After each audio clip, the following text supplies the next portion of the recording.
1 month later, Felix could be seen sitting on his room's floor with his chest exposed in the open. He had just finished with integrating the last 2% of the Kraken's bloodline, finally hitting 99%. As for Ignore and the war room, Felix did what he said and carried on with living his life like normal. Though he received updates on the war preparation by Ignore each week, making him further his master plan little by little. Without delay, Felix entered his consciousness space, expecting the great Kraken to appear anytime soon. "Is he here?" Felix asked after joining everyone near the round table. "Not yet." Lady Sphinx frowned. "Something is wrong. You can't sense his presence as well?" "Yes." Both Lady Sphinx and Fenrir were still alive in the real world, making their wisps of consciousness much more powerful than Thor and the others. If even them couldn't sense Kraken's presence, there was no need to mention the rest. What does this mean? Felix's happiness for meeting a new master was short-lived. He could feel that this wasn't good news. It means that either Kraken's wisp of consciousness wasn't awakened or the amount of bloodline you gathered isn't enough to create it in the first place. Lady Sphinx answered with a solemn tone. "It can't be." Felix was left stunned, especially when he heard the second reason. He just couldn't believe it since this method had been reliable for 5 bloodlines. But at the same time, there was no way Kraken would remain dormant even after a complete wisp had been created. Now what? Asna wondered as she looked at everyone's baffled expressions. "We can only wait." Thor sighed, knowing that nothing much could be done in this bizarre situation, and so they waited and waited until their patience finally run dry. "Did I just get scammed?" Felix murmured with a deadpan expression. He chose water element because he believed that he would be getting its manipulation. But now, it looked like he was royally screwed over, as the only thing he would be getting from this bloodline was a single ability. "Seems like my second prediction was right," Lady Sphinx commentated. "I guess so," Thor supported. "The Kraken has the largest and strongest soul among all primogenitors due to his obsessive focus on his soul research. This made sense as everyone here knew that the strength of consciousness depends on the soul. They might seem similar, but they really weren't. Soul was the container while the consciousness was the manifestation of it. Each soul could have many consciousnesses derived from it. Since the Kraken's soul was on another level than other primogenitors, he naturally had an entire different requirement to create one of his wisps. You will need much more than just 99% of his bloodline to awaken him. But how? Felix rubbed his eyelids in frustration. I will be dead meat if I went past 99%. Felix would never risk going past 99% integration, as the grave consequences of doing so were printed deep with his soul. He had seen many videos of daring, retarded bloodliners ignoring the warnings and going for it. The only fate awaited them was their bodies melting on cellular level. You don't have to do it personally. Lady Sphinx looked at Asna and asked, "Are you capable of extracting soul threads?" "Of course." Asna nodded. Felix already knew that the primogenitor's bloodlines possessed bits of soul threads, which were passed over generation after generation. Those soul threads were the ones that make a wisp of consciousness when they become a whole. In the Kraken's case, clearly more were needed. "Then, it's settled," Lady Sphinx explained. "Bring that girl Hina and anyone you have given the Kraken bloodline to. Asna will extract the soul threads and merge them with the ones currently in your body. I guess this is the only way forward." Felix nodded in understanding. Felix knew that Lady Sphinx chose to pick those bloodliners since Felix had given the Kraken bloodline to at least 5 people around the galaxy. He had sold them for money when he was strapped for cash, and to also relieve some pressure on his back from all the interest his bloodlines had garnered. It was much better to group up those bloodliners and extract the soul threads at once than cultivate a new bloodliner from the start with the Kraken's bloodline. It would take far too long. After dealing with this emergency, Felix exited his soul consciousness and called Malik. He requested that she tracks down all the mythical water bloodliners and send them to the 9 elvish realms. Naturally, he would pay them handsomely for their cooperation. If they refused? Malik asked. You know what to do, Felix said indifferently before hanging up. As for Hina, He intended to take care of her on his own. Let's hope this work out. Felix wished that this method would help him wake up Kraken. Otherwise, he would really be losing out too much on this bloodline, especially when he had no idea about Kraken's ultimate ability. He had asked his masters, but even them didn't know much about it, as Kraken was quite a secretive individual. All they knew was that it wasn't size manipulation.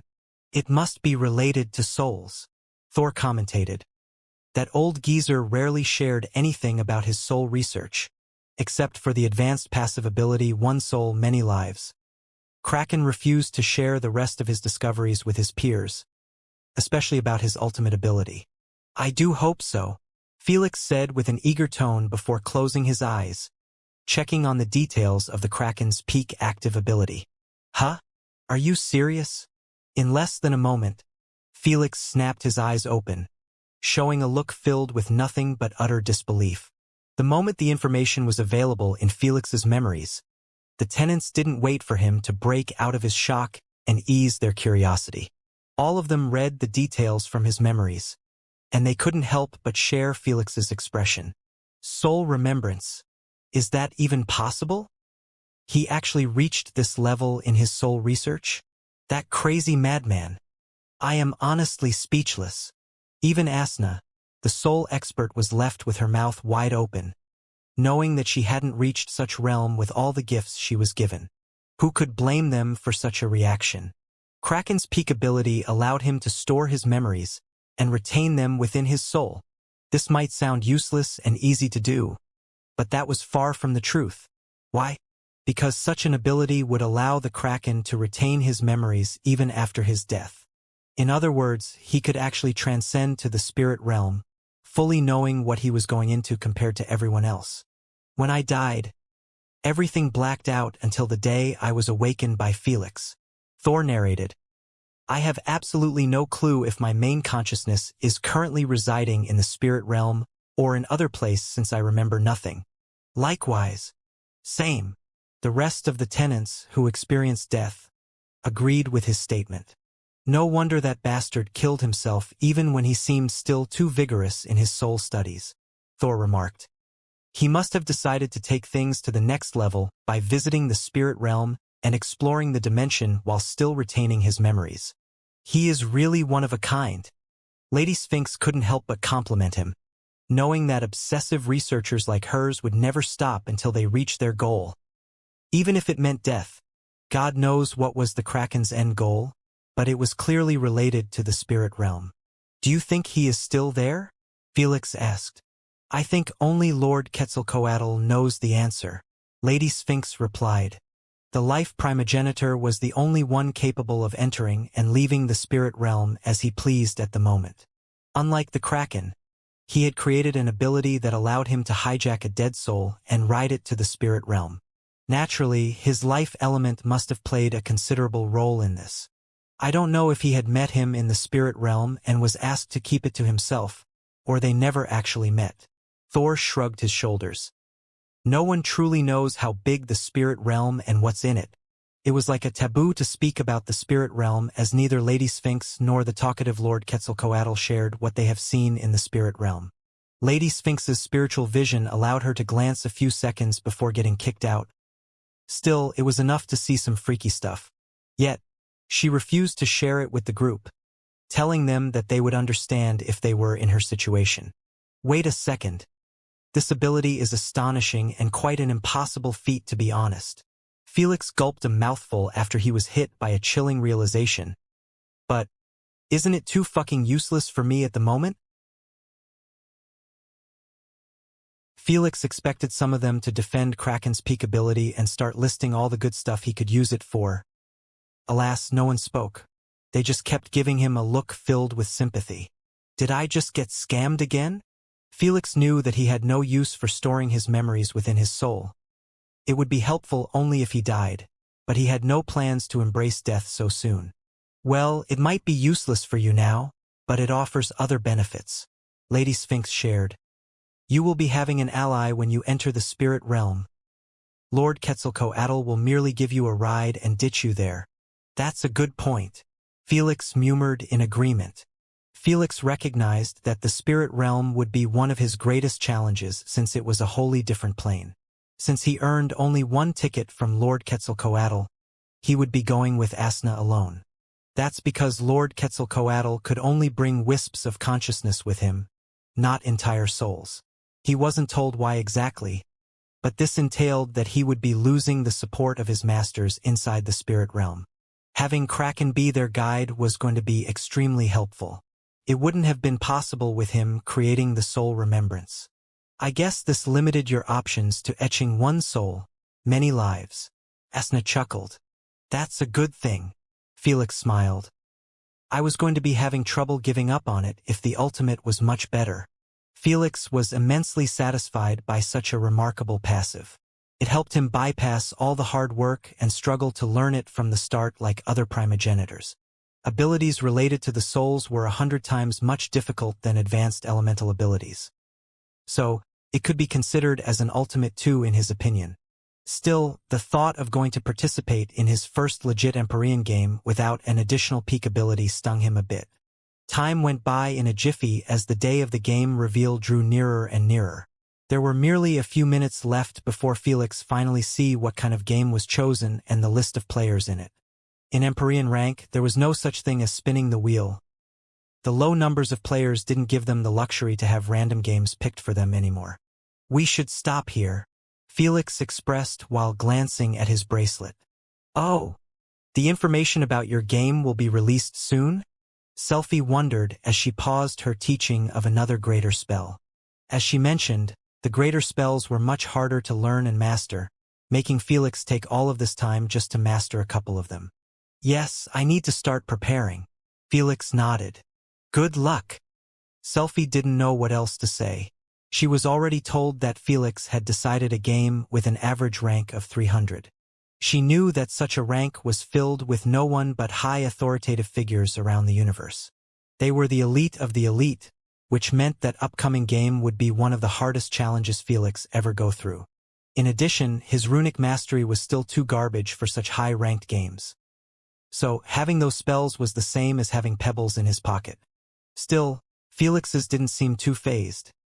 He already built an unbreakable confidence in himself after all those victories. In his mind, this was nothing but another game with different opponents. Nothing more, nothing less. After Felix took a shower, he sat in his bed and opened the Alliance holographic website. He went straight to the Empyrean tab and he was faced with a giant for his own game. It had the type of the game, the details, the time, and even the players' names and profiles. Felix ignored it and went to read the version specified for the players. Naturally, he started with the game details first. It looked like this. Game platform. Individual Supremacy Games platform. Game format. Player versus environment. Game name. The Gods Raid. Participants number 10. Strength allowed. Human race system unlimited. Items allowed. Nano-based items. Symbiote-based items. Potions. Scrolls and artifacts. Limited to legendary. Prize pool. Obsidian Stone. Staff of Decadence. Legendary artifact. Fleece of Hunger Scroll. Legendary rank. Immunity Grail. Legendary artifact. Revival Coupon. Grade 10. Rules of the game. 1. All the players will be teleported above a copied version of the Twilight Moon. 2. Players will be divided into 5 teams made out of 2 players each. 3. Virtual Celestials will be spawned around the moon randomly. Those Celestials will possess strength surpassing the realm of mortals. Strength on par with top 200 players. 4. There will be 3 kinds of spawned Celestials. Elemental Celestials, Mentalist Celestials, Barbarian Celestials. 4. The player to slay a Celestial will be rewarded with at least 100k points. His teammate would be getting half. Additionally, an extra point would be awarded based on the performance of the teams. 5. After all the Celestials have been slayed, a virtual god will spawn in the center of the moon. He will have 5 times the strength of those Celestials as well as their abilities. 6. The team to slay this god will be rewarded with 5 million points. 7. The game will last for 12 hours. 8. The team with the most points will be proclaimed as the winner. 9. The player with the most points will be proclaimed as the MVP. For more information, please open up your SG interface. Good luck to all participants. What an interesting concept. It's going to be challenging to deal with three sides. Felix held his chin thoughtfully as he read the details again. Felix knew that since the rules didn't ban teammates from sabotaging each other, then it was completely allowed. Still, this was easily solved with a queen contract, so it wasn't much of a problem. Celestials and gods. Heh. Asna snickered in ridicule at those two names being used irresponsibly over such little games. However, she kept her thoughts to herself and watched Felix continue his analysis of the game. It would be awesome to secure another legendary equipment. Felix smiled wryly. Too bad. Their price is really out of this world. Felix had been hoarding game points from his recent victories since there wasn't anything that he really needed. Yet, the points he collected weren't enough to even cover 10% of the price for those legendaries. Looks like they are there merely for display, Candace commentated. Yep. Felix nodded, knowing that not a single legendary artifact had been won from any platform. They were there just to lure in players and show them the end rewards of the platform. In reality, no one was touching them. If it was so easy to get a legendary artifact, it wouldn't have been placed as the first reward in one of the Primogenitor's event games. I should at least make sure to secure the revival coupon. Felix switched his tone to a serious one as he eyed a white glowing piece of paper with the letter R in the middle. This was the ultimate coupon in the SG Alliance and in all platforms. Just from its name it was easy to understand why. Revival coupon. The only method to get revived upon death in the games. Felix remarked calmly. Felix had always heard of this coupon, but he had never seen it this close. That's because it was available only in Empyrean ranked games for the sake of offering another opportunity to save those elites in case of a misshape. It was first introduced when the previous queen of the fishermen ended up getting killed instantly by Elder Dragon, not giving her even the chance to use surrender coupon. If it was any other player, her death wouldn't have mattered much. Unfortunately, she was a queen and had a massive influence on her people, which ended up making them turn the alliance upside down after her death. To avoid such heavy affecting disasters from occurring again, the alliance decided to change the rules just a bit for the Empyreans. When they die now, they wouldn't get their consciousness extinguished by the queen instantly. Instead, she would check if they had revival coupon in their possession. If they had it, she would utilize it to negate the death penalty. Just like this, the universe wouldn't be impacted negatively by a single death. To avoid those Empyrean players abusing this revival system, the SG Alliance made the revival coupon to be costly as hell. Though it didn't have expiration date like the other coupons, which was a bonus. I still need to collect a lot more to buy it. Felix murmured to himself. Should I use my wish to get a loan and secure it at the end of the game? Now that an option for revival was available, there was no way Felix would just skim through it.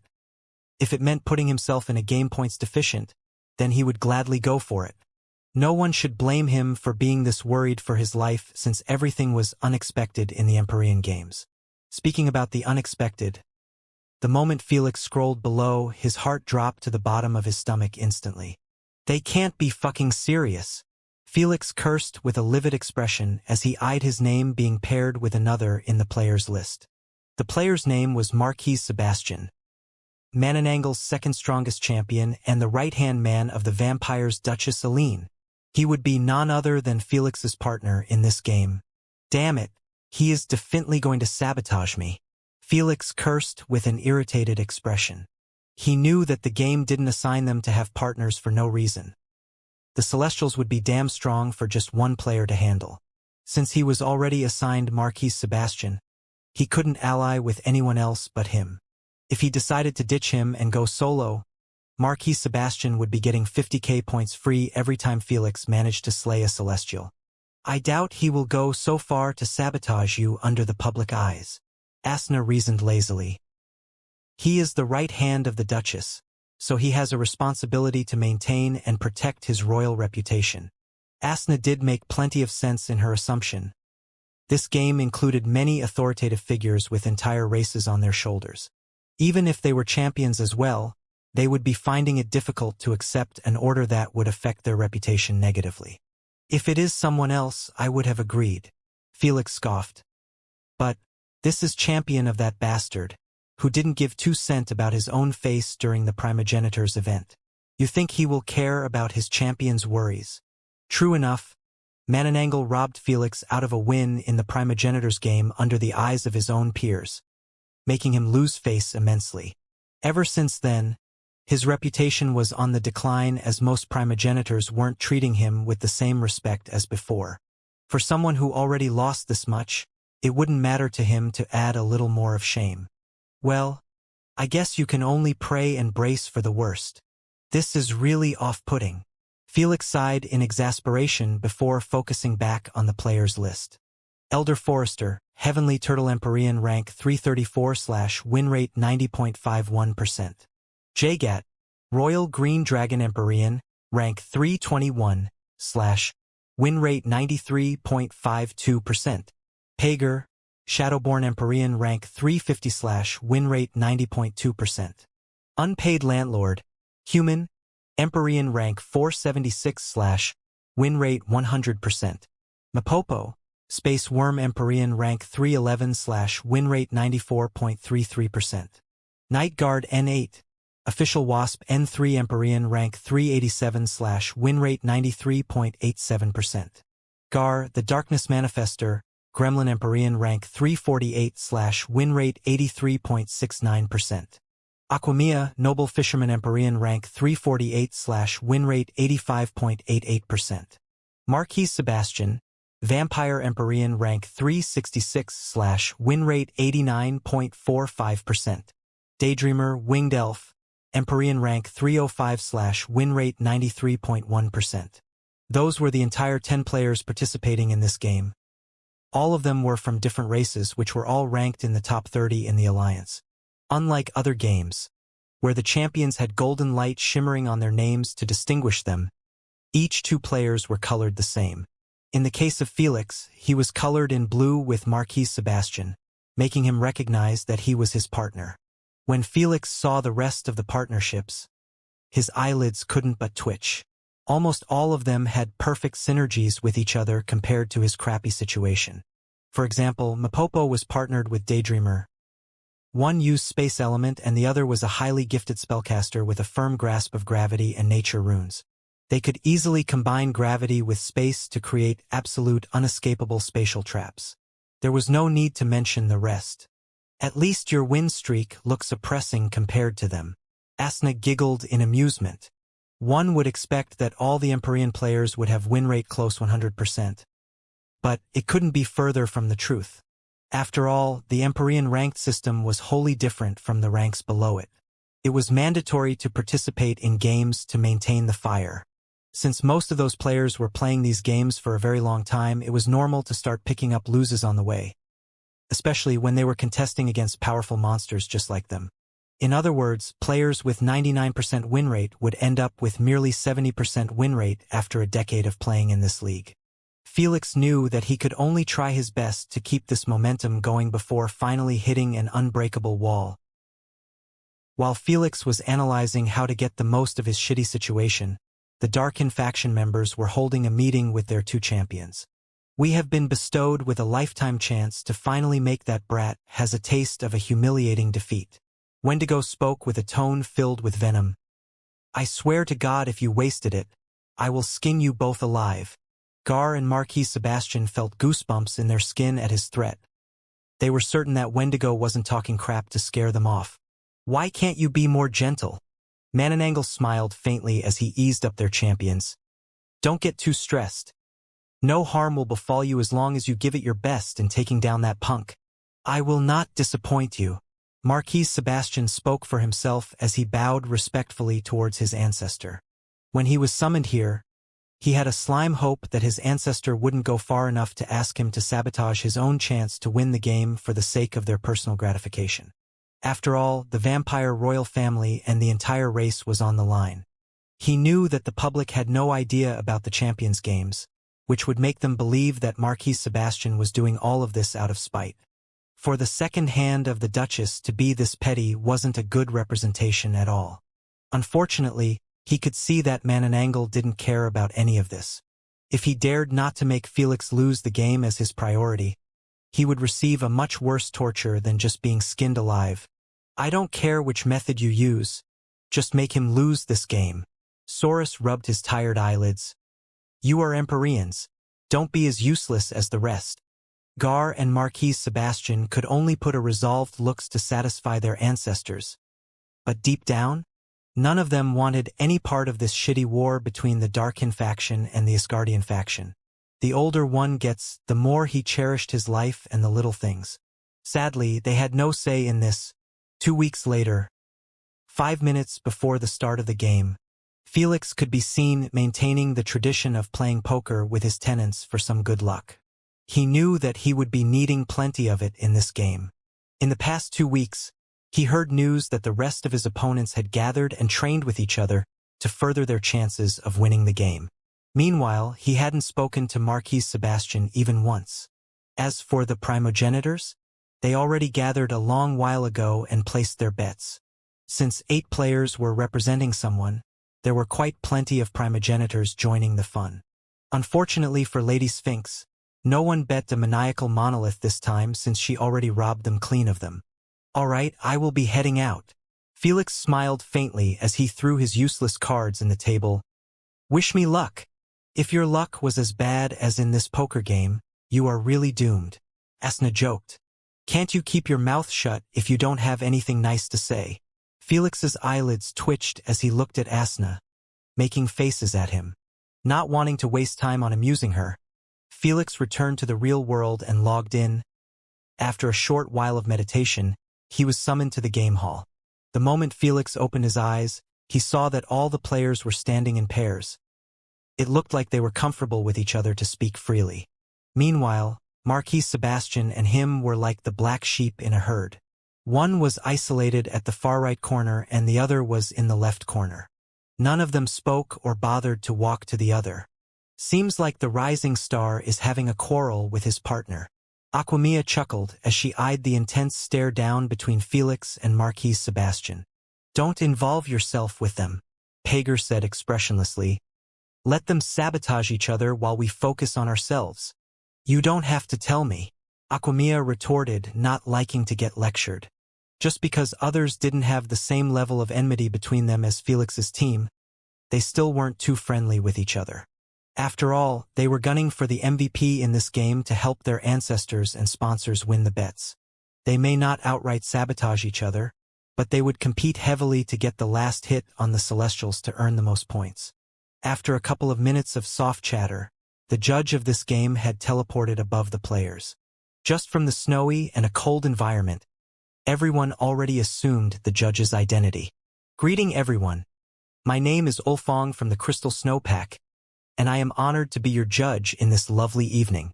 A winter wolf greeted with a gentle tone as he looked at everyone. Unlike most winter wolves, he had a blue fur covering him from bottom to top. Some players greeted back, but the majority remained quiet. Knowing that almost everyone here had the ego of a star, Ulfong moved on to the explanation of the rules. Anyone here has a question? No one bothered to lift their hands as they merely kept eyeing Ulfong, waiting for him to send them to the stadium. Even if they had questions, none of them would lower their pride to ask it in this gathering of elites. All right then. You have half an hour to finalize things between yourselves before you get summoned.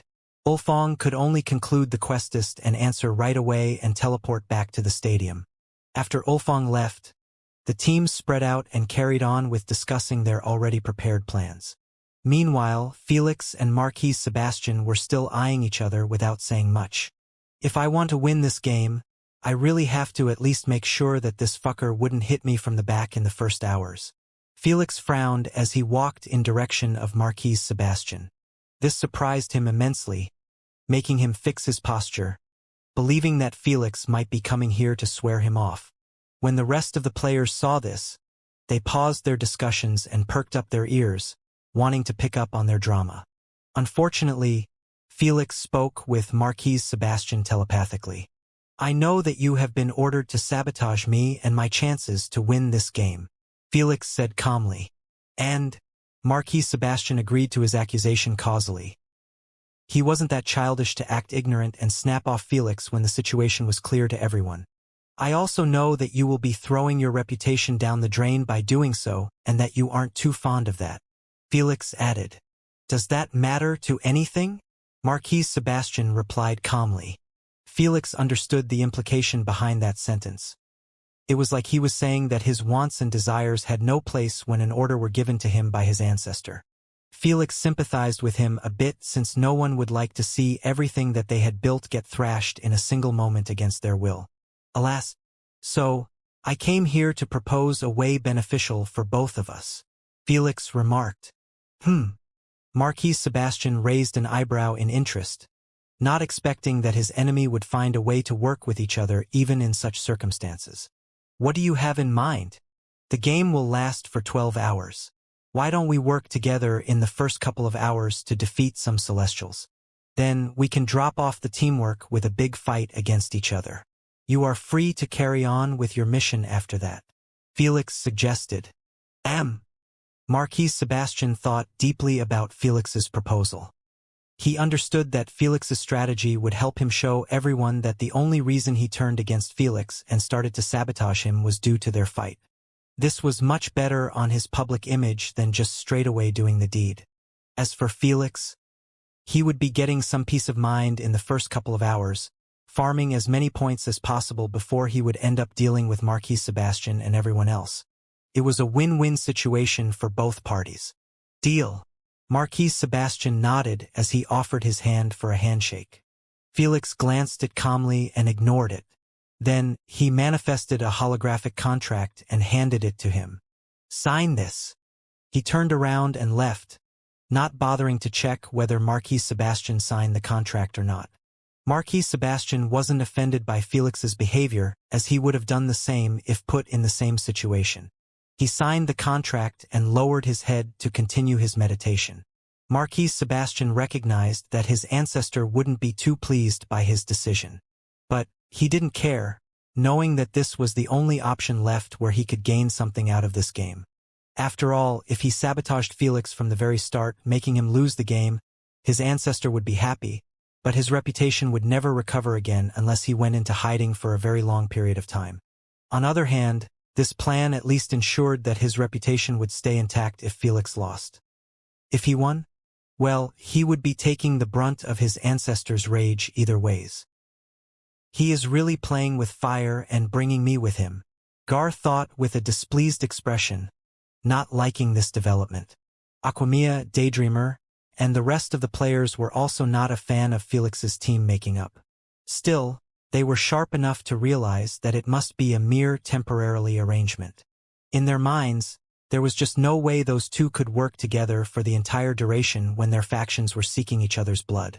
Before long, the players were summoned to the stadium that was situated above the twilight moon. It was a beautiful natural creation as its color was deep red while being nearby a giant planet the size of Jupiter. Unfortunately, the peaceful silence of space was broken by thunderous yells and chants. Hoo-hooah! Landlord! Landlord! Daydreamer! Landlord! For just 10 players, there was surely a crazy amount of attendance in this game, as the entire space above the moon was filled. There were most likely at least 100 billion live spectators. An insane number compared to the previous games of Felix. It was quite normal for the Alliance to hype up this game and provide access to this many fans. After all, there were barely 10 Empyrean games each year, and they had to milk them dry every time. Naturally, Felix's fans were dominating the seating with their crazy numbers, making their chants and screams travel across the entire moon. This was only possible due to the moon being encased inside a transparent sphere that was hundreds of kilometers away from it. This transparent sphere was filled with oxygen and other air elements, helping the players to not fret about it. Though the gravity remained somewhat unaffected. Fortunately, it wasn't out of the control as it was close to the Earth's moon gravity. Ladies and gentlemen, are you ready to see some Celestials get slain? Ulfong appeared out of nowhere near the players as she shouted passionately as well. The viewer's bat's hit reaction was enough to send vibrations towards the nearby planet. Then, let's get right on it. Without wasting time with interview segment, Ulfong kicked off the game immediately. He knew that those bunch of elites wouldn't bother entertaining him with an interview. So, why waste time on it? 3, 2, 1. Rumble. The moment the countdown ended, Felix and Marquis Sebastian were teleported to a random area on the moon together. When Felix opened his eyes, the first thing he did was extend his infrared vision to the limit, knowing that he had only a few hours of peaceful hunting. I found one, Felix disclosed as he squinted his eyes at 100 meters Titan with the head of an eagle and the body of a scorpion. Just the size alone was enough to make him worthy of being called a celestial creature. Don't tell me you are talking about that one. Marquis Sebastian frowned after spotting the same terrifying creature. Yes. Then you must be out of your own mind, Marquis Sebastian scolded. That should a barbarian celestial type. He must have an indestructible shell. Are you coming or not? Felix didn't even bother to listen to him as he took off rapidly in direction of the scorpion. Barbarian celestial, mentalist celestial, or the elemental celestial. Felix wasn't planning on backing off against either of them, even if it meant fighting them alone. The only reason Felix offered that contract was to have a peace of mind while fighting, not because he lacked confidence to fight the Celestials on his own. The faster Marquis Sebastian realized this, the better for him. Fucking brat. Marquis Sebastian cursed in his mind as he chased after Felix, not wanting to be looked at as a coward by the viewers. Looks like Landlord and Marquis Sebastian have decided to target the venomous scorpion celestial. Is it a great choice or a bad one? Ulfong commentated as he focused the camera on the scorpion celestial. The viewers were able to figure things out for themselves as the scorpion celestial's states and abilities were all in display in a separate screen. All of his venomous attacks are useless against Felix, but the Marquis will struggle immensely.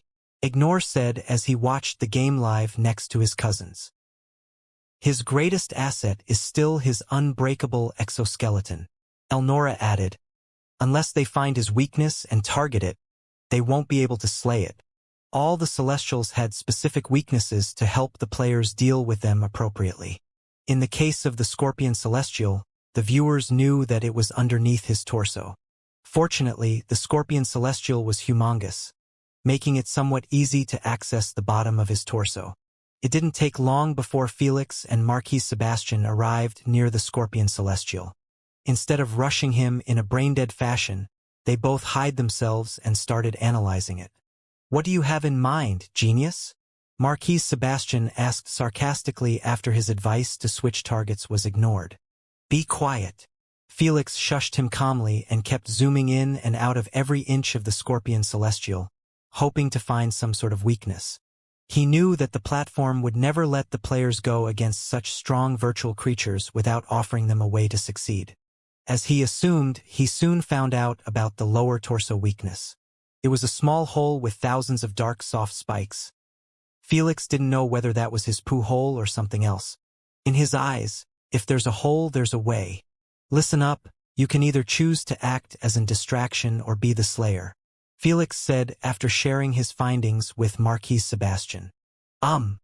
Marquis Sebastian thought about his answer deeply, knowing that both roles had their advantages and disadvantages. In the case of being the distractor, he would be in less danger since all he needed to do was focus on evading the Scorpion Celestial's attacks. If shit hit the fan, he could always retreat to safety, though he wouldn't be getting the last hit in this manner. On the other hand, the Slayer would have to go right below the Scorpion Celestial. Just like any intelligent creature, there was no way they would leave their weaknesses unprotected. So, if the Scorpion Celestial felt even an ounce of threat to his weakness, he could just as easily drop his attention on the other player and completely got bats hit on the one targeting his weakness. Nevertheless, if everything went right, he would be earning 100k points instead of 50k. But, why was I given the choice in the first place? Marquis Sebastian frowned as he peeked at Felix from the corner of his eyes. In his mind, he believed that Felix would take every chance to gain as many points as possible before he switched up on him, even if it meant taking big risks. Does he know something, and he isn't sharing, or is he just playing reverse psychology to force me to be the distractor? The more Marquis Sebastian thought about it, the deeper he dug himself. Unfortunately for him, Felix didn't have unlimited patience. "Make your mind quickly before I make it for you," Felix said with an irritated tone. "Don't rush me, kid," Marquis Sebastian replied coldly. They might be partners in the same game, but Marquis Sebastian still treated Felix as mere child. It was normal since he was alive for over half the period of the Alliance's foundation. He could be considered as the oldest in this game next to Elder Forester, the Heavenly Turtle. As they say, the older you get, the fewer risks you take. Felix scoffed before standing up. "I will be attacking, you act as a distraction." "Like hell you will." Marquis Sebastian denied his proposal immediately before standing up as well. He stopped thinking too much about this and just picked the best option for him at the moment. Obviously, it was to keep Felix from getting too many points and win the game. Make sure to distract him properly. Not leaving Felix the time to reject, Marquis Sebastian swiftly summoned his bat wings and flew around the Scorpion Celestial, planning to make a move from the back. Felix showed a hidden cunning glint in his eyes before switching back to his serious expression. The ones who picked up that sudden switch knew that Felix was up to no good. Whoosh! After Felix saw that Marquis Sebastian had taken his position, he cracked his knuckles and jumped in the open right in front of the Scorpion Celestial.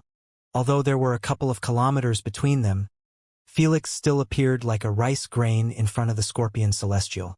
Still, not an ounce of fear was seen in his indifferent eyes. Because of the Scorpion Celestial had an eagle head, its eyes were extremely sharp. This made it spot Felix even through the size difference. Krah! It squawked noisily and charged towards Felix with murderous red eyes. Its towering thick 8 black legs kept smashing on the ground, leaving deep craters with each step. The viewers held their breaths tightly at the sight of Felix standing with a composed expression while being rushed by this godly entity. Just the sight of it had already installed fear in their hearts. They didn't dare to imagine how it would have been like in Felix's position. Why isn't he moving? Marquis Sebastian was left confused by Felix's inactivity. He thought that he would be running away or at least using his defensive abilities to protect himself and buy him some time to sneak up. But Felix held his ground even when the Scorpion Celestial was about to crush him with merely the weight of one of his giant pincers. Boom! The sharp pincer smashed the ground, raising a giant cloud dust in place of Felix. Before the viewers could react, Felix dashed out of the dust cloud akin to a spear. He wasn't running in the opposite direction, but actually sprinting on top of the Scorpion Celestial's pincer. Krah! The Scorpion Celestial started waving his pincer left and right, trying to throw Felix away. Too bad. Felix was utilizing his electromagnetic discharges to make his feet glued on the exoskeleton's smooth surface. In less than a second, Felix already made it on top of the eagle's head. It possessed a glowing green beak and murderous red eyes, but no fur at all. It was also covered entirely with the exoskeleton, making it a protected body part. Krah! Boom boom! The scorpion used both of its pincers to smash its head, not caring about damaging itself in the process of kicking off Felix. Too bad. Felix was just too nimble. When those attacks failed, the Scorpion Celestial used its deadliest weapon, the stinger. It was extremely long as it possessed the same length of the body, making it able to reach everywhere around the scorpion. Instead of using it to pierce Felix, the Scorpion Celestial brought it near its head and spew a gooey dark green liquid. Felix glanced at the incoming shower of the venomous liquid and manifested an umbrella made out of white adamantine. The poison might not affect him, but he knew that it could be acidic and end up damaging his suit majorly. When are you planning to attack? Felix asked calmly as he kept annoying the Scorpion Celestial, making it place its entire focus on him. Right now, Marquis Sebastian replied as he flew as close as possible to the ground while covering himself in a veil made out of blood. Because of the environment, he ended up being camouflaged perfectly. As expected, the Scorpion Celestial hadn't noticed him when he sneaked between his legs and traveled under his massive torso. I have arrived, Marquis Sebastian updated as he eyed the spiky hole. It was quite creepy, all right, as it looked like the inside of a space worm's mouth. Kill it. You don't have to say it. Marquis Sebastian narrowed his eyes at the hole while manifesting a gigantic spear made out of blood. What's peculiar about it was its color, as it was turning darker and darker. Marquis Sebastian is using his killer move from the get-go. A smart decision, Ulfong explained passionately. He is the only blood elementalist who is capable of turning his blood into an infestation hive of millions of deadly viruses. It might sound easy to pull off, but every blood elementalist knew that they would never pull it off in their lifetimes, as they didn't have the dedication for it. That's because the blood elementalist was required to infect himself with the virus first and make his blood fight against it and win the war without any use of medication. Only then could he keep the virus inhabited in his blood and utilize it in his own blood abilities. While blood elementalists could do this for a virus, 2 viruses, or even 10, no one could reach Marquis Sebastian's number, as this was his specialty. Even Duchess Aline wasn't a match to him in this department. Kill it for me, my little darlings, Marquis Sebastian remarked with a faint cold smile as he shot the dark blood arrow inside the spiky hole.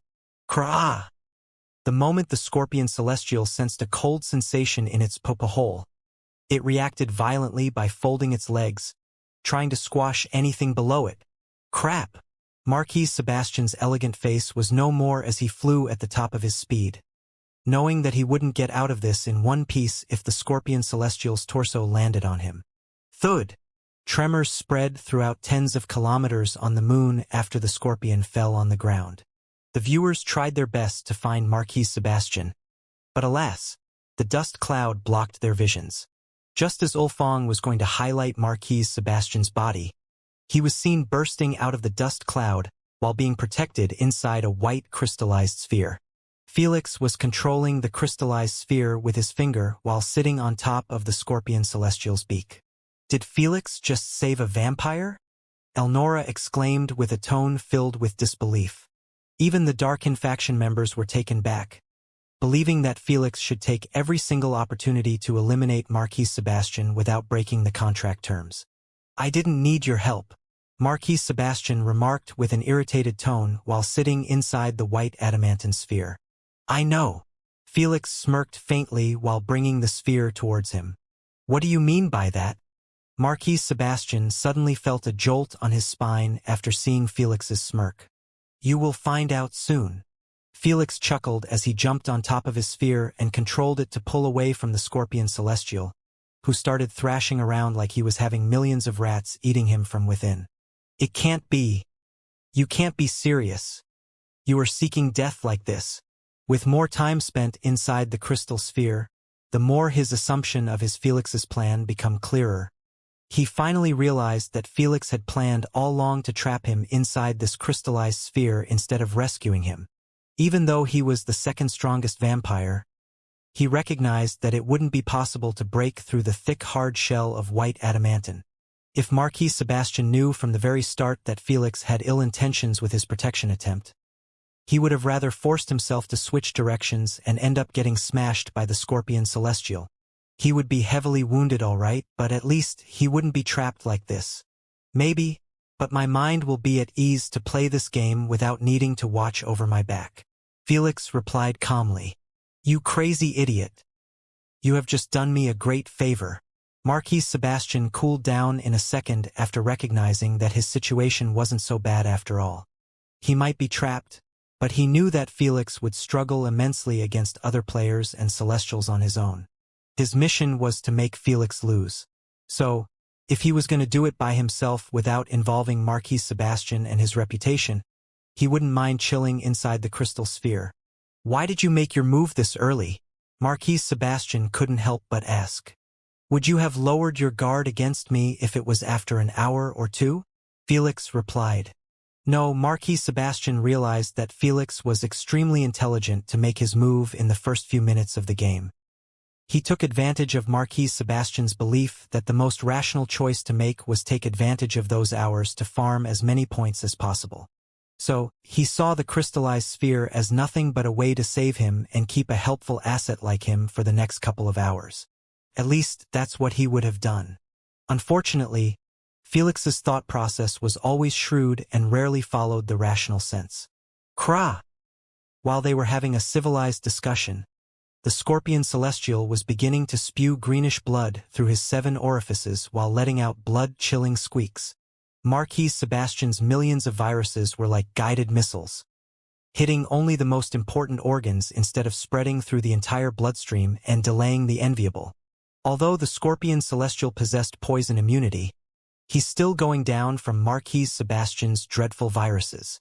Ulfong snorted softly, not liking to glorify Marquis Sebastian too much. But this was his job as an MC, and he had to keep politics and their racial war out of it. How does that even work? Moana wondered. While most viruses produce microbial toxins to cause their harmful effects on their hosts, there are many others with different abilities of harming their hosts. Marquis Sebastian is known to possess almost every type of them. Ignore enlightened, taking every advantage to get closer with his cousins. He is really a dangerous individual. Though, why isn't Felix letting him out? Carwyn titled her head in confusion.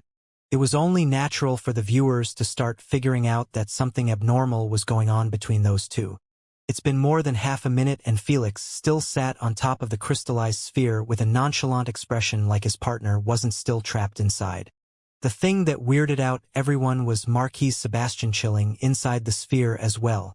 Only the primogenitors managed to understand what was going on the moment Felix sat on the sphere. Here I thought that your vampy boy will be the first to make a move. Erebus chuckled. I can't believe he got himself caught in the first minutes of the game. Siren also rubbed it in Mananangle's face. Knowing how shifty you are, that human kid didn't want to take any chances. Mananangle didn't like the jabs thrown at him, but he remained silent.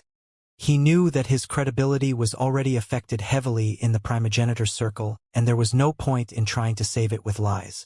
Though he was indeed pissed off at his champion for falling into Felix's scheme for the sake of his useless reputation. He knew that if he didn't sign the contract, he would have kept his guard up to the maximum against Felix from the very start. Since Felix wasn't harming Marquis Sebastian either mentally or physically, the Queen couldn't punish him for trapping him inside the crystal sphere. At least the contract terms didn't specify this much. As long as that prick loses, nothing else matters. Mananangle narrowed his eyes at Felix. The only reason he wasn't going bats hit at his champion was his firm belief that Felix would find it difficult to stay competitive in this game while babysitting his champion. Krah! Boom! With one last agonizing squeak, the scorpion celestial finally fell into the ground, closing its bloody eyes shut for good.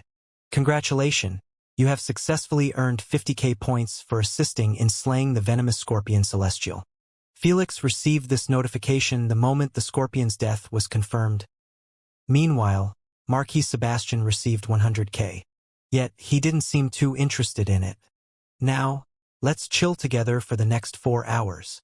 Felix smiled at Marquis Sebastian as he watched the scorpion celestial turn into light particles. What do you mean? Marquis Sebastian frowned. Aren't you going to hunt? Nope. Felix shook his head. Marquis Sebastian's eyes widened suddenly after he was hit with the most horrific realization. Don't tell me, you are really something else. He always assumed that Felix would be taking him around while hunting down other players and celestials. But he overlooked one crucial truth. The only reason Felix wasn't attempting to kill now was due to the contract's constraints. Those constraints would be broken off in 4 hours at best. Then, Felix would be free to get rid of him completely and go on his hunting journey without having such a giant burden on his shoulders. You would be losing for crucial hours like this. Marquis Sebastian smiled coldly. I know that you think yourself tough after getting promoted this quick, but boy, you have no idea how dangerous and strong real Empyrean players are. If you think that you can give them 4 hours head start and still win this alone, then you must be truly delusional. Well, I have got you trapped, didn't I? Felix smiled kindly, letting him know that his effort to make him doubt his confidence wasn't going to work. Sure, Felix knew that losing 4 hours was going to make this more challenging than it already was. But he would rather seek victory in this manner than deal with a saboteur in his own team. Minutes went then hours, Felix was still keeping Marquis Sebastian as his hostage. By now, the viewers were convinced that those two either had a fall-off or Felix was too proud to accept partnering with a vampire. The latter reason had Felix getting booed by most viewers besides his fans, thinking that Felix was being a dickhead for ruining his own team chances over nothing. This situation was precisely what Marquis Sebastian feared would happen to him, as his reputation and royal family were on the line. Though, in the case of Felix, he could have cared less if even the humans booed him. I don't understand what Landlord is thinking, but if he still wants to have a shot at winning this game, he better act up and soon. Wolfgang commentated as he displayed the scores of the other 4 teams and their current fights. The ranking appeared like this. 1. Mapopo/Daydreamers team, 900k points. 2. Jagat/Elder Foresters team, 750k points. 3. Fager/Aquamia's team, 750k points. 4. Night Guard N8/Gar's team, 600k points. 5. Unpaid Landlord/Marquis Sebastian's team, 150k points. It was only natural that those teams would put such a considerable lead between them and Felix while he was chilling with Marquis Sebastian. Still, Felix didn't expect that it would be by this much. Heh! Regretting your decision yet? Marquis Sebastian scoffed after seeing Felix frown. He could tell that he was looking at the ranking list. Felix's ignored him. There is still 1 hour left. Marquis Sebastian continued on his mockery. I bet that all of them would be hitting 1,000,000 points soon. Unless you hunted them all and eliminated them, you won't catch up even if you gave it 120%. Felix knew that Marquis Sebastian wasn't talking out of his ass. Damn. No matter how much I overestimated them, I still didn't think they will be at this level. Felix thought to himself with a solemn expression. Will 10 hours really be enough? Even Felix started to doubt if he could pull this off, which rarely happened. Still, he kept his cool and continued waiting patiently for the contract's seals to cut off. His team's tragic score naturally had made the other teams pay attention to them. Looks like that brat is getting eliminated sooner than I anticipated. Elder Forester spoke composedly as he slid on the moon's surface, following Jagat. That's a shame. I wanted to give a piece of my mind. Jagat replied with a frigid tone. It was a natural reaction as he was one of the Green Clan's officials. He still couldn't forget everything that Felix had done to them when he visited their galaxy. He stole the ceremony from them, he killed their favorite youngster, and even put most of the dragons in a debt that would last for many years to come. If this wasn't a champion game and he had a teammate, he would have already traveled to him and showed him the difference between a royal official dragon and the rest.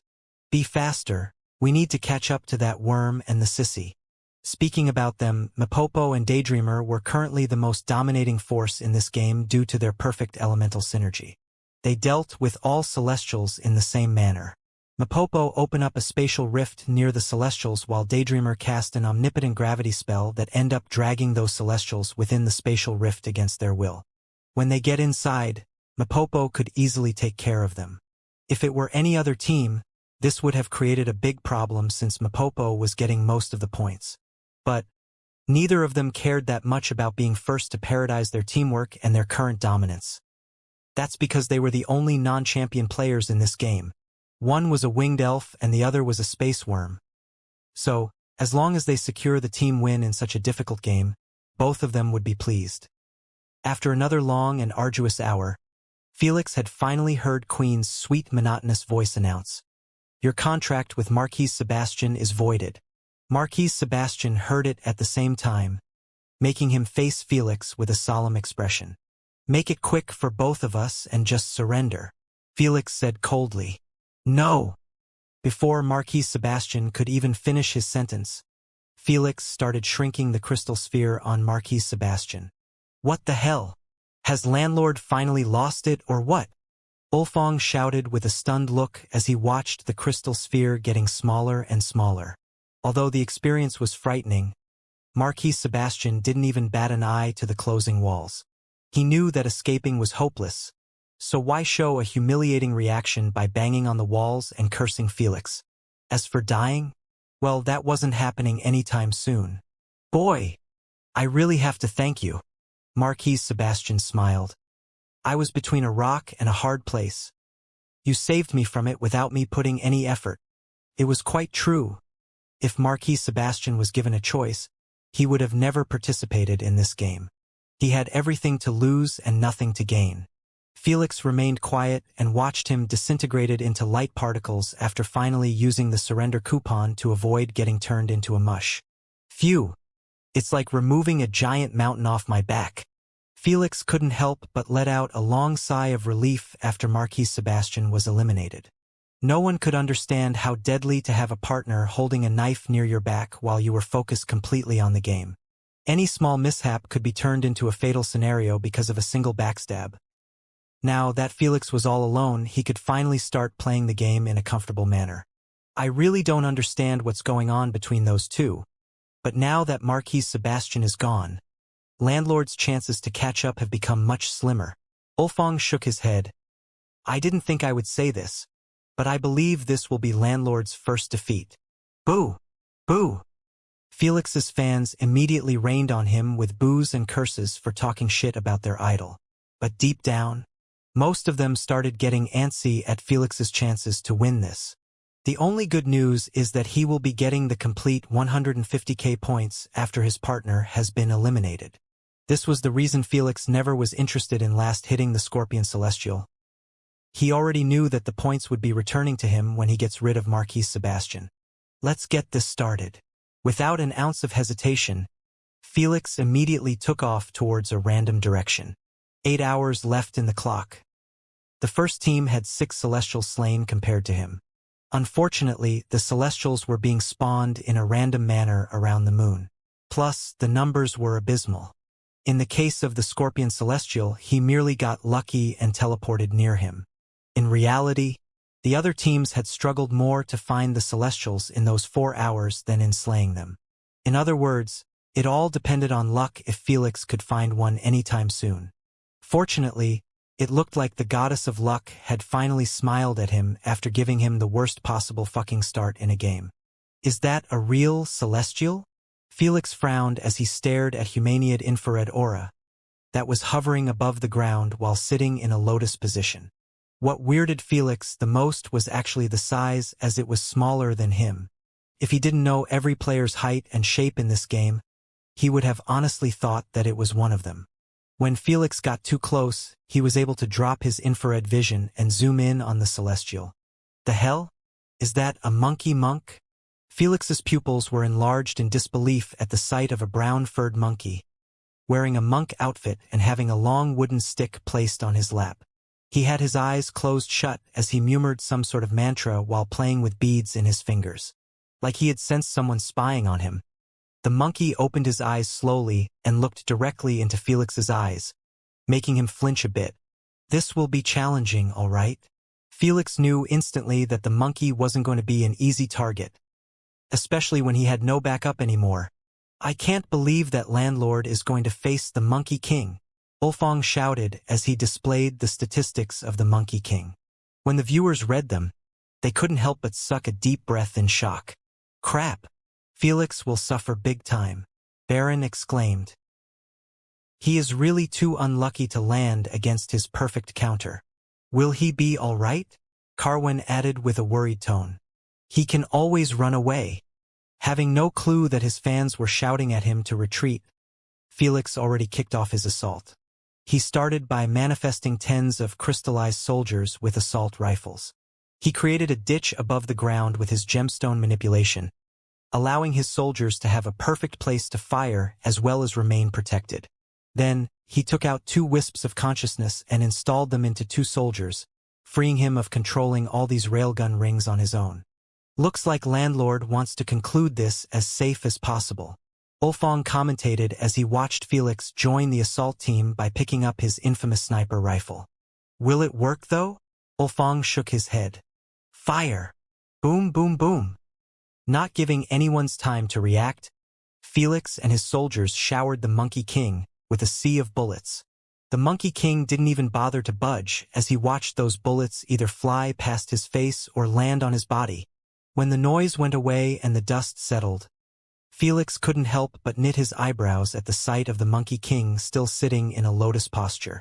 Besides his ripped-apart clothes, not a single bullet left a scratch on him. Felix instantly knew why, as his ripped clothes had exposed a chiseled golden torso. Even his limbs were toned out and dignified with a golden skin. This made him resemble a statue made out of gold. A metal elementalist.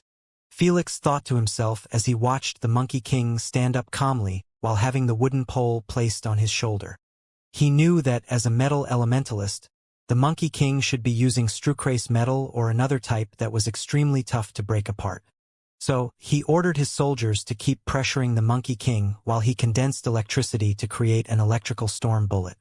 Felix believed that his skin should be highly conductive to electricity, making it a weakness. Boom boom. The Monkey King remained in his place, but this time, he was more active in his defense, as he kept using his wooden pole to swat most of the bullets away. The wooden pole didn't get destroyed in the process due to being also covered by the same golden metal. When Felix saw that the Monkey King's reaction speed was actually high enough to block his hypersonic bullets, he was extremely taken back. The hell? Are elemental celestials this strong even physically? Felix believed that only barbarian celestials should possess this kind of reaction speed since they rely mostly on their physical strength. In truth, if it wasn't for the Scorpion Celestial's humongous size and Marquis Sebastian's killer move on a cellular level, it would have been extremely difficult to take him down. I have to aim at his feet. Felix swiftly came to the best decision and aimed at ground near Monkey King, knowing that his electrical storm bullet's real damage was caused by the aftermath, not the first contact. If only he knew. Ulfong couldn't help but show a sympathetic expression for Felix as he watched him fire the electrical storm bullet. SZLZLZLZLZLZ. In the blink of an eye, the bullet disappeared, and what was left behind it was a destructive storm of electricity that consumed kilometers of distance around the Monkey King. It was so bright. No one managed to see the Monkey King's fate after being hit directly by such a calamitous ability. However, everyone but Felix knew that the Monkey King would emerge without an injury from the storm. That's precisely what he did as the Monkey King shoved his now metallic pole inside the ground and jumped on top of it. Then, he enlarged the size of the pole somehow and made it bent to the back by putting all of his weight on the top. When enough tension was created, the Monkey King removed the weight, causing him to get launched akin to a missile in direction of Felix. He was engulfed in electricity, making him pretty noticeable in the air. Felix could only watch him falling in his direction with a mouth agape, not daring to believe his unluckiness. Motherfucker is also a lightning elementalist. Felix cursed angrily as he prepared himself to receive the retaliation of the Celestial. He knew that the force within his electrical storm was enough to break even metal apart. So, for the Monkey King to escape from the storm without even getting paralyzed, it only meant that he possessed lightning immunity. Whoosh! The instant the Monkey King was close to Felix, he merged his hand with his golden pole and enlarged its size until it resembled a cylinder-smooth skyscraper. Then he smashed the area where Felix and his soldiers were camping. Boom! Besides the moon dust raising and rubble being sent everywhere, nothing else resulted from this attack. Landlord also has one of the best defenses in the universe. Ulfong commentated passionately as he watched the giant golden pole fail to break through a newly created crystal dome. The force was enough to push the dome a few meters into the ground, but that's all it did. Whoosh! The Monkey King lowered the size of his golden pole while sliding on it in a cool manner. By the time he was about to reach the crystal dome, the pole was already tucked nicely underneath his armpit. He looked at Felix indifferently through the crystal dome while standing on it, seeming like he was daring him to step outside. This is why you need another Empyrean as a partner, Ulfong asserted. Those Celestials aren't to be joked about, since they are created with the basis of giving even Empyreans a real challenge. No one doubted him as they had watched the Celestial fights of other teams. The only ones who made it seem easy were Daydreamer and Mapopo. But that's only due to their abuse of their cranky synergy. The others struggled with each fight even as duos. Two elements countering me and even a legendary artifact as a weapon. My unlucky streak continues, I guess. Felix stared directly into the Monkey King's soulless eyes, knowing that if he wanted to win this, he must dirty his hands. Deconstruction waterspout. Without delay, Felix manifested a towering vermilion waterspout after removing his crystal dome. The Monkey King ended up losing his footing and get thrown into the air by the waterspout. Before he could regain his balance, Felix appeared near him akin to a ghost and kicked in the back. Whoosh! The Monkey King got launched outside the waterspout like he just got smashed by a sledgehammer, though he didn't seem like he got injured as his expression remained indifferent. You ain't going nowhere. Felix extended his palm in his direction, commanding a newly created vermilion water tentacle to catch him midair. Splash! The Monkey King defended himself by blasting the water tentacle into little droplets just as it was about to touch him. He already sensed the danger of the water as his metallic skin was getting eaten by it. Whoosh whoosh! Unfortunately, 10 more emerged from the waterspout and came at him from every single direction. SCLZLZLZLZ.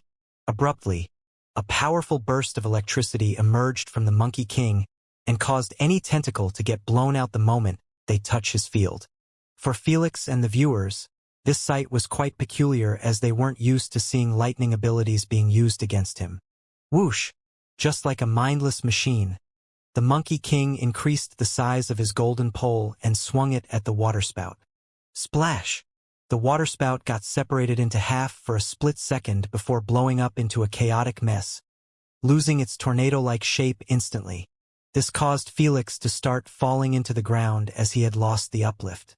Still, he easily recovered by having a water tentacle catch him. It was created from the chaotic portions of water in the ground. As anticipated, Landlord is struggling, Ulfong commentated excitedly. Thud! The moment Felix was dropped on the ground, the Monkey King joined him by landing akin to a meteor. Before the noise could even echo twice, he was already sprinting in direction of Felix while dragging the golden pole behind him. It was engulfed in electricity, creating a truly deadly combination. Unless I weaken him, I ain't winning this anytime soon. Felix swiftly beamed his crescent battle axe and covered it in purplish electricity as well. This was the first time he was going to use the energy-draining sacred attribute since he always abused his soul-burning attribute. But in this case, Felix was smart enough to know that his soul-burning attribute was useless against those celestials since they were operated by AIs. In other words, they had no souls whatsoever to burn. How is Landlord keep changing the colors of his lightning as he wished? Ulfong remarked in surprise as he watched Felix charge towards the Monkey King, while leaving behind him a long trail of purplish lightning arcs. The Monkey King tightened his grasp on the golden pole and swung it as hard as he could at Felix's head. Felix blocked the strike with the surface of his axe, knowing that the blade would lose out against the bluntness of the golden pole. After all, they were both legendary's artifacts. Si Liing. SCLZLZLZ. The instant the two weapons clashed, an explosion of electricity occurred, causing both to get assaulted by them. However, while Felix came out of the clash all right, the Monkey King had a slight change of expression after sensing that his mental energy, elemental energy, and his physical energy was reduced just a little. Whoosh! Felix didn't let him think for a second about this as he rushed him again and showered him with a barrage of strikes, forcing the Monkey King to block them with his metal pole. Each time he did so, the purplish electricity would be transmitted straight into his body because he was connected with it. He might be immune to electricity, but nothing could defend him against the energy-draining sacred attribute. Boom! When the Monkey King began to feel weaker and weaker with each clash against Felix, he started to pull away under the stunned eyes of the viewers. Everyone could see that somehow Felix was dominating him, which shouldn't have happened since they were merely smashing their weapons around. What the hell is going on? Why is the Monkey King getting pushed around? Ulfong frowned. I thought he will at least hold down Landlord for about an hour if not more. Unbeknownst to them, the Monkey King was getting sapped dry out of everything, making it harder and harder for him to even lift his golden pole. The worst part, he couldn't even escape since Felix was just as fast as him. He was literally being forced to keep clashing against Felix, However, just as Felix assumed that everything would keep going this smoothly, the Monkey King finally decided to force Felix by any means possible. His eyes suddenly turned purple and was followed by the rest of his body. Even the pole became purple, making Felix frown as he had recognized what type of metal was being used. Damn it! It's the nether steel. Felix pulled away on his own, knowing that his strategy was doomed to fail against the nether steel. In fact, it would do more harm than good, since the nether steel was also capable of absorbing the heat produced from electricity and turn it into kinetic energy. When Ulfong saw this, he finally managed to connect the dots about what truly was going on. To make sure, he highlighted the Monkey King statistics again, making him and the viewers gasp audibly. He is sucking all of his energies, Elnora stated with a shocked tone as she eyed the Monkey King's energy bars all being on the low side. No wonder he switched to the nether steel metal, Ulfong added loudly. The sharp viewers realized that his choice wasn't completely beneficial to him since he wouldn't be able to use lightning anymore. The Monkey King must have left this choice as the last countermeasure for this sole reason. Unfortunately, it didn't change much in his situation. I have 2 more elements, my friend. Felix smirked as he coated his battle axe with true poison that possessed the energy-draining attribute as well, to make it even harder for the Monkey King. He turned his hair into many tentacles and coated them too. Cling, cling, cling. While their weapons clashed together, Felix used his tentacles to sneak attacks from any opening he saw. It didn't matter that they weren't strong enough to break through his nether steel skin. As long as the poison touched his skin, the effect would be applied. That's because the Monkey King wasn't using another layer of nether steel to cover himself. He transformed his skin into nether steel, which explained his ability to stay flexible. If it was possible to coat oneself with solid objects and not being too affected, Felix would have been doing it always with his gemstone manipulation. As for transforming his skin like the Monkey King, he hadn't reached that level yet. Unless the Monkey King finds a way to counter Landlord, this will be the end of him, Ulfong declared noisily. There is nothing to do. Selphie smiled happily. This is Felix's victory. She was smart enough to know that the Monkey King was designed to fight with his wooden pole. When his electricity was countered and his fighting style became a hindrance, there was nothing much to do. Sure, he could escape or hide inside an unbreakable metal shield, but the Alliance would never create a celestial that hide instead of fighting to provide entertainment. So, the Monkey King was forced to keep trading blows against Felix even when he knew that only one fate awaited him. It happened sooner than anticipated as his nethersteel skin was finally removed, exposing his flesh in the open after his elemental energy was killed off completely. It was a good fight. Felix nodded calmly as he tightened his grasp on his crescent battle axe and sliced the Monkey King's head in a single motion. Even though his head was separated from his body, the Monkey King still had the same indifferent expression. Thud! Felix beamed back his crescent battle axe as he watched the Monkey King's separated body break into light particles. The only thing left behind was the wooden pole. Congratulations. You have successfully earned 150k points for slaying the Monkey King Celestial. Felix ignored the notification and walked towards the wooden pole. Now that it wasn't coated in metal, he could see that it had a couple of Futhark gemstones embedded at the bottom and the top. It has a nice weight to it, Felix murmured after picking the pole and seeing if he was comfortable in using it. If it was an epic artifact, he wouldn't have batted an eye. However, a legendary artifact capable of expanding its size? Although he wouldn't be able to take it out at the end of the game, he knew that it would come in handy. Felix stored it in his spatial card and sprinted in a random direction, continuing his hunt. Landlord's score is currently 300k points. He is making good progress, but will it be enough? Ulfong stated as he showed the other team's scores. Damn. Most of them managed to take down another Celestial. Baron frowned. The gap isn't shrinking at all. To make matters even worse, Felix spent the next 15 minutes sprinting and scanning nonstop. Still, nothing came in his radar. After all, this was an actual moon instead of a small map. So, Felix could only wish for the best and keep up his search. Half an hour later, Felix could be seen lying on the ground while squinting in front of him. He had his vision pushed to the limit, helping him see past 100 kilometers of distance. What should I do here? Felix thought to himself as he watched a humongous ashen white serpent, smashing its tail all over the place. He could see that it was trying its best to strike two humanoid skeletons. Based on their skeleton structure alone, Felix recognized them to be Fager and Aquamia. Will Landlord be daring enough to attempt and steal the Celestial from their hands? Ulfong expressed with an eager tone. Based on what I have seen, Landlord never backs away from challenges. Although he said so, most viewers felt that Felix would be quite foolish to get himself involved in such mess without backup. On the other hand, they also knew that it wouldn't be possible to find free Celestials lying around. If your boy wants to catch up, he can't waste any opportunity. Erebus grinned. I hope he doesn't dip here. Oh, you don't have to worry about that. Thor smirked faintly as he watched Felix creating a new sniper rifle. The shape of it took everyone by surprise as it had a 10-meter barrel that was being supported by poles in the middle and the front. Nevertheless, what took the viewers back the most was the amount of electrical rings on the barrel. There were more than 100 of them lined up perfectly from the back to the front. Felix's usual sniper rifle merely had 3 meters barrel and 30 or 40 electrical rings.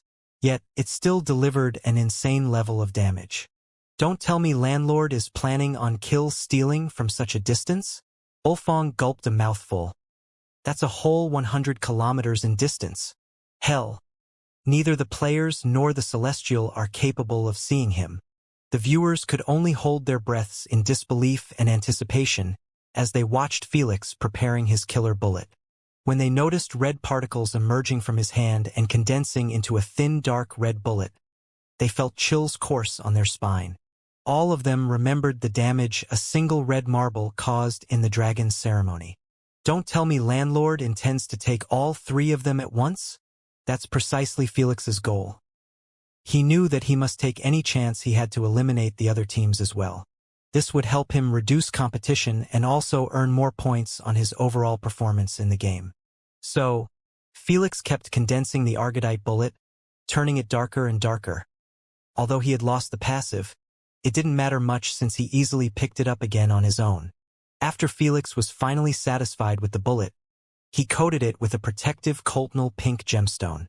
Then, he pushed the bullet inside the sniper rifle's chamber and closed one eye while squinting the other on the white serpent's torso. He knew that the distance was just too far, and it would be extremely difficult to land the bullet if he aimed it at the serpent's moving head. Boys, come on out and help me. The moment Felix finished his preparation, he created 2 crystallized copies of himself and made them lay next to him. They naturally possessed 2 wisps of his consciousness. I will be responsible over the last section. Felix 1 will handle the first section and the middle section will be left to you, Felix 2. Felix disclosed calmly. On it. All right. Both wisps of consciousness replied to him causally, which was quite a freaky situation. It took a while for Felix to feel comfortable by it. They might have exact characteristics of Felix, but they still obey the main consciousness. The reason Felix summoned them in the first place was because of the insane number of electrical rings. He still couldn't control such a large number manually on his own, making him divide them into 3 segments. While Felix was on his last preparation stages, Aquamia and Fager were seen struggling to slay the white serpent. I can't hold it any longer. Make your move already. Aquamia yelled out loud as she used humongous water chains to lock down the white serpent in one place. The white serpent wasn't making it any easier as it kept freezing the water with chilling air before gaining control over it. Crash! Crash! The instant it broke apart the ice chains, it turned them into weapons, launching them towards Aquamia. Meanwhile, Fager was also using his shadows to capture the white serpent and limit its movement. Both of them were trying their very best to make the serpent lower its head to the ground, so Fager could easily pop next to it from its shadow and sever it. That's it. Just a bit more. Fager murmured as he watched the serpent's head being pulled by water chains and shadow hands. Just as the white serpent was about to get into the perfect position for him to make a move, its pupils expanded abruptly as it looked into a different direction. SSSSSSS. It let out a terrifying hissing noise before it started to enclose on itself with an ice shield. This had taken both Aquamia and Fager by surprise. Before they could even properly discuss its peculiar behavior, their danger instincts started tingling out of nowhere. They didn't know what was happening or what was coming, but as veteran Empyrean players, they didn't spend even a split second to think about any of this. Was it enough, though? No one knew, as their eyes were soon consumed by a blinding flash of light before followed by a thunderous explosion that traveled around the entire moon 4 times. All the players stopped whatever they were doing and looked in direction of the explosion. The close ones were able to see a breathtaking mushroom cloud hitting the ceiling of the transparent dome, while the ones on the other side of the moon merely heard the noise. "That's a big one," Mapopo commentated causally. "You think it's JGAT again?" "I don't know, and I don't care," Daydreamer replied indifferently as he continued on his journey. "And I thought I was the boring and silent one." Mapopo cursed under his breath as he followed him, leaving the giant mushroom behind him. Meanwhile, the prime suspect of such explosive nukes had his eyes glued on the mushroom. "Looks like that kid is still not giving up." Elder Forrester chuckled as he looked at his partner, knowing that no one else but those two were capable of casting such a mass-destructive explosion. Unless someone brought with him a legendary scroll. Even better. Jagat smiled coldly, not feeling threatened by Felix in the slightest. He knew that Felix was strong and had an abnormal resistance to fire, but that didn't affect his confidence one bit. He was considered as one of the true senior dragons in the universe, living for an unbelievable period of time. Compared to him, Prince Domino would merely appear as a baby chick. "Let's keep going, big guy." Elder Forrester laughed softly. "Nothing will matter if we remained in second rank." On the other hand, Gar and Nightguard N8 gave the explosion merely a blink of their focus since they were fighting another Celestial. Still, Gar had Felix and Marquis Sebastian in his mind. Hopefully, Sebastian will take care of that brat on his own, not involving me into this, Gar wished to himself. He still had no clue that Marquis Sebastian was sent packing by Felix since Queen AI didn't share such information. Since allying with other teams was forbidden, it wasn't possible to contact him telepathically. "Focus." Nightguard N8 gave him a cold stare after reading his brain waves, which translated to reading his exact thoughts. "Fucker. I told you to stop that shit." Gar cursed him angrily, not liking having his thoughts being read. Unfortunately, Nightguard N8's mental prowess was simply on another level, making him capable of doing even more than that. Back to Felix. He could be seen sprinting away from the mushroom cloud while glancing behind him once in a while. He had already received notification that he had slain the frozen serpent celestial, which pleased him greatly.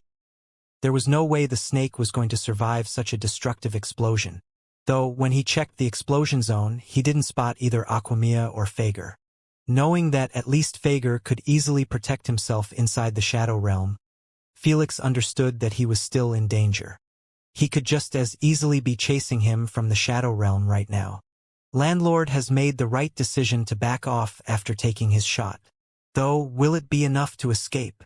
Ulfong commentated while displaying Aquamia and Fager both emerging from shadow of a boulder. Felix believed that only Fager should have survived his explosion, but he couldn't be more mistaken. Right before the explosion occurred, Fager had dragged himself and Aquamia inside the Shadow Realm. When the replay was played on the side in slow motion, it clearly showed that Aquamia was covered inside a dark sphere before getting pulled inside her own shadow. He already mastered the advanced ability Shadow Transportation. Not bad. Siren commentated with a pleased tone after her champion was saved from elimination. While she was a bit nervous that her champion might not survive Felix's long-distance ambush, Erebus was as cool as a cucumber for this sole reason. "I gave him some pointers years ago." Erebus smiled faintly. "I also didn't think he will be still training it." Felix wasn't the only one capable of learning advanced abilities. In fact, he was still a newbie compared to those monsters, who had all the time in the world to focus purely on advanced abilities. Shadow transportation was one of the hardest ones, as it allowed the owner to change the exterior structure of his target to make it compatible with the Shadow Realm. Hence, making it possible to allow even non-Shadowborns to access the Shadow Realm. "How do you feel?" Fager asked calmly as he looked at Aquamia, who was holding her stomach with a twisted expression. "Like my organs were flipped upside down." "Shake it off." Fager narrowed his eyes in direction of Felix. "We have to catch those two bastards and get our points back." He didn't even need to guess.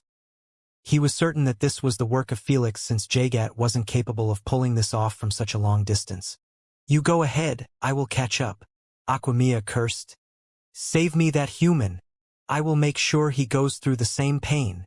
Fager started the chase swiftly through the Shadow Realm, making him bridge the distance between him and Felix in little to no time.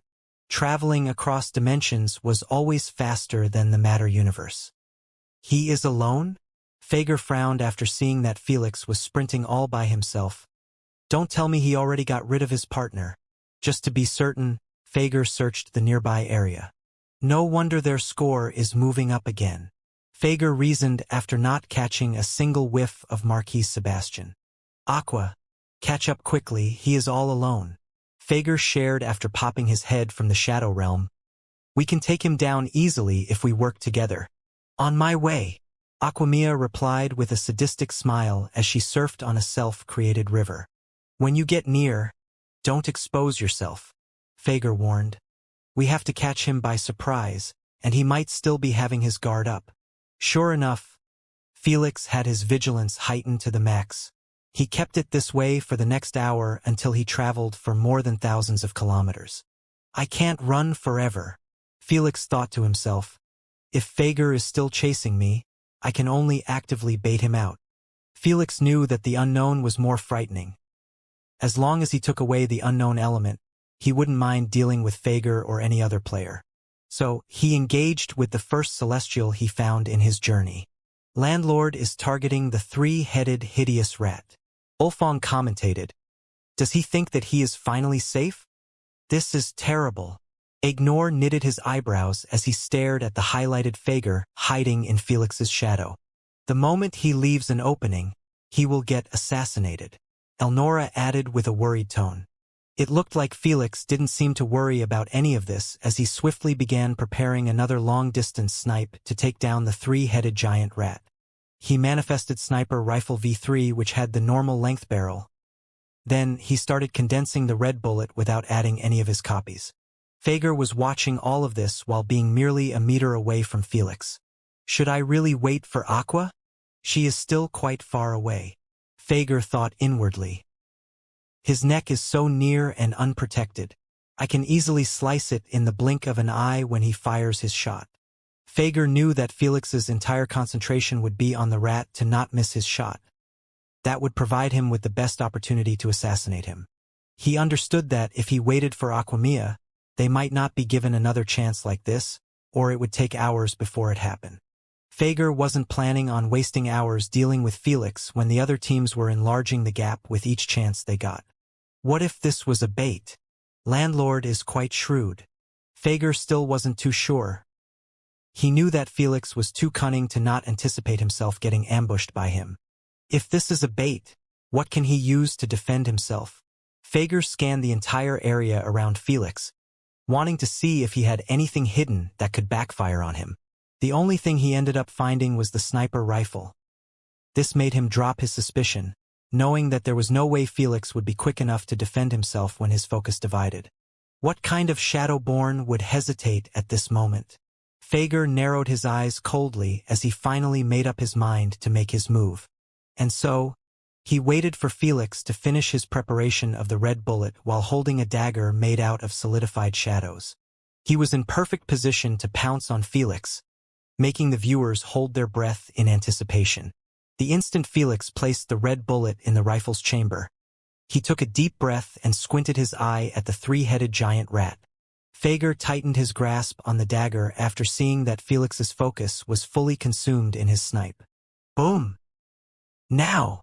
The instant the sniper rifles recoiled after firing off the bullet, Fager launched himself from Felix's shadow and swung his dagger at his neck in the blink of an eye. Impossible. Unfortunately, the anticipated fountain of blood and flesh ripping apart wasn't delivered. Instead, the only feedback Fager received was an insane pushing force immediately after his dagger touched Felix's neck. Cling! The noise produced further made his heart drop 2 folds as his worst nightmare ended up occurring. Retreat! Without an ounce of hesitation, Fager ditched his dagger and attempted to pull back inside Felix's shadow. Too bad. Felix wasn't that forgiving. Ha! Fager felt chills course on his spine after his vision was hit by a sudden pitch-black darkness. He couldn't sense any nearby shadows anymore as Felix had surrounded both of them with a cloud of corruption inducement. The corruption inducement was known to be able to absorb light particles, making it impossible for shadows to exist around it. After all, shadows and darkness were fundamentally different things, as shadows were formed only when part of a light beam was blocked or redirected. "You are in my world now," Felix whispered, akin to a devil, as he took hold of Fager's waist that had the AP bracelet. He was so strong, he applied just a bit of force and Fager's bones were broken into little fragments with his bracelet. Boom! Before Fager could react to the pain, the noise of the nuke explosion had finally reached them. A chance! This rekindled Fager's chance of escaping through the shadows, knowing that poison would get scattered forcefully by the shockwave. This did indeed happen, however, before Fager could feel delighted. His expression turned petrified when he realized that the darkness didn't disappear. "You might not see it, but we are locked inside a Damnkanite dome." Felix smiled demonically as he came face to face with Fager. Even though he couldn't see a damn thing, Fager still felt his fingers curl up with every breath assaulting his face. He knew that he was locked in with a monster, and he was hopelessly unable to do anything about it. After all, he couldn't conjure shadows in darkness, and his other countermeasures were ruined. Just like every Shadowborn, he always carried with him many objects that could emit light to be used in such terrible scenarios. Too bad. Felix was familiar with this habit and destroyed his AP bracelet. "Fuck this, I surrender." Fager swiftly gave up on the game, knowing that he wouldn't be able to survive a single punch from Felix in such a close distance.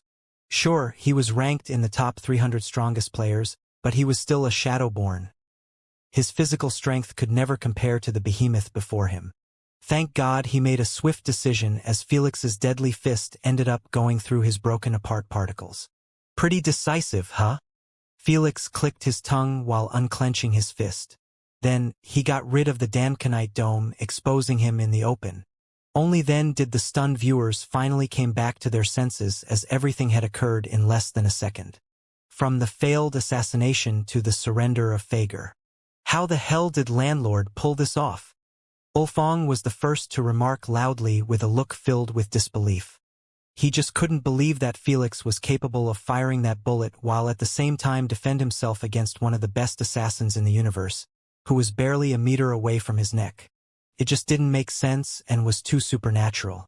The only ones sharp enough to figure out Felix's strategy this quickly were primogenitors. Just brilliant as always. Erebus clapped his hands slowly, while sighing in disappointment at his champion's unexpected elimination. "We even warned them about his passive. One soul, many lives." Siren rubbed her eyelids in frustration, not liking the fact that her champion was left on her own. "He might have considered it, but I doubt he thought that Felix can use it to place wisps of his consciousness within his own sniper rifle." Thor smirked. "That's right. The secret to Felix's baiting strategy was the sniper rifle itself. Felix had split a wisp of his consciousness and placed it within his sniper rifle. While he was acting like his focus was on the rat, in reality 99% of his concentration was placed on his shadow. Meanwhile, the hidden wisp of consciousness fired the bullet to lure out Fager. That's why Felix had chosen his sniper rifle V3, as it was easily operated by just one wisp of his consciousness. When he emerged, it was easy for Felix to defend his neck by coating it with layer of Damnkanite. Since it was capable of reflecting elemental energies, the shadow dagger wasn't able to push through it at all or even force Felix out of his position. The rest was history. What shocked the viewers even more was the ending of the three-headed rat. Congratulations. You have successfully earned 150k points for slaying the three-headed hideous rat Celestial. With one single move, Felix had eliminated a player and also a Celestial. Don't tell me he is going to pull this off. Don't tell me he is going to pull this off. Marquis Sebastian Palms sweated a bit as he watched the stream of the game in his castle. The only reason he had no problems getting eliminated this early from the game was his confidence in Felix's inability to win this game. In his eyes, Felix was simply against too many odds and the time wasn't his ally. However, the more he watched, the more nervous he got. Just relax. He has just tied up with 4th ranker score. Marquis Sebastian exhaled to calm himself. He is still way too far from the 1st ranker. Even Felix didn't seem too pleased by his latest victory after glancing at the ranking. I have to slay 4 Celestials to catch up. Felix frowned. That's if the other teams failed to kill anything for the next 6 hours or so. Felix wasn't liking the sound of this because he knew that the Celestial spawn wasn't infinite. There was a limited number of them, and if they got slain, a god would be spawned. Felix understood that dealing with that god wasn't going to be a smooth experience. A couple of 100 kilometers away, another player wasn't having the best experience at the moment. It was none other than Aquamia, who found out about the elimination of her partner a few moments ago. Fager, you stupid bastard. Couldn't you just wait for me? Aquamia cursed while halting her chase. Now that she had lost her partner, Aquamia wasn't too sure anymore about hunting down Felix.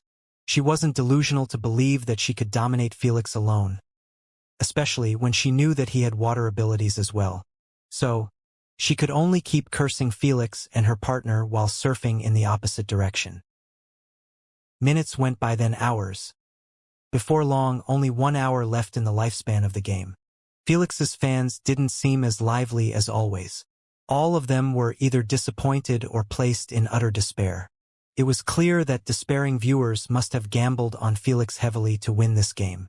Unfortunately, the score was frozen like this for the past hour. 1. Mapopo/Daydreamers team, 1,500k points.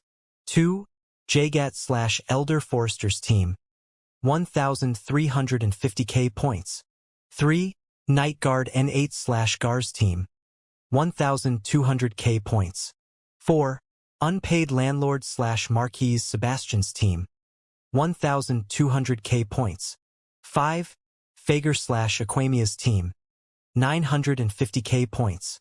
Landlord has really done an amazingly remarkable job on his own to bridge the gap to this extent. Ulfong shook his head. Too bad. The others are just as good. The fact that Felix could be considered as 3rd was quite admirable. To highlight just how difficult it was to hunt Celestials alone, Aquamia barely killed one after Fager got eliminated. Meanwhile, Felix had slayed 7 in total without counting the first one. This is really an unfortunate game. Selphie sighed in frustration as she watched Felix searching for Celestials with a solemn expression. She knew that he wasn't going to find one anytime soon, since there wasn't a single Celestial spawning anymore. The last alive Celestial was currently fighting Mapopo and Daydreamer. Everyone knew that the moment they slay it, the game would step into the second phase. The God's Raid. Can Felix slay the god? Elnora wondered. He is always creating miracles. Why can't he do it again? He will be earning 5 million points and instantly win the game. Easier said than done. Ignore shook his head. It's not called a God's Raid for no reason. Clearly, they made the entity so strong. It wouldn't be possible to slay him without all the teams working together. There are only 8 players left, Elnora added. In fact, there are only 6 players left since Mapopo and Daydreamer would do their very best to make it impossible for others to slay the god. Selphie, Ignore and Baron nodded in agreement. They knew that Mapopo and Daydreamers would be securing their victory in this game after the Celestials stopped spawning. The only way for them to lose was to either get directly eliminated or slay the god and earn those 5 millions. So why bother join the raid and help their enemies? Knowing that it's banned for teams to ally together, it will be extremely challenging for those 6 players to trust each other or even communicate properly. Baron mentioned. So what are you saying? Carwin said softly. Is this game really over for Felix? Unfortunately, the odds say so. Ignore side. Ignore's pessimistic view was doubled down by other viewers as almost everyone believed that the game was going to end in favor of Mapopo and Daydreamer. Even the primogenitors thought so, and it didn't feel good to them. This is quite embarrassing, to be honest. Erebus coughed. The non-two champions winning over us. It happens. Charuf chuckled, not feeling too bothered by the thought. He knew that in Empyrean rank, everyone was a force to be reckoned with even if they represented no one. I am quite satisfied with seeing that little cutie finally lose a game. Kumiho giggled. I am curious to see his reaction. Kumiho was also part of the bet as Night Guard N8 represented her in this game. Since the Hive race weren't descendants of any one of them, naturally they weren't obliged to be sponsored by just one primogenitor. In this case, Siren and Kumiho had shared custody of them. You sure likes having your hopes up, Lady Sphinx remarked calmly. I am not raising them if the result is certain. Kumiho replied with a faint cold smile. She still wasn't over the last game, when she lost 3 monoliths at once. We will see about that. The moment Lady Sphinx said so, Queen AI announced throughout the entire moon. Congratulations. All the summoned celestials have been slain. Please prepare for the god's raid. He will be spawned in 1 minute at the dark side of the moon. You have been given the exact coordinates. Queen AI repeated the announcement 2 times, making everyone feel crestfallen but Mapopo and Daydreamer. I am still short of 3 celestials. Felix clutched his fists with a disheartened expression after seeing the new ranking. He really gave it his very best and still it wasn't enough. Felix was sensible enough to understand that it wasn't the best time to mope around or blame his luck over this situation. He took a deep breath to ease his agitation and began a new journey towards the dark side of the moon. This time, he used his slingshot technique to help him arrive there faster than anyone else. He didn't use it before because it was extremely difficult to see anything while traveling at such crazy speed. He didn't want to go past Celestials. Although Felix wanted to go there as quickly as possible, he had no intentions of fighting the god alone.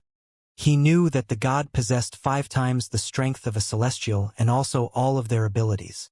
All of their abilities in the sense that the god would be a strong mentalist, elementalist, and also possess 5 times the physical strength of a barbarian Celestial. No matter how Felix thought about it, he saw no way to win against this behemoth on his own. Still, he was going, knowing that no other option was left. In a few moments at best, Felix landed at the dark side of the moon. It might be called the dark side, but it was equally lighted like the rest of the moon. This wasn't modified by anyone as it was a natural occurrence. That's because the sunlight fell equally on all sides of the moon. It was only dark to those viewing from the near planet due to a phenomenon known as tidal locking. Anyhow, Felix buried himself deep underground and made his golems close the hole before sending them away. Then, he drank the same potion that provided him with perfect invisibility in his previous game. Felix brought just one and saved it for this phase, knowing that he would be needing everything if he was placed in this damning scenario. Landlord has turned himself invisible near the spawn area of the god. Ulfong commentated. Is he considering last hitting the god in case other players decided to fight it? Some thought that it was a smart idea while others believed that Felix was shooting himself in the foot. If he also hid, this will bring the numbers to merely 5 players. I doubt they will dare assault the god with such a few numbers while knowing that 3 players might be spying on them. Espadacalone mentioned. Everyone nodded in agreement. Honestly, I wouldn't worry too much, Siren chuckled. That kid has still underestimated the prowess of the god. Even if Felix heard her, he wouldn't know what she was talking about. He was confident in his potion, the depth of the hole, and lastly, the isolating gemstone cube where he was hiding in. Suddenly, Felix was forced to squint his eyes after a blinding flash of light emerged a couple of kilometers away from him. He was forced to do so while his vision provided him with merely infrared light. For everyone else, all of them ended up closing their eyes shut, feeling like they were staring directly into the sun. Ulfong swiftly dialed down the brightness to help his fellow viewers. Everyone started opening their eyes slowly after the light became gentle. When their eyes landed on the source, everyone was frozen in place with stunned expression, incapable of comprehending what they were seeing. Is that an actual god? Is that an actual god? One of the viewers murmured with a look filled with awe at the sight of a golden illuminating statue with thousands of arms and 4 heads facing each cardinal direction. The statue was hovering slightly above ground, defying gravity with its ginormous size. The size alone was enough to install fear in anyone's hearts, as it made the scorpion celestial resemble an ant before an elephant. As for its heads, each one had a different visage and expression, making him seem quite bizarre and otherworldly. How in the hell anyone can take this down? Elnora murmured while trying her best to stare directly into the god's eyes. Even while she was away and safe, she was still feeling somewhat terrified of him. Everyone removed any notion of having their idols slay this ethereal entity. In their eyes, they would be proud if they managed to remove one of his arms. Abruptly, one of the god's heads moved slowly to the right and stared into the area where Felix was buried. When the viewers looked into the head's 3 eyes, they saw a reflection of a white crystal cube. No one knew how was that even possible when Felix was buried many kilometers away. Oh no! Just as Felix's fans were about to express their worry, their words ended up halting at their throat at the sight of the crystallized cube being forcefully dug out from the ground by mere telekinesis. Then, the crystallized cube was brought next to the god's head, making the dumbfounded Felix come face to face with him.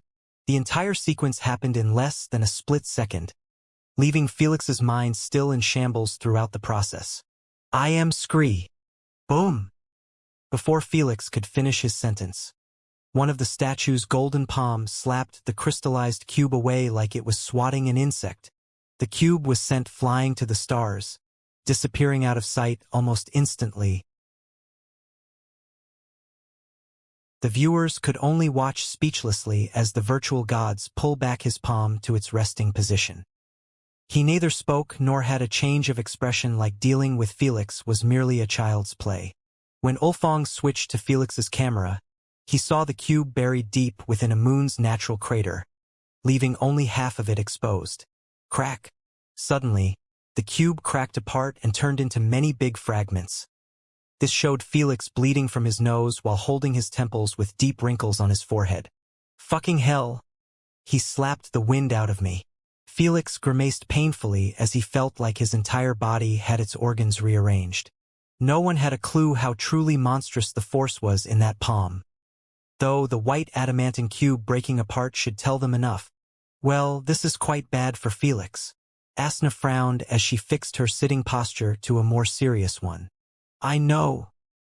That virtual entity's mental strength is already enough to put him in place. Candace nodded. The fact that the god was able to fish out Felix from such a far distance by merely sensing his brain waves was already scary enough. Don't even mention his physical prowess that could break even white adamantine. Something that Felix couldn't even pull off with his monstrous strength.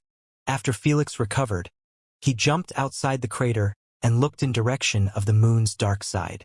He couldn't even see it in the horizon, making him realize that he must have traveled at least half of the moon. This isn't right. Felix knitted his eyebrows. I know that the virtual god should be strong, but not to this degree. Felix knew that even if he was a god, he should have either a weakness to defeat him or balanced strength to deal with him if they worked together. After what happened to him, he completely dropped the second assumption, knowing that even if 100 of them fought, they would never defeat him. He must possess some sort of weakness, Felix said. Unless I found it, I can forget about getting near him. For now, Felix decided to return to the dark side and analyze the virtual god from a distance. When he arrived, he found out that Jagat, Elder Forester, and the rest of the Empyreans were already there. Only Mapopo and Daydreamer were nowhere to be seen. The rest were staying in exposed areas while staring at the virtual golden statue from a distance. All of them shared the same solemn expression at the behemoth size of the virtual god. Felix ignored them for now and zoomed in, wanting to study everything about his target. Unfortunately, He didn't find anything noteworthy since the virtual god was exactly like a statue. Unmoving and unreactive. "What do you think, Miriam?" Sage Arthur asked as he eyed holographic screen that was displaying the current silent standoff. "It's over for them," Miriam replied lazily while popping a chewing gum. The Ruiner and the rest of the newly appointed upper echelon of the war room all nodded in agreement. It was only natural that Arthur would call for everyone to an emergency meeting for the sake of watching this game and studying Felix's strength much better. After all, he was their most important target in their upcoming war. "I think the same." Arthur smiled faintly. "The virtual god's stats are just too insane." When Ulfong highlighted them, everyone couldn't help but believe the same. The virtual god has 4 heads for a reason. Each one is responsible over a type of power. Ulfong disclosed as he took advantage of the player's inactivity to explain the virtual god's powers. The northern head with 3 eyes can only use mentalist abilities. The southern head with the salamander's looking mouth can use only magma abilities. Ulfong paused and highlighted the remaining 2 heads. The goat-like western one can use light abilities, while the last eastern one uses metal abilities. The more information they heard, the harder their confidence in their idols crashed. In their eyes, there was simply no way their idols could win against a triple elementalist virtual god with strength to break the moon and mental prowess to lock down kilometers of radius. Sneaking up wasn't going to work, and facing him head first would be a fatal mistake. "I know what you are thinking, but the virtual god isn't an immortal being." Ulfong grinned. He also possessed a weakness, and quite an inconvenient one. This brought some hope to the viewers. Alas, his answer wasn't what they had expected. The virtual god can only use the abilities of 2 heads at once. It was a weakness, all right, but even an idiot here knew that it still didn't change much. Using abilities of 2 heads was still more than enough to crash their idols. The worst part? Felix and the others had no idea about this, and it wasn't easy to find out about it.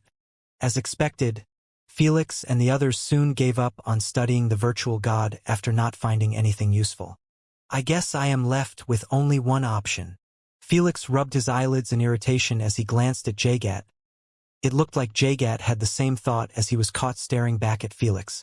Both them seemed to dislike their mutual idea greatly.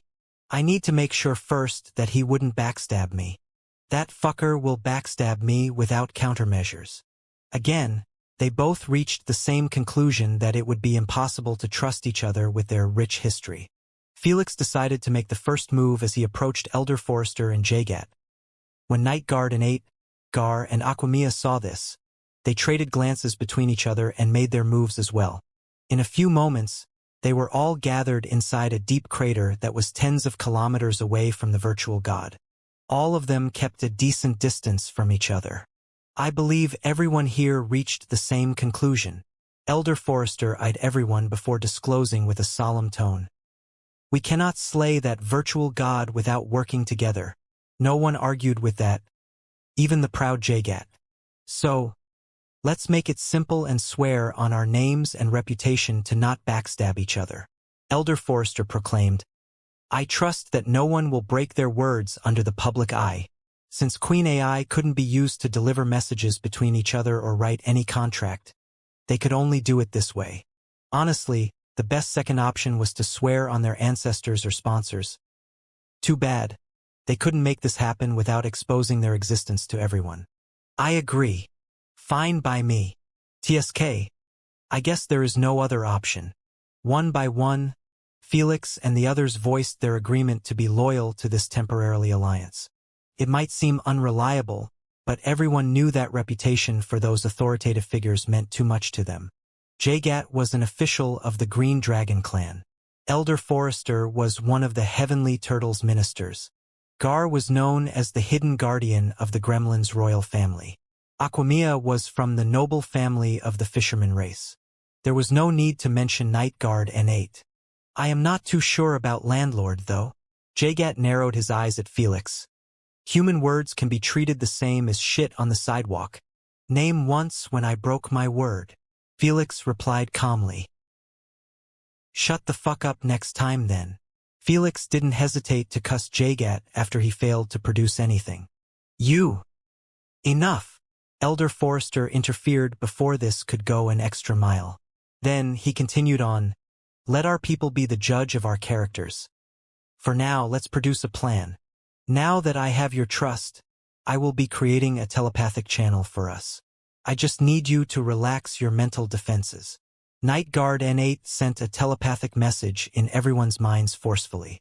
If it were anyone else requesting this, no one would bother entertaining such an insane thought, even if there was a Queen AI contract. However, this was coming from Night Guard, who vowed on the name of Queen Scarlet to not harm or betray them. Everyone trusted him completely that he would not backstab them. Even Felix. That's because vowing on the Hive Queen made it impossible for him to go against it even if he wanted. It wasn't because of intimidation or worship. All Hive members were wired from birth that when the Queen's name gets used as a vow, it would be the same as she was the one giving it. And so, everyone relaxed their mental defenses to allow the telepathic channel to be created. Can anyone hear me? Yes. Good. This will help us not feed intel to Mapopo and Daydreamer. Indeed. Felix and the others knew that Mapopo and Daydreamer might be spying on them from a spatial pocket right this instant. They couldn't be any more correct. What are they talking about? Daydreamer asked as he sat behind Mapopo on a floating giant moon boulder. They moved to telepathic conversation. Mapopo replied with an irritated tone. That's unfortunate. Daydreamer expressed casually. But it wouldn't matter much. You saw what happened to Landlord. It was only natural that those two would arrive near the virtual god much faster than Felix with Mapopo's wormhole ability. I know, but I still feel uneasy about them working together. Mapopo answered while using the spatial waves to shape up an image on the real dimension. This made him see everyone as mere fuzzy gray auras, but it was still better than nothing. As long as we remain here, we can easily void any chance they have to slay the virtual god. Daydreamer wasn't worried in the slightest. Oh, looks like they are up to something. Mapopo's antennas straightened up after noticing two kinds of intense energies being created by Felix and Jagat. If his vision wasn't altered, he would have noticed that they were condensing a spherical green orb and a red bullet. Oh my goodness! Landlord and Jagat are planning to merge their nuke abilities. Ulfong gulped a mouthful in fear and excitement. His reaction was shared by the viewers and even the other players, knowing that the damage produced from such a deadly combination might be the solution they were looking for. This was the idea that both Felix and Jagat believed would produce positive results. It was approved by their allies since there wasn't really any other option at the moment. Felix and Jagat made sure to keep condensing their abilities until they reached the limit. Are you confident that Little Bullet will carry the same punch as my supernova orb? Jagat mocked as he eyed Felix's tiny wine-colored bullet that was barely 1 centimeter big. I am not done yet. Felix replied calmly as he started condensing another Argodite bullet. When he was done condensing it, he began working on another one under the dumbfounded eyes of his allies and viewers. Does he have an infinite pool of energy? He never runs out of it. After he finished, he wiped his sweaty forehead and placed the 3 tiny bullets inside a bigger halocoltnal bullet. You fire first to match my bullet speed, Felix remarked casually as he placed the bullet inside his sniper rifle. Jagat got pissed off at Felix's condescending tone, but he had nothing to retort with. He knew that if they fired both at the same time, his supernova orb would barely cross 5 meters before Felix's bullet explode on the virtual god. He believed that Felix might end up slaying the virtual god before him if the explosion was too much to handle. So, he could only lower his pride a bit and breathe out the supernova orb. It was slow enough Felix was able to see its trajectory and travel distance. So, the moment it was about to collide with the virtual god's back, Felix took his shot. This time, everyone was prepared and closed their eyes shut for the anticipated fireworks. What fireworks it was, as the entire sky was lit up by 2 suns, one 3 times bigger than the other. They completely hid the virtual god, which was an insane feat on its own. Boom! A split second later, The unbearable noise and shockwaves traveled at an insane speed and reached Felix and the others, forcing them to hide at the bottom of the crater. When the chaos died down, all of them returned to the surface and focused on the mushroom cloud that was touching the transparent ceiling. Did it work? Aquamia inquired as she tried her very best to find the virtual god inside the mushroom cloud. Aquamia had gotten her answer before anyone could open their mouths. Dear Lord! All of them felt chills course on their spine as they saw the golden statue emerge from the smoke and dust with his entire body intact. He merely lost a couple of arms and dragged a few more on the ground. The rest were scorched up a bit, and that's all. What made Felix and the others feel petrified was the sight of those arms growing back again after being put under a shimmering gentle light. In a few moments, the virtual god's body was perfect again. The only difference between now and then was his expressionless cold eyes being placed on Felix and the others. They were caught red-handed. Dear God, have mercy on us. Let's retreat for now. Arg. Before Felix and the others could even consider walking away, they were all assaulted by an intense flash of light, forcing them to close their eyes tightly and lower their heads. The only one, who managed to swiftly recover, was Gar, as he had used his darkness element to counter the extreme illumination. The moment he opened his eyes, he felt his blood run cold at the sight of the golden statue standing in front of them with many of his palms clenched into fists. With him being this close and emitting light everywhere, he truly resembled a god coming down to punish puny mortals like them. Gar didn't spend even a split second thinking of the unimaginable teleportation of the virtual god. The first thing he did was hide inside a pool of darkness without alarming anyone. Still, Felix and the others swiftly manifested their protection abilities around them, even though they had no clue what was happening. Their danger instincts screamed at them to do so. Boom, boom, boom. Good thing they listened as the virtual god started plummeting the crater with hundreds of destructive fists and palms. They were so powerful. The moon was cracking like it was being assaulted by an earthquake. Soul X-ray vision. Felix swiftly canceled the visible light, leaving only electromagnetic radiation that allow him to see bones and such. This helped him open his eyes and negate the intense blinding light completely. The first thing he saw was countless sets of humongous boned arms smashing the area, and the skeletons of his allies struggling to fend against this onslaught. Crack! Suddenly, Felix looked up after hearing cracking noise of his white adamantine dome.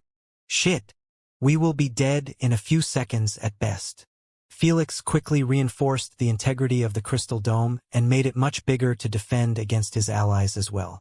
Felix knew that he still needed them to defeat this behemoth. Elder Forester, quickly create an underground tunnel to get us out of here. Gar, use a layer of darkness to cover the crystal dome. The rest reinforce my barrier. Felix shouted in the telepathic channel, taking the lead since he was the only one capable of seeing and doing something about it compared to Gar. On it!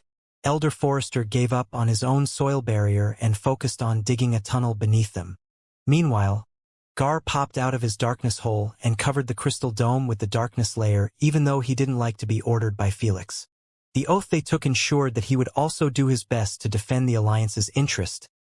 After all, there was no point in allying together if a couple of players were planning to sit back and chill. As for Aquamia and Nightguard, they used pressured water and mental pressure to reinforce the crystal dome from the outside. Only Jagat stayed unmoving since his fire was absolutely useless against such attacks. The tunnel is ready, Elder Forester disclosed from within the giant hole behind them. Before Felix could say anything, Jagat and Gar were the first to ditch their positions and escape through the tunnel. Fortunately, Gar's external manipulation range was at least 8 kilometers if not more. So, the darkness layer still protected the others after he was gone. Cowards! Aquamia cursed them. Go ahead first. Felix permitted Aquamia and Nightguard, not bothering too much with Jagat and Gar. All right. Nightguard N8 nodded expressionlessly and flew inside the tunnel. This still doesn't make us even. Aquamia left an irritated remark as she chased after Nightguard N8. After everyone was gone, Felix felt that the link to his group telepathic channel was being cut. giving him the cue to begin his retreat. Crack, crack, crack. However, the crystallized dome started cracking much faster, forcing him to focus on reinforcing it again. Landlord has been left in a pitch, Ulfong commentated as he showcased the cracked crystal dome through the chaotic thrashing of the golden arms. He will be doing us a favor if he died here, Arthur remarked with a hopeful tone.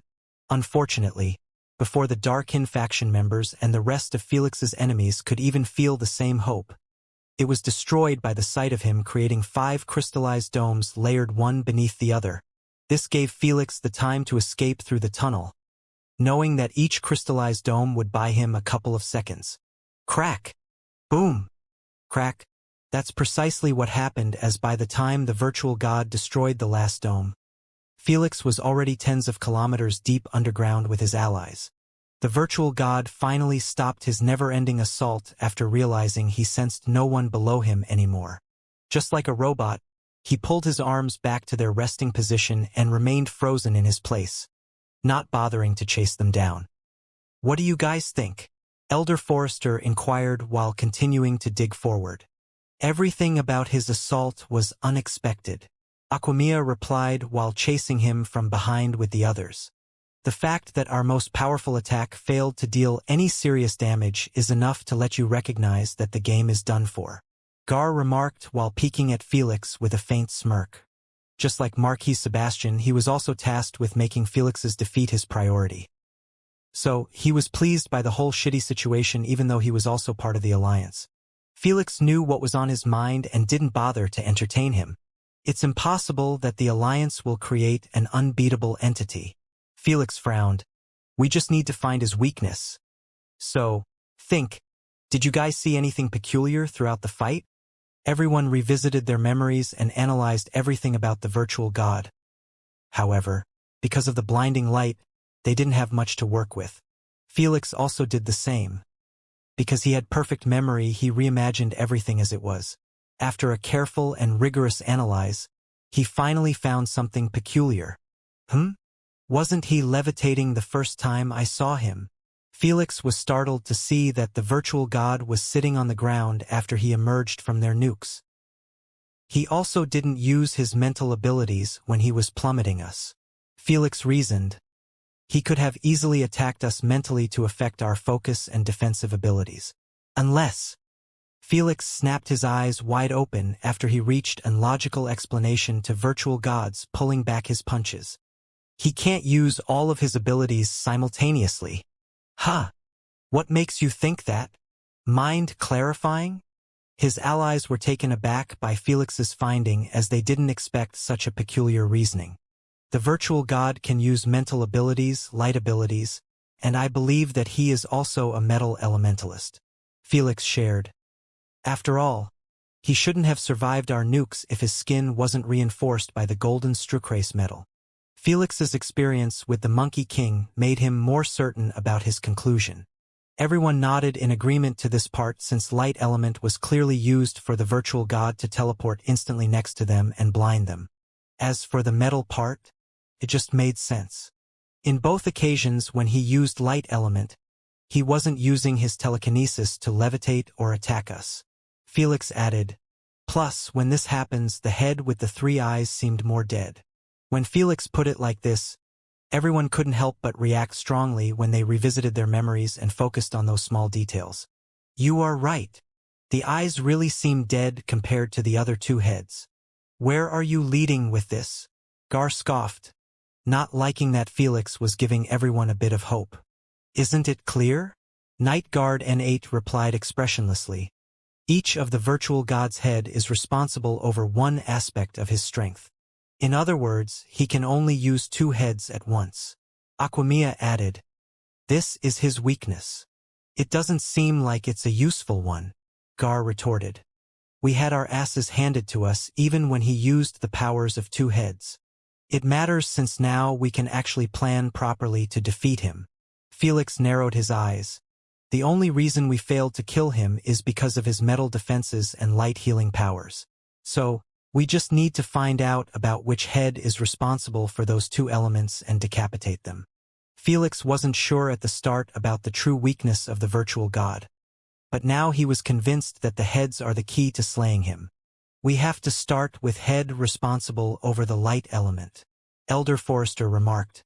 It provided him with the speed of light, insane healing, and also blinding effect. He is right, as long as we don't get rid of it first, all of our efforts would be for naught. Aquamia nodded. How will we do that, geniuses? Gar sneered. You forgot that of his heads are covered with strucrace metal and even nukes didn't damage them. Everyone went into deep thought at the sound of that, knowing that this was more complicated than it appeared. If they started with the metal head, the virtual god would use the light head to teleport away and come back after recovering his metal head. If they targeted the light head first, it wouldn't be easy to take it down with the extreme defenses from the metal head. The worst part, we still don't know what the fourth head is responsible for. Don't forget that he will be able to use his mental attacks if we removed one of his heads. Shit! No wonder this is worth 5 million points. Elder Forrester sighed. It's far too hard with just us. Good.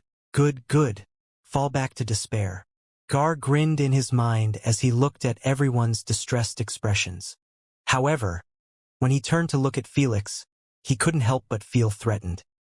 He saw him sitting in a mediation position above a horse-like golem with his eyes closed shut and deep wrinkles in his forehead. From time to time, he murmured something before shaking his head. Don't tell me he is actually thinking of a plan to win this. Gar soon laughed in his mind. Heh, even if he is landlord, there is no way he can find a tactic to pull this off. Absolutely no way. While Felix was squeezing his brain to weave a proper strategy, Night Guard N8 and the others were also suggesting ways to defeat the virtual god.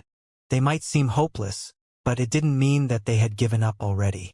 However, every proposal was shot down due to either a couple or many issues in their strategies. When none of them was proposing anything, Gar smirked as he spoke to Felix. Do you have anything to add, the great landlord? Felix opened his eyes slowly and found that everyone's eyes were on him.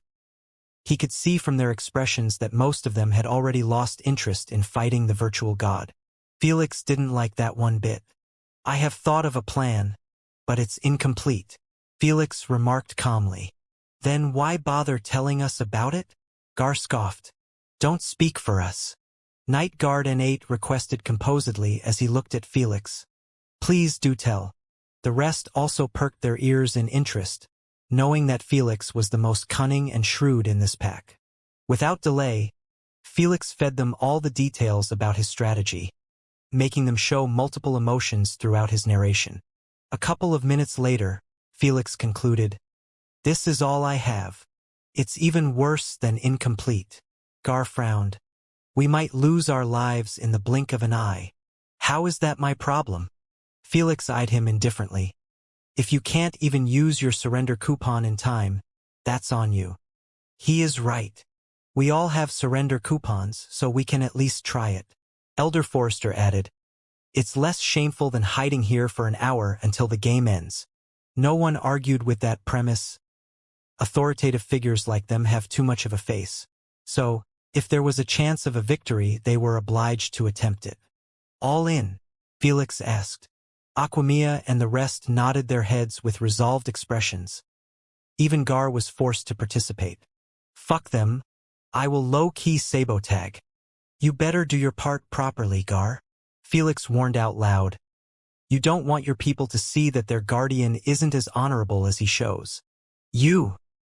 Gar's shady planning was halted before he could even finish his thought. We have our eyes on you.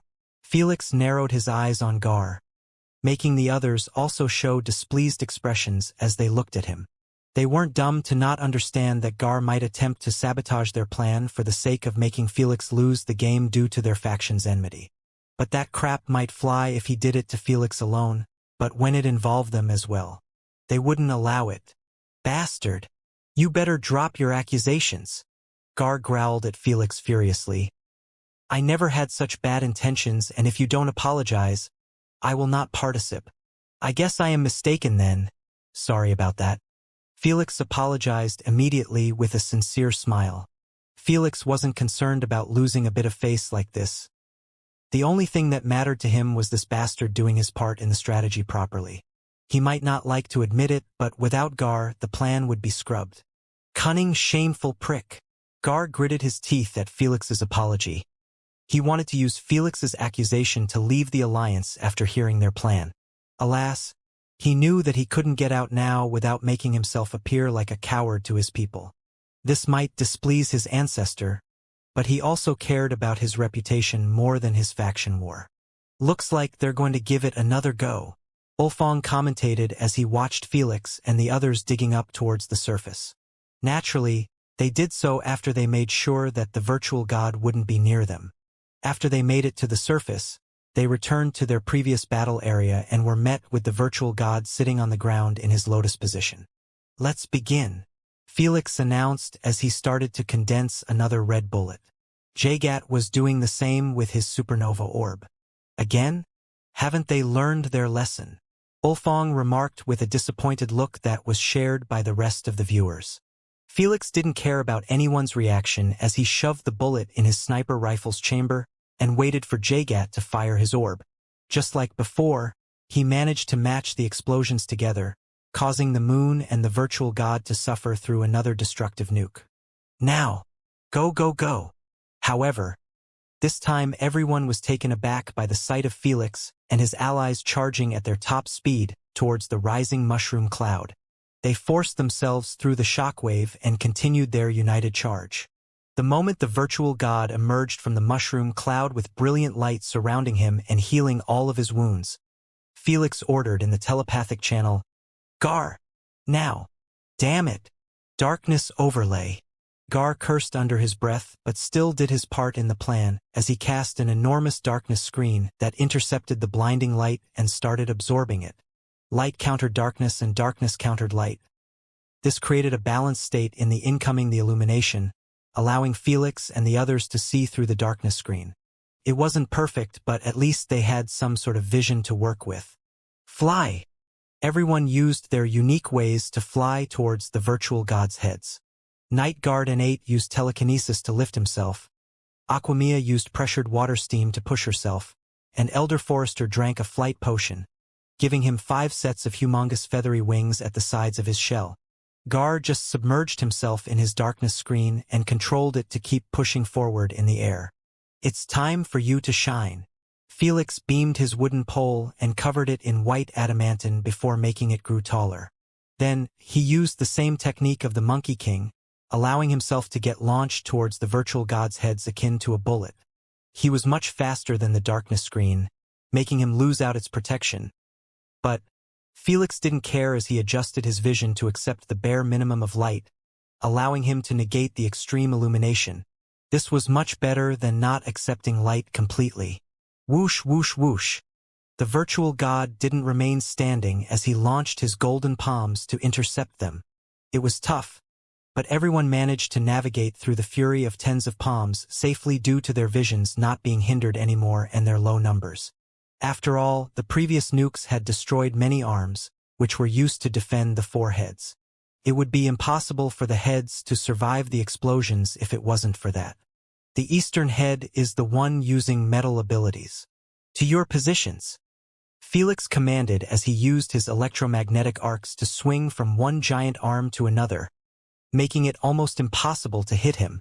While he was swinging, his eyes never left the 2 heads, which had their eyes shimmering brightly.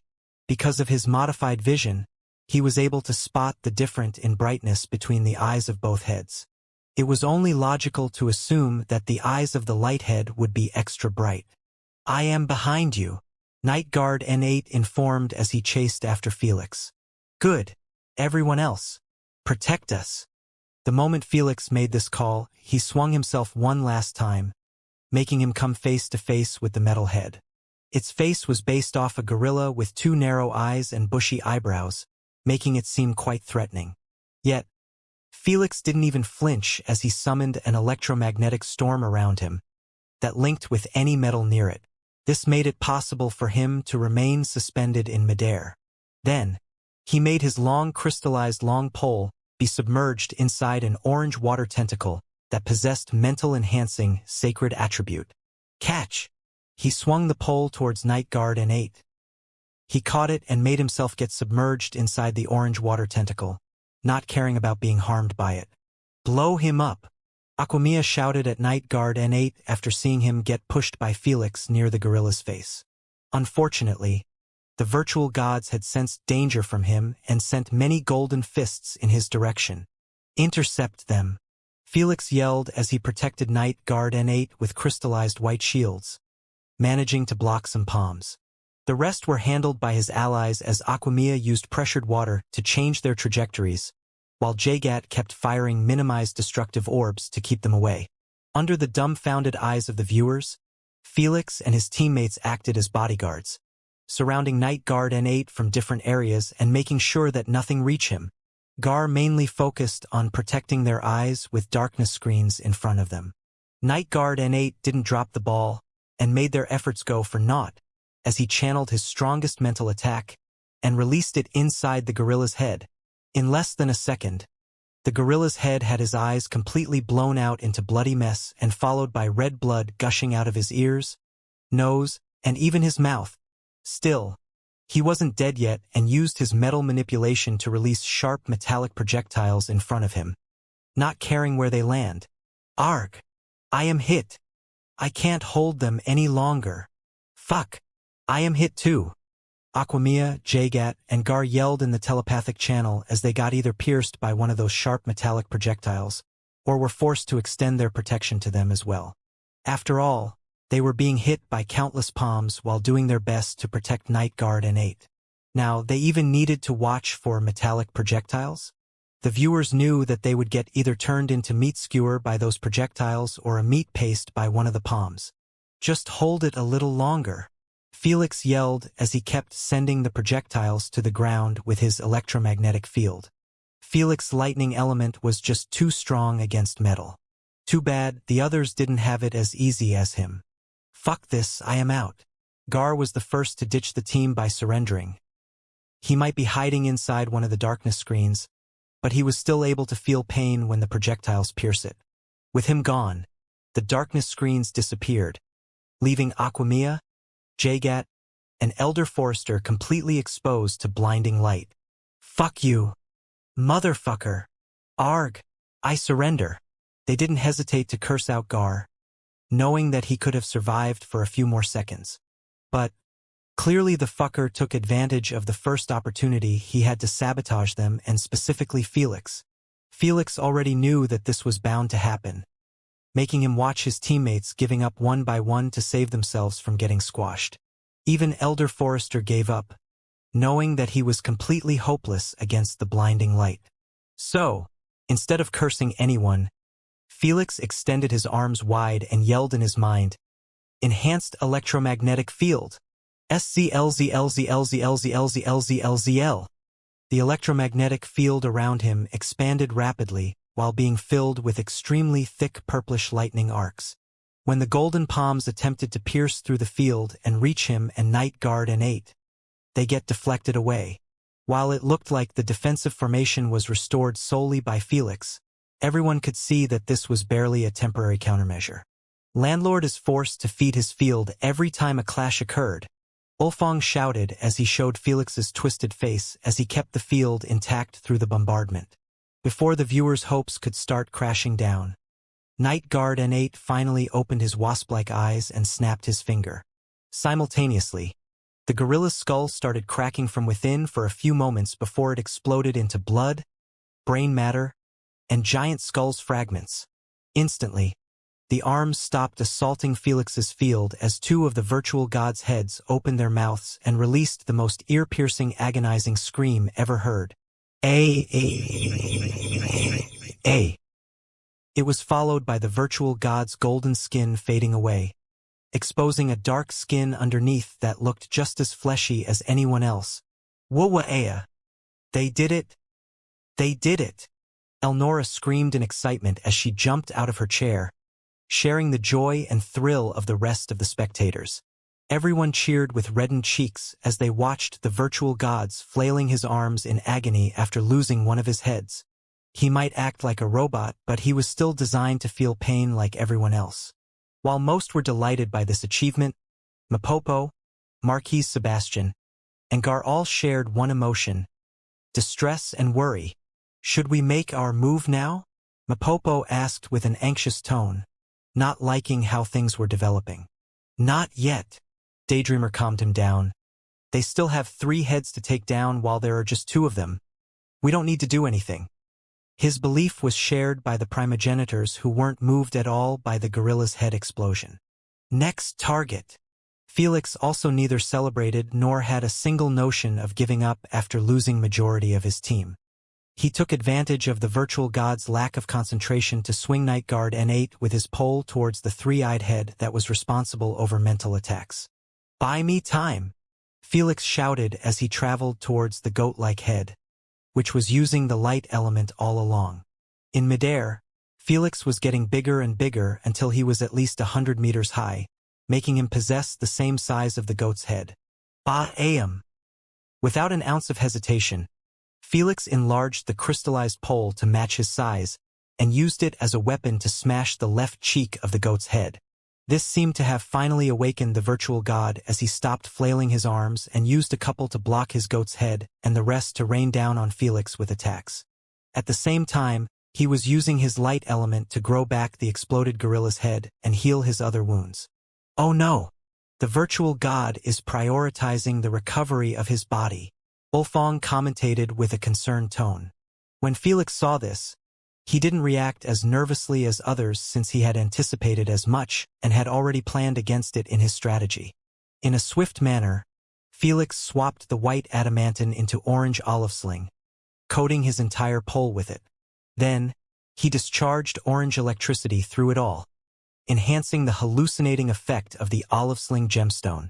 With light shining everywhere, it was reflected on the orange crystallized pole and caused the goat's head to be affected by it negatively.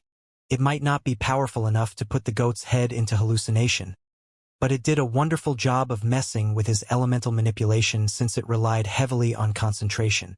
Bomb! Bomb! Bomb!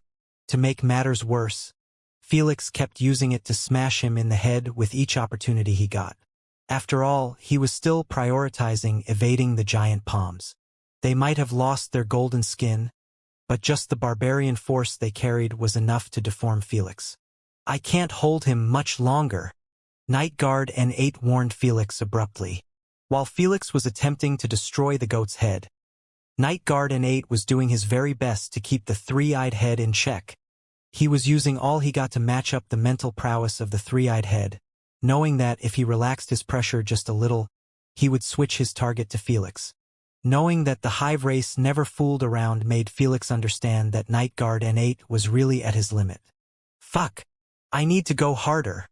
Without an ounce of hesitation, Felix put almost his entire focus on the goat's head, leaving dodging the palms to purely his instincts. Boom, boom, boom.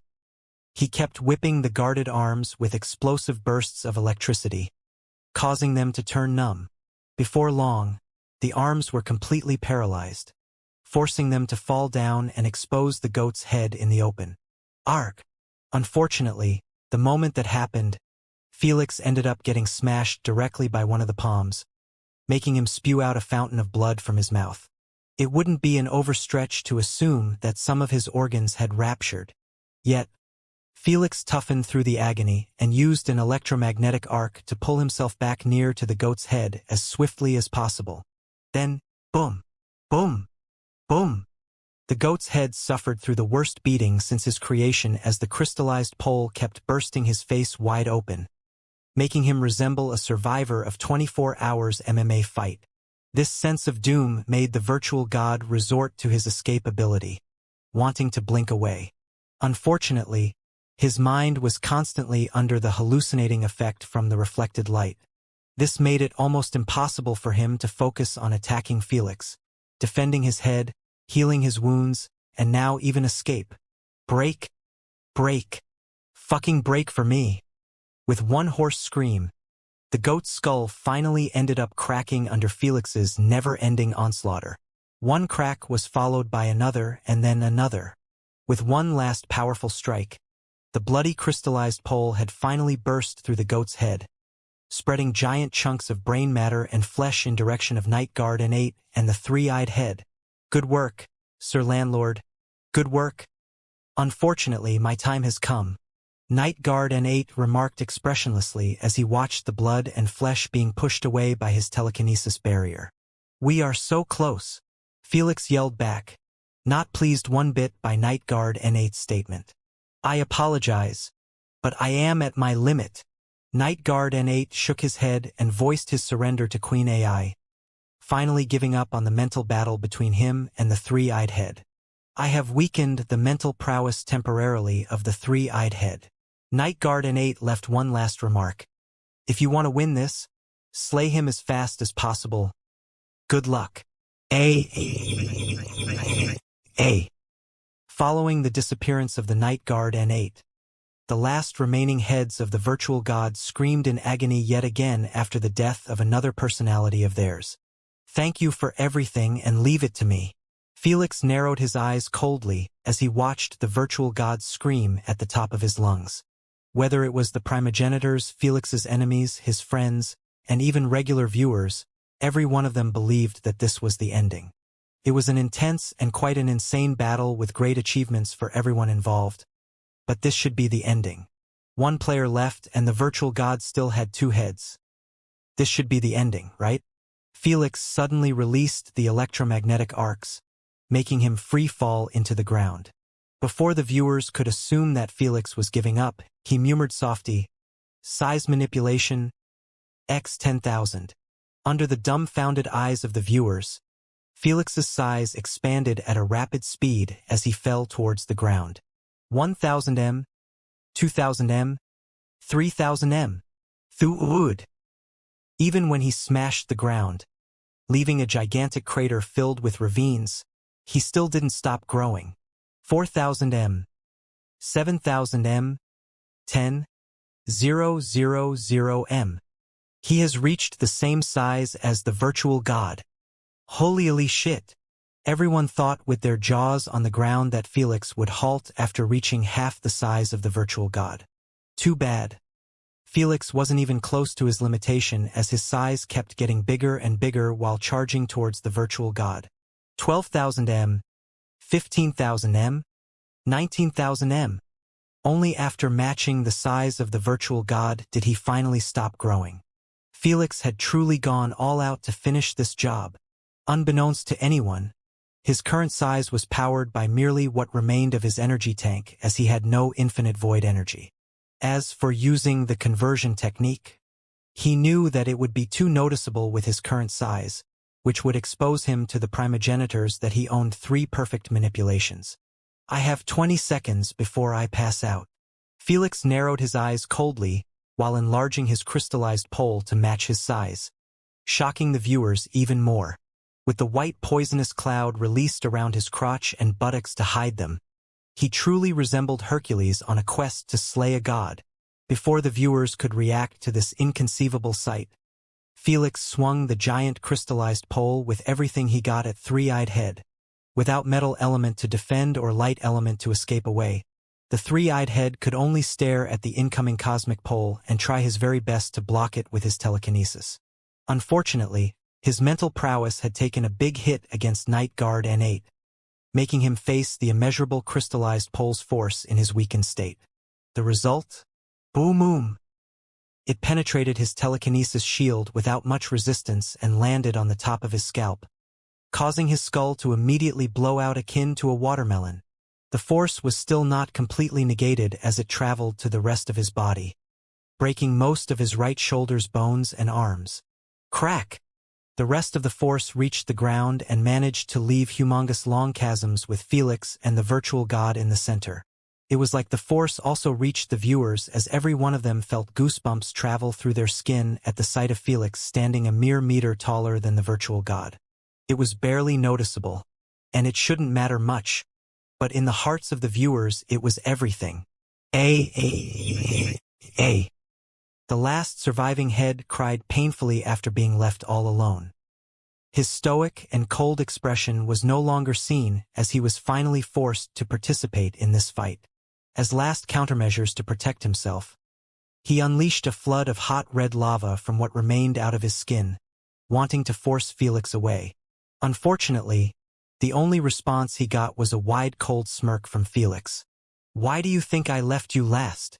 Felix said as he allowed himself to be completely covered in lava without an ounce of fear or worry. Forget about the viewers, even the virtual god seemed like he was too stunned to speak by the sight of his most offensive element being completely useless against Felix. Felix always trusted in his fire immunity to protect him against lava since its base damage was still heat. He was immune to all kinds of heat, regardless of what source it came from. Without a single second wasted, Felix pulled back his crystallized pole and held it with both of his arms before swinging it at the salamander's head akin to a baseball batter. However, the salamander's head didn't make it easy for him as he protected his head with helmet made out of hardened magma. Boom! The crystallized pole managed to break the hardened magma, but the rest of the force merely bruised the salamander's head. To make matters worse, the virtual god seemed like he sensed that Felix couldn't maintain his godly form as he entered into a fortified defense. He kept releasing hardened magma to create shields and walls around him, while simultaneously manifesting hundreds of gigantic meteors in the sky above him. Whoosh whoosh. He made them fall down on both himself and Felix. Felix knew that he couldn't use his elemental energy to protect himself against the meteor shower. 10 seconds? I can't retreat. Time wasn't in his favor, making him go absolutely wild in his attacks, smashing one barrier after another. Boom, boom, boom. At the same time, the gigantic meteors kept crashing on his head and the rest of his body before breaking apart into fragments. Felix might be immune to fire, but the force still bruised him and made his head bleed. Still, Felix toughened through the pain and dizziness to keep his never-ending onslaught. 5 seconds? I can't make it, I actually won't make it. Sadly, no matter how many protective magma walls he broke apart, double that amount gets created.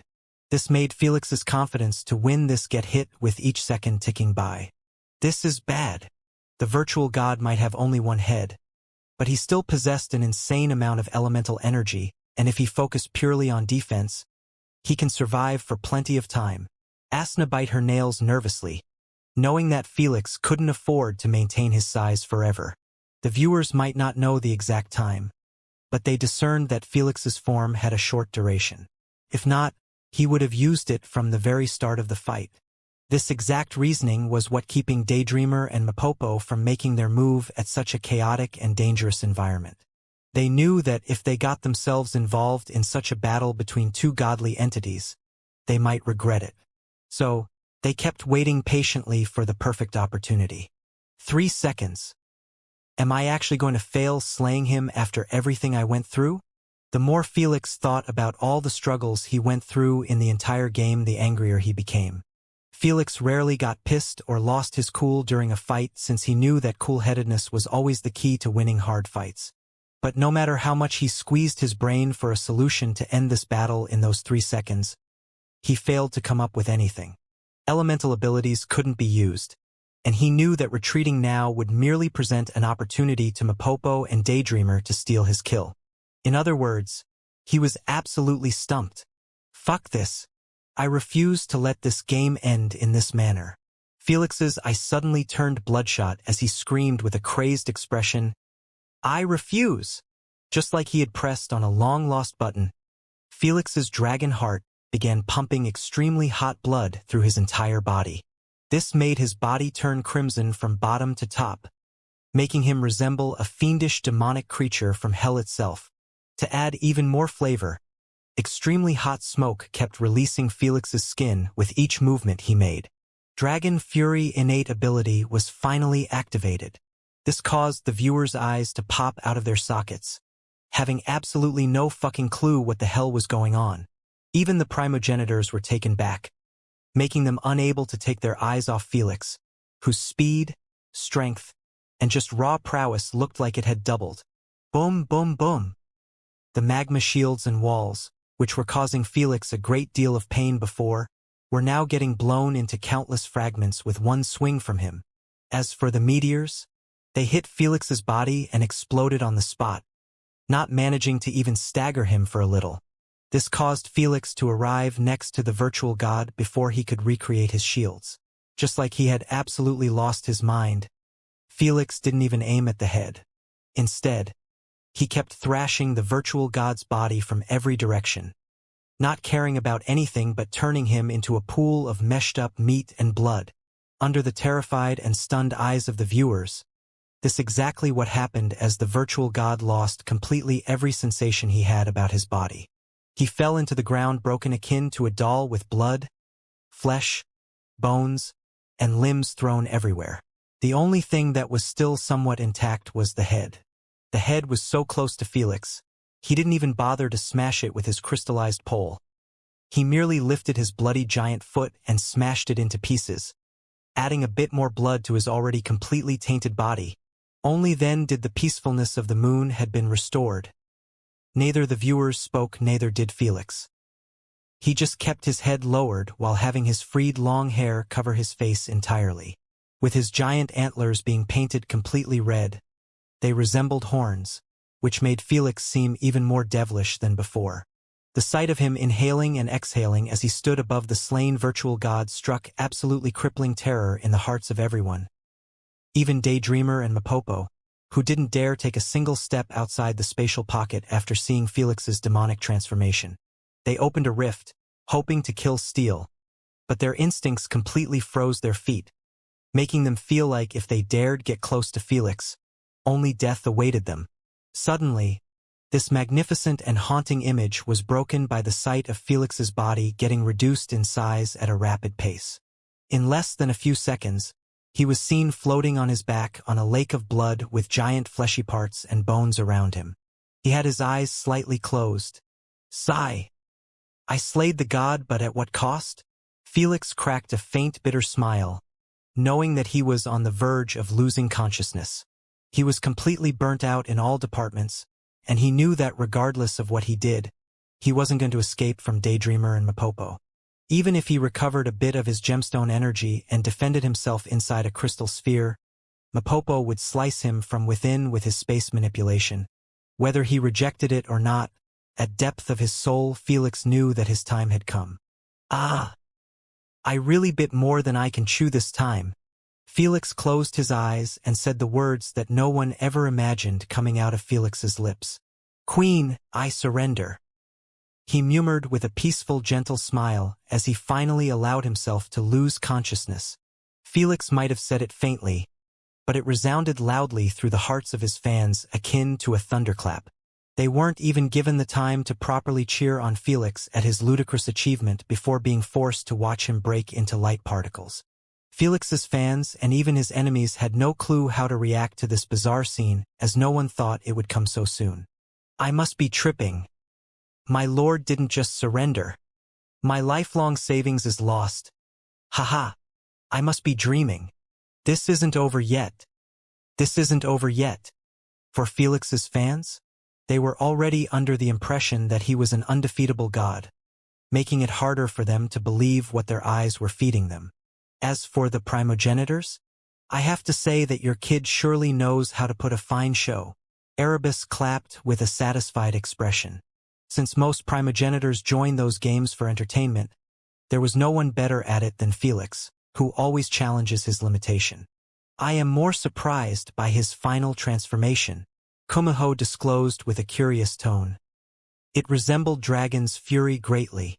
True. Is it just me, or am I starting to believe that your boy has some relation with the dragon race? Siren shared her findings. Even the gemstones embedded on his body resembled the 9 sacred attributed gemstones. Siren might not have said everything, but everyone was sharp enough to realize that Felix was using the same attributes on his elements.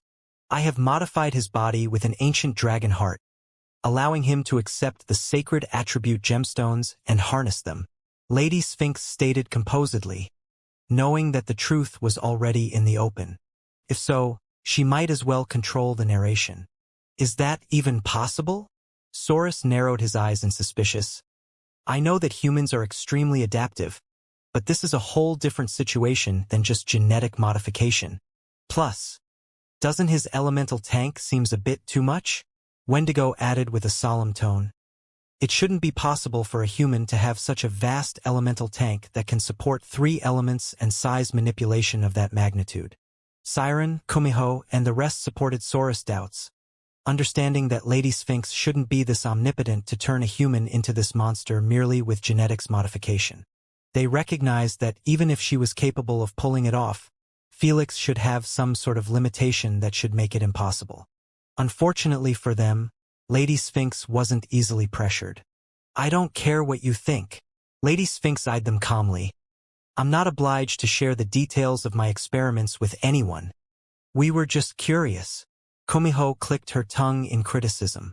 Siren and the others were also left somewhat displeased since Lady Sphinx had been keeping almost every experiment on Felix a secret. Even when they adopted their own humans and attempted to copy her achievements, the results ended up being quite lackluster. Congratulations to Daydreamer/Mapopo for being the team with the most points. You have won an x2 multiplier to your Empyrean points. Congratulations to Mapopo for being the player with most points. You have won another x2 multiplier to your Empyrean points. The game has been concluded. Please wait for the final performance rating to determine if you are ranked in top 50% or the bottom 50% in this game. Fortunately, Queen AI interrupted their discussion with 3 announcements that resounded 3 times in the stadium. It broke everyone from their spell. A few of Felix's fans were taken aback by the announcements, having no clue what the hell they mean. Not everyone studied the rules of the Empyrean games or bothered to even learn their basic rules, coming here merely to cheer on Felix as always. As for the majority, they felt like their souls were restored back to their bodies, finally remembering that Empyrean games were decided by overall performance and the total amount of Empyrean points earned. After all, there was no tier system that make the winner climb 1 tier and all the losers drop by 1 tier. Since there were only 500 players in the Empyrean rank, all the games were decided by performance to rank them from top to bottom, separating the top 50% and the bottom 50%. The top 50% earn Empyrean points based on their performance, while the bottom 50% either lose Empyrean points or break even. Since this was an individual platform, the highest player with most Empyrean points earned would be proclaimed as the true and sole winner of the game. This isn't over yet. Felix can still clutch rank 1 with his performance. Leo shouted as he watched the game live with the rest of the main Earthling team. You really must be dreaming. As much as I hate to admit it, but there is no way Felix is going to surpass Mapopo's total Empyrean points with his x4 multiplier. Sylvia shook her head with a pessimistic expression. We can only wait for the performance rating and wish for the best. Olivia held her hands together with a hopeful look. Noah nodded silently as he eyed all the players getting summoned back to the stadium. Give a round of applause to your champions for this astounding performance. Ulfong yelled passionately as he extended his hand towards Felix and the rest. Landlord! Landlord! Landlord! Landlord! The viewers thoroughly ignored his request and chanted Felix's name at the top of their lungs the moment their eyes landed on him. No one blamed them, as the final scene of Felix butchering the virtual god was still fresh in their minds. He might have surrendered, but that didn't take away anything from his fight against the virtual god. Felix waved his hand with a faint smile while he was dying inside. He wasn't given even a second to rest his mind before getting summoned back. Good job, landlord. I never knew you had that much in you.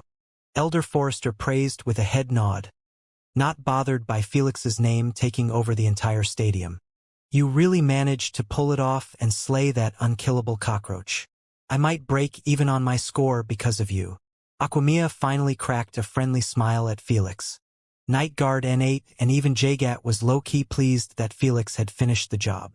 After all, the death of the virtual god and their assistants was going to give them a massive bump in their performance rating, making them have more chances to be part of the top 50% performers. I did what I had to, Felix replied with a friendly tone as well. Gar, Marquis Sebastian, and Fager had an entirely different reaction as they kept staring daggers at Felix. All 3 of them knew that it would take a miracle to escape being ranked in the bottom 50%. At least, we succeeded in our mission without damaging our reputation. Marquis Sebastian shared telepathically. True, we can't ask for more. Gar agreed with an irritated tone. I just hope to never land against this bastard ever again in my games. You read my mind.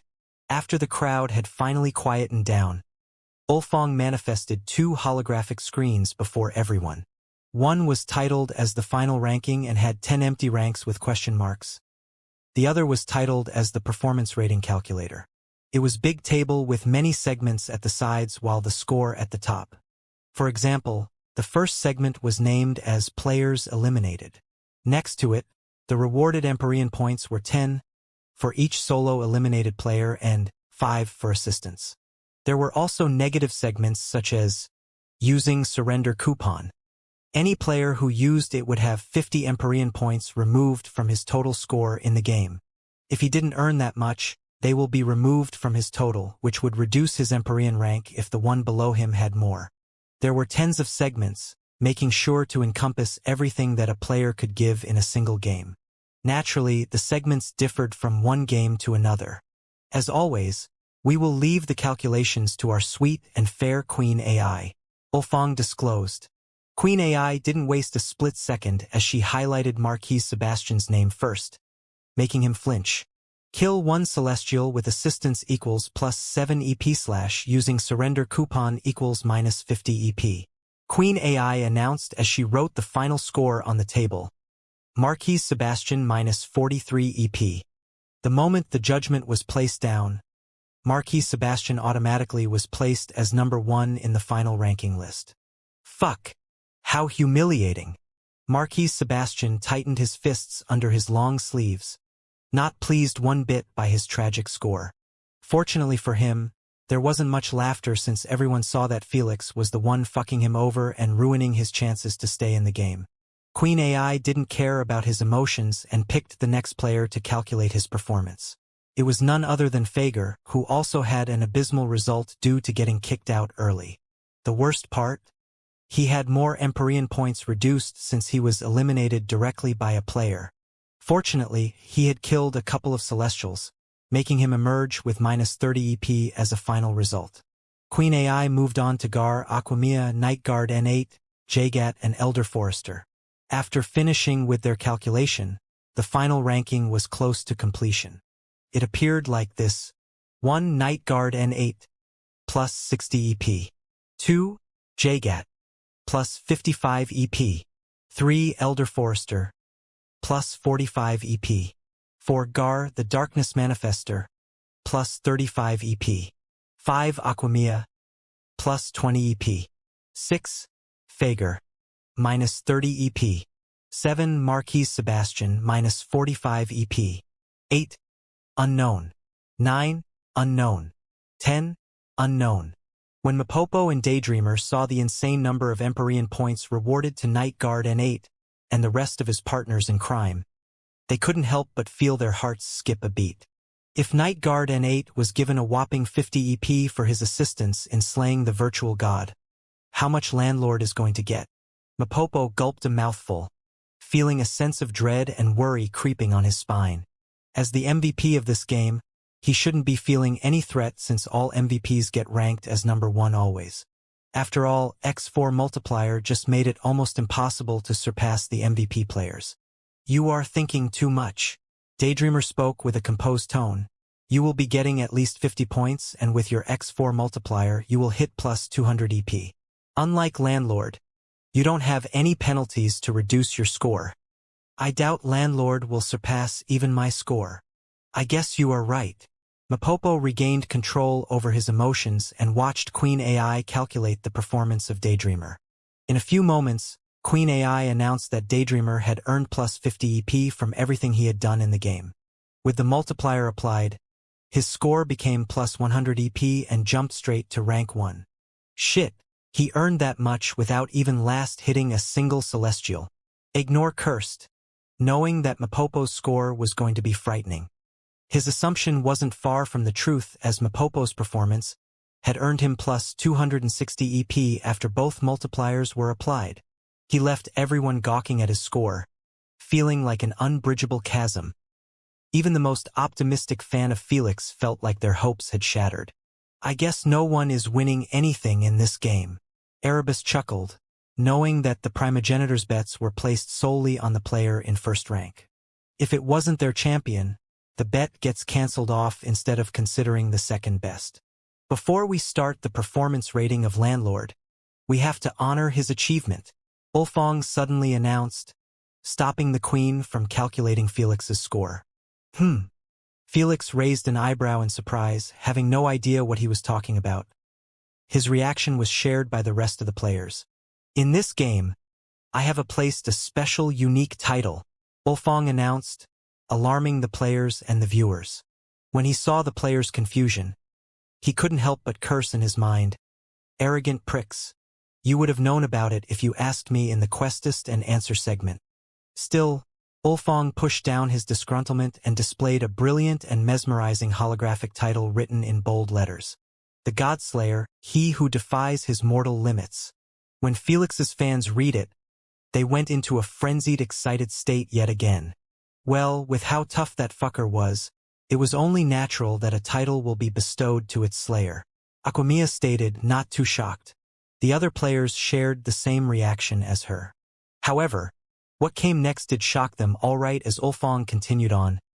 The game's details might not have stated the exact prowess of the virtual god, but I am here to tell you that it's comparable to the top 20 players in the universe.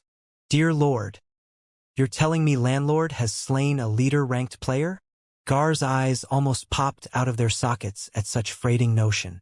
Everyone else couldn't help but suck a deep cold breath as they eyed Felix like they were staring at a monster. They knew that he was strong. They had seen his full power against the virtual god, but they had absolutely no idea that it would be so close to top 20 ranked players. Let's not get too ahead of ourselves. Jagat scoffed.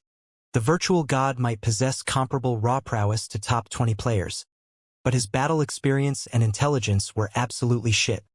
Indeed, if we were against real top 20 players, even 100 of us wouldn't have scratched them. Marquise Sebastian agreed. Even Felix agreed with their conclusion. He knew that the top 20 players were all leaders of the strongest races or at least guardians on the same level. So he didn't let the glorious title pump his ego even a bit. After the crowd quietened down, Ulfong requested, Queen, please conclude the performance rating. Queen AI jumped right on it by displaying Felix's name on the table. Almost everyone held their breath as they saw her calculate Felix's Empyrean points for each segment. Eliminated one player directly alone. Plus 10 EP / participated in eliminating a teammate. Minus 5 EP. Killed 6 Celestial alone. Plus 10 EP / kill steal 1 Celestial. Plus 15 EP / assisted in killing a Celestial. Plus 5 EP. Proposing main strategy and taking leadership role in fighting the virtual god. Plus 10 EP. Damn. He reached 95 EP without any help. This score alone had made the hearts of the players turn colder, since it demonstrated just how much Felix had outperformed them without any backup. Thankfully, Mapopo's heart was put at ease after hearing Queen AI add. Using surrender coupon. Minus 50 EP. This had halved Felix's score, reducing it to merely plus 45 EP. Still, everyone didn't react much knowing that moment of truth was finally going to happen. Queen AI didn't care for dramatic waits as she announced immediately, total participation in the death of the virtual god. 95%. Plus 150 EP. Not even close. Mapopo immediately cheered with an excited tone after seeing that Felix's total score was merely 195 EP. Felix had gathered this insane amount without a single multiplier. Just the fact that he had surpassed Daydreamer by an entire 95 EP was an achievement on its own. Unfortunately, history remember only the winners. That's what everyone believed until Queen AI started speaking again. Activate multiplier. Total score 390 EP. Performance rating is over. Congratulations to Landlord for emerging as number 1 in this game. Queen AI announced one last time before placing Felix's name at the top of the final ranking list under the dumbfounded and stunned eyes of the viewers and players. This can't be. What do you mean by he has a multiplier? Mapopo's joy was cut short by the announcement, making him unable to accept the final verdict. Even his teammate Daydreamer was taken back. Though, unlike him, he immediately figured out what was going on. How foolish of me to forget such detail. Daydreamer smiled wryly as he eyed Felix, who was chuckling with a relieved look. Unlike Mapopo and the rest of the viewers and players, Felix already knew that he had won the game immediately after he heard his first score.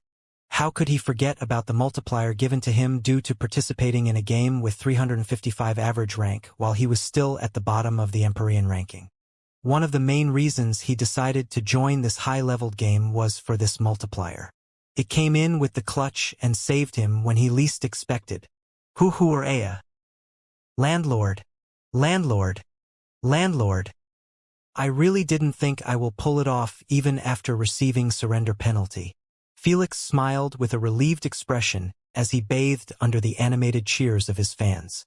He was truly taken by surprise at the amount of Empyrean points awarded to him after slaying the virtual god.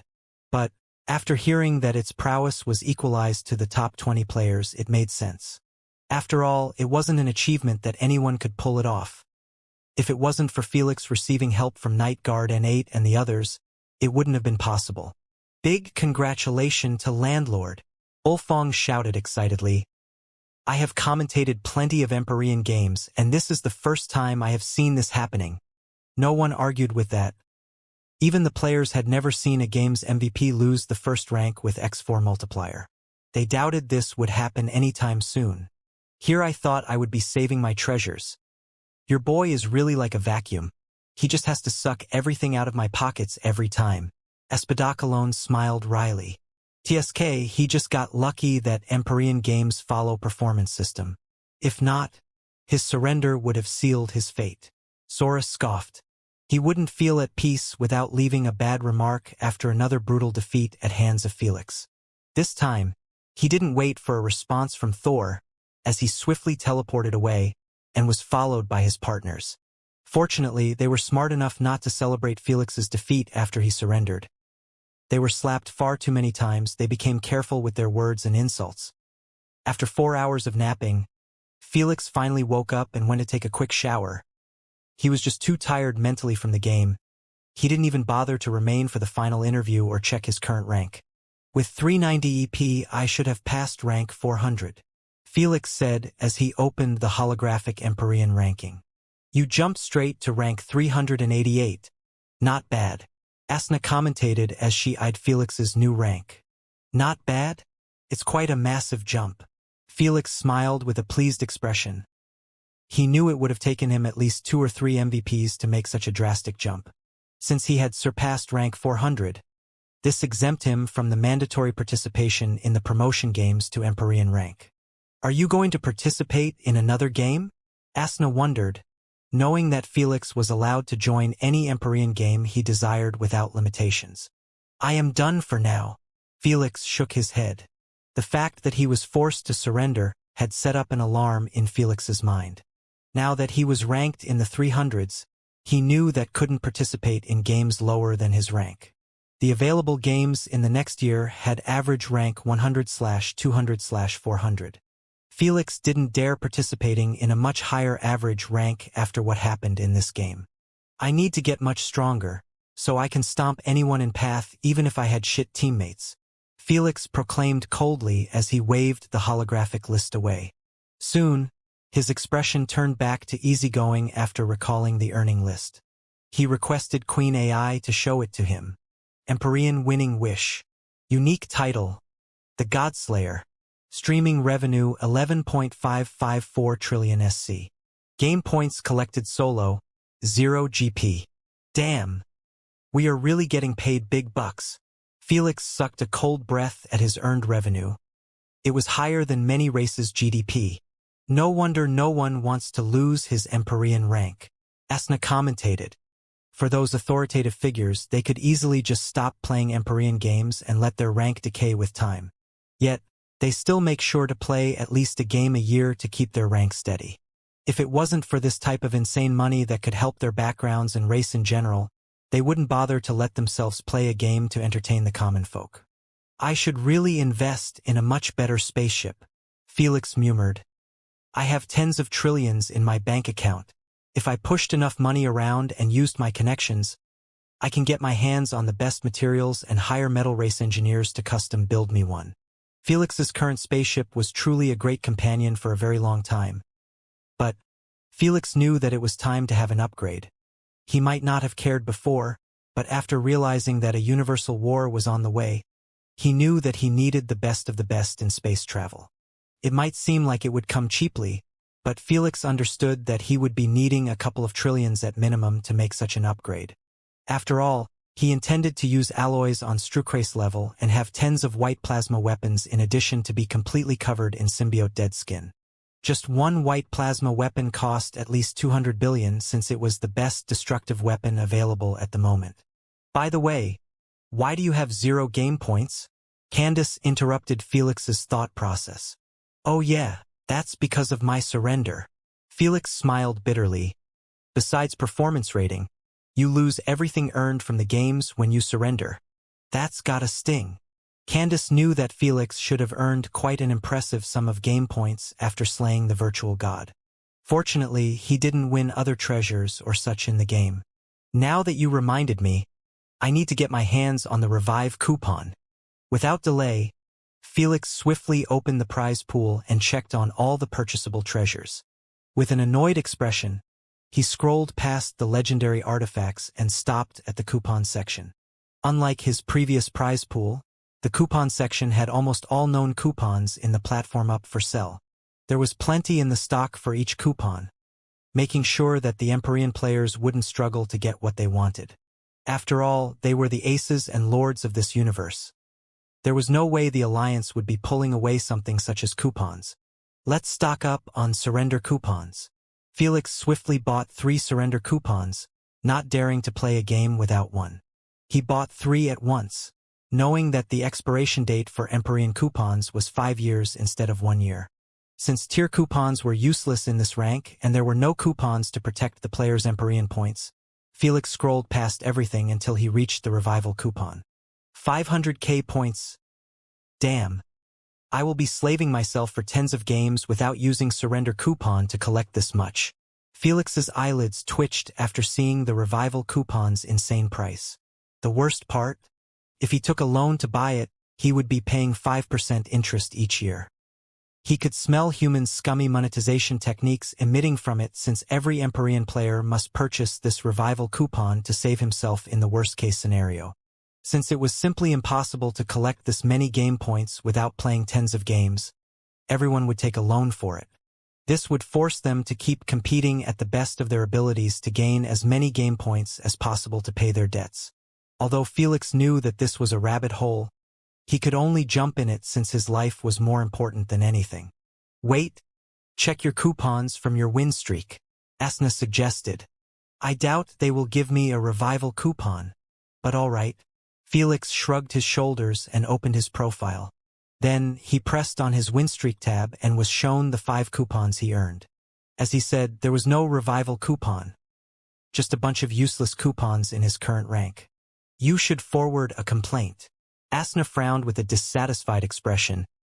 Those fuckers are giving you crap when your win streak is already past 14 games. Asna's displeasure was in place since the rewards really didn't match the difficulty of what Felix was pulling off. Well, my situation is quite unique. Felix scratched his cheek thoughtfully. All the players with the longest win streak never managed to reach Empyrean rank. Felix knew that even Noble Tibus, the current holder of the longest win streak, had reached his limit when he made it to the Empyrean promotional game. That's because he started from bronze rank and never used tier advancement coupon to push himself higher in rank. So, even though his MMR was high, it was somewhat offset by his low rank. Meanwhile, Felix wasn't concerned with his win streak and just pushed through the ranks as high as possible. He even skipped an entire rank due to the returnee system. As for the old monsters such as Elder Dragon and the other 9 Supremes, they stopped fighting a long while ago before the win streak system was ever implemented. So, even though some of them had 20 wins in a row or even higher, it wasn't counted in the system. They didn't give a shit about such a vain thing to correct it. In other words, Felix's win rate was actually the first proper one, where he didn't need to take advantage of the system. This made him overrank his current rewards. Felix might not care about the pride and honor of having such a long win rate, but he did care about useful rewards. Queen, would it be possible to change my coupon rewards?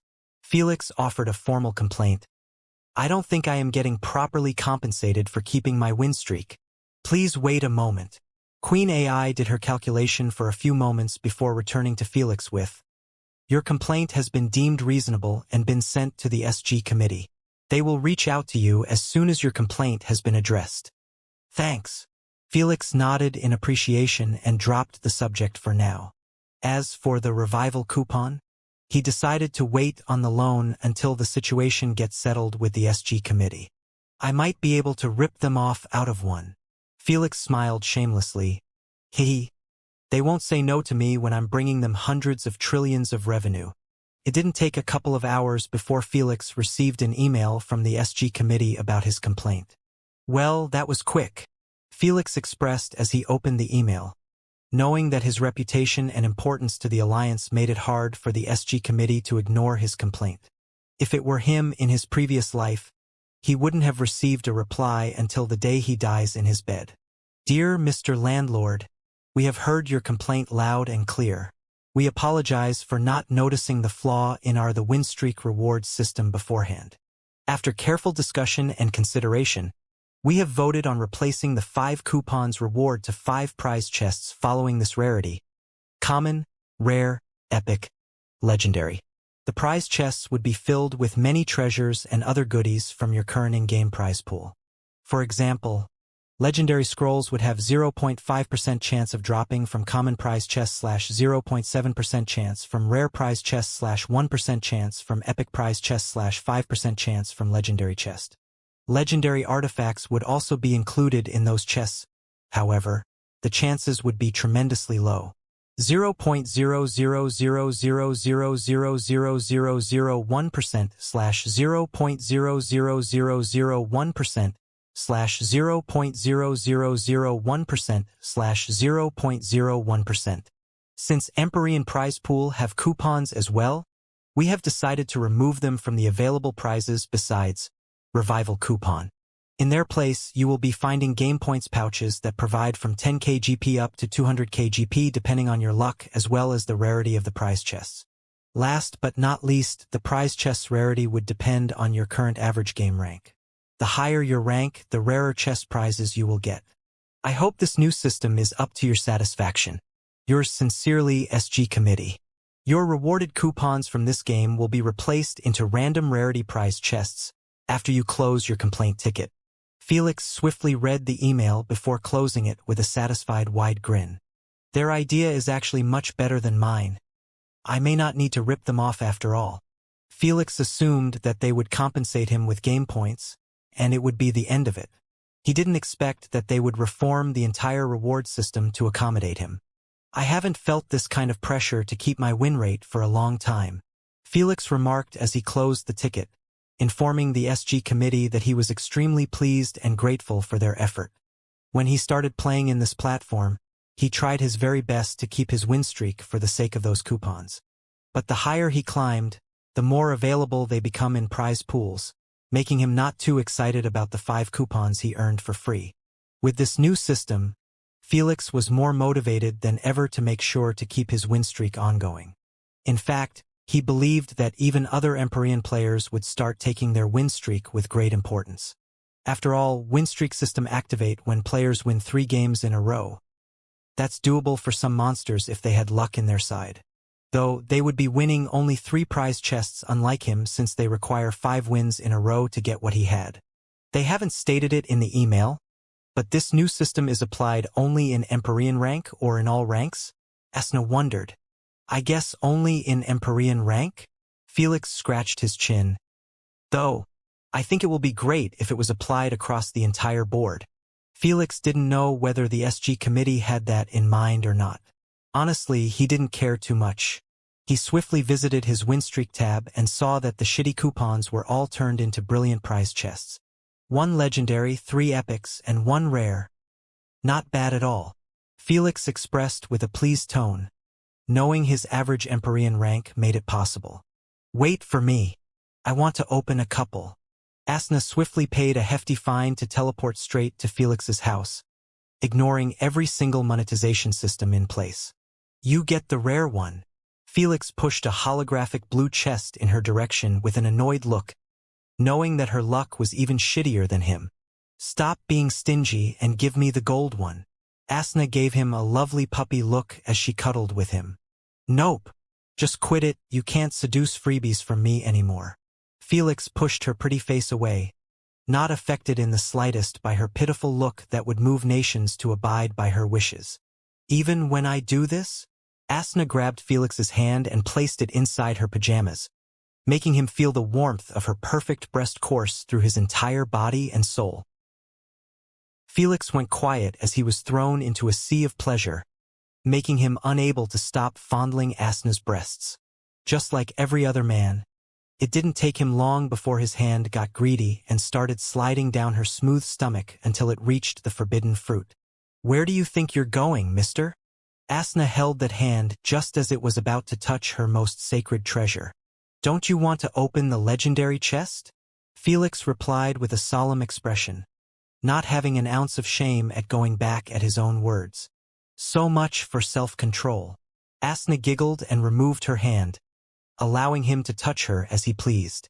And so, with one hand deep in Asna's pants and the other opening the chests, Felix had the happiest grin in his face, like all of his dreams were coming true. As for Asna, her cheeks and ears were already hot enough for food to be cooked on them.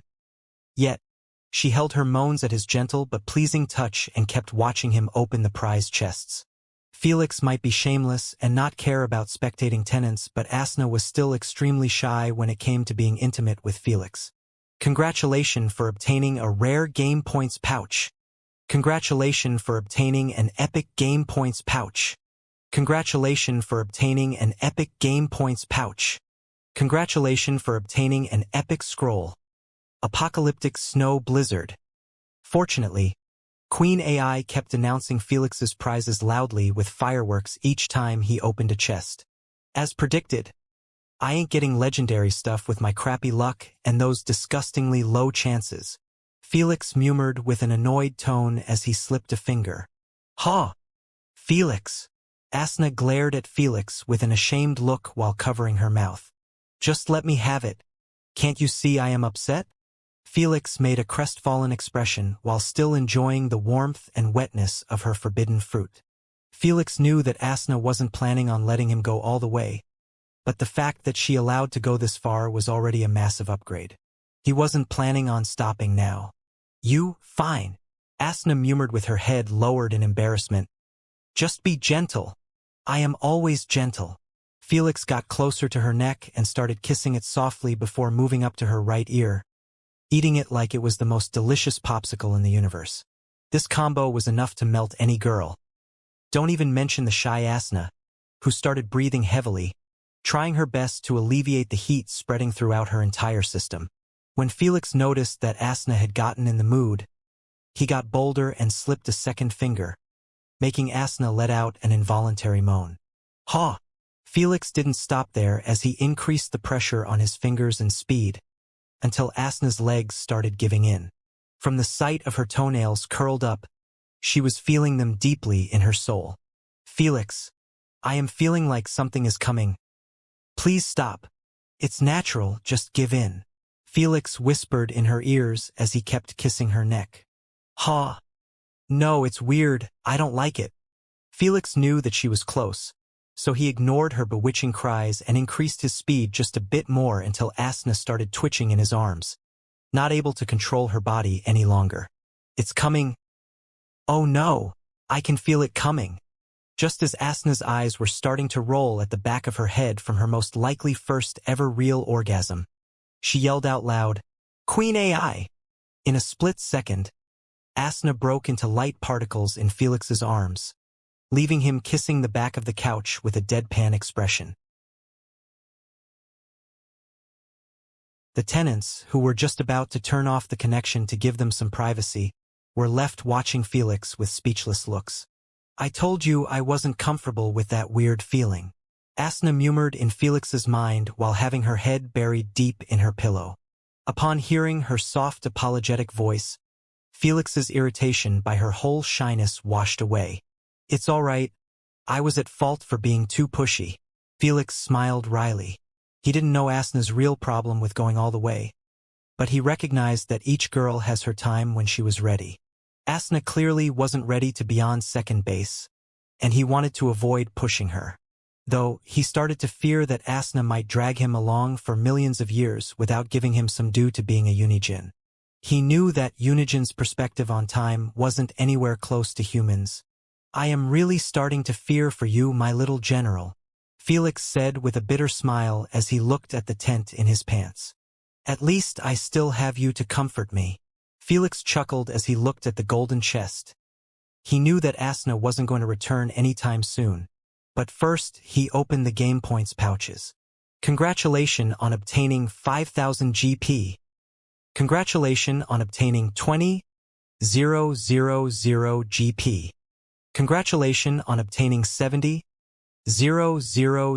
GP. Not bad. Felix smiled in satisfaction. He could see that his shortage of game points would be solved if he kept getting those chests. Now to the main dish. Felix rubbed his palms and brought the golden chest in front of him. He took a deep breath and clicked on it while wishing that he gets revival coupon. He could see at the side of the golden chest the chances of all the goodies in it. The revival coupon had a decent 6% from legendary chests. Alas, congratulations on obtaining a game points pouch. PFFFF. Felix exhaled in disappointment as he eyed the golden shimmering game points pouch. Without much care, he opened it as well. Congratulations on obtaining a 169k GP. Well, Felix's disappointment washed away the moment he saw the staggering amount of rewarded game points. He had never won this much even if he combined all game points earned from both of his lives. You are now merely 250k short of revival coupon. Are you still going to take a loan? Candace asked. Yes. Felix nodded. If I won my next game and get the same amount, I will be paying it back almost instantly before the interest rate fucks me up. This was the smartest and safest way to go about this. So, Felix contacted Queen AI and requested to approve him for a 250k loan. She approved of it instantly since it was to buy the revival coupon. Only revival coupon allowed to be purchased by loans. You have purchased revival coupon. It will be used automatically if you died in a game. Queen AI disclosed. There goes 500,000 game points. Felix smiled wryly, knowing that if players below Empyrean rank heard of this, they would shit themselves. Verver. Suddenly, Felix's AP bracelet vibrated, making him glance at the screen. When he saw that it was a call from his Malik, he picked it up. What's up? Felix asked. Malik gave him a warm congratulation for his victory before going straight to business. I have gathered all bloodliners with water mythical bloodlines. Do you want me to start our journey to the 9th Elvish realm of Monserin right now? Yes, the sooner the better. Felix nodded. All right, we will be departing today. Just as Felix was about to hang up, he remembered Olivia's situation. By the way, pick up little Ollie with you. Okay. Thanks. Felix hung up the call and swiftly contacted Olivia. For the past months, Felix was waiting for Lady Yggdrasil to call him to discuss when she would be free to accept Olivia. Instead of passively waiting, he believed that it was better to bring Olivia to her now and see what she would do with her. Naturally, he had to tell Olivia about it first. After a couple of rings, Olivia picked up the video call and greeted with her angelic cute voice. Felix, are you feeling better? I had my fair share of rest. Felix nodded with a faint smile before saying, I called you to tell you about an opportunity that will be beneficial for your future if everything worked out. What sort of opportunity? Olivia titled her head in confusion. It's at the same level as Noah's opportunity. Felix informed, if you are interested, call Malik. She will update you with the rest. Of course I am interested. I will look for Malik right away, Olivia remarked with a delighted expression. Good, see you soon. Felix said his goodbyes and hang up. He knew that there was no need to say much in a video call. Olivia was still too ignorant about primogenitor's matters. and he felt that it would be best to tell her everything face to face. Whatever happened with Lady Yggdrasil, that up to Olivia to win her approval. He already did his job by presenting her with a lifetime opportunity. A couple of months later, Sorry, I have to pick this. Felix apologized while pausing his runic training with Selfie. It was a call from Malik, and Felix knew she would be informing him about her arrival in the 9th Elvish realm. As he expected, Malik, Olivia, and the rest of Bloodliners have finally made it to the Elvish realms after a grueling long journey. I have to depart, my friends have arrived, Felix informed. Want me to go with you? Selfie asked with sparkles in her eyes. You know your mother isn't going to agree to that. Felix chuckled as he logged out, not wanting to get scolded by Lady Yggdrasil for wasting more of Selfie's precious time. She was already doing him a great favor by teaching him about runes. Felix swiftly jumped inside Candace's aircraft and traveled towards the 9th Elvish realm. If it was up to him, he would have preferred them coming all the way to the 1st Elvish realm. Unfortunately, that wasn't happening even with his connection. The best he could do was allow them access to the 9th Elvish realm since it required basic temporarily visa. In a couple of minutes, Felix arrived at the capital planet of Amonsaran. Unlike the peaceful and mostly empty Furland, there were thousands of cities inside every single forest. They were all bustling and lively with people from all kinds of races and backgrounds. Still, the most dominated race were the half-elves, as they could be seen everywhere. Since there were already plenty of unique pure-blooded elves, the mixture created from interracial sex with other races was truly an eye-opener for anyone.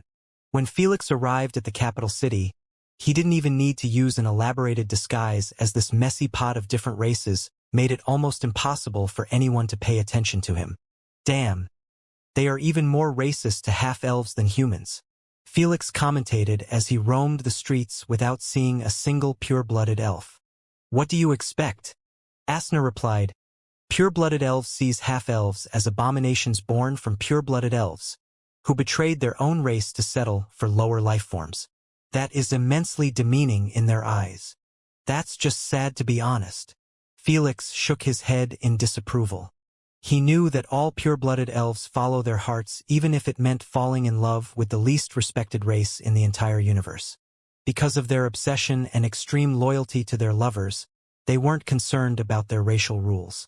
They just accept the fact that their children would be mixed and banished to the 9th realm. Naturally, they would be banished with them without any way to visit the higher realms. If even Queen Alfreda ended up falling in love with a half-elf and was willing to let go of her statue and everything to be with him, there was no need to mention the others. This was one of the reasons why Alfreda refused Selfie's relationship with Felix.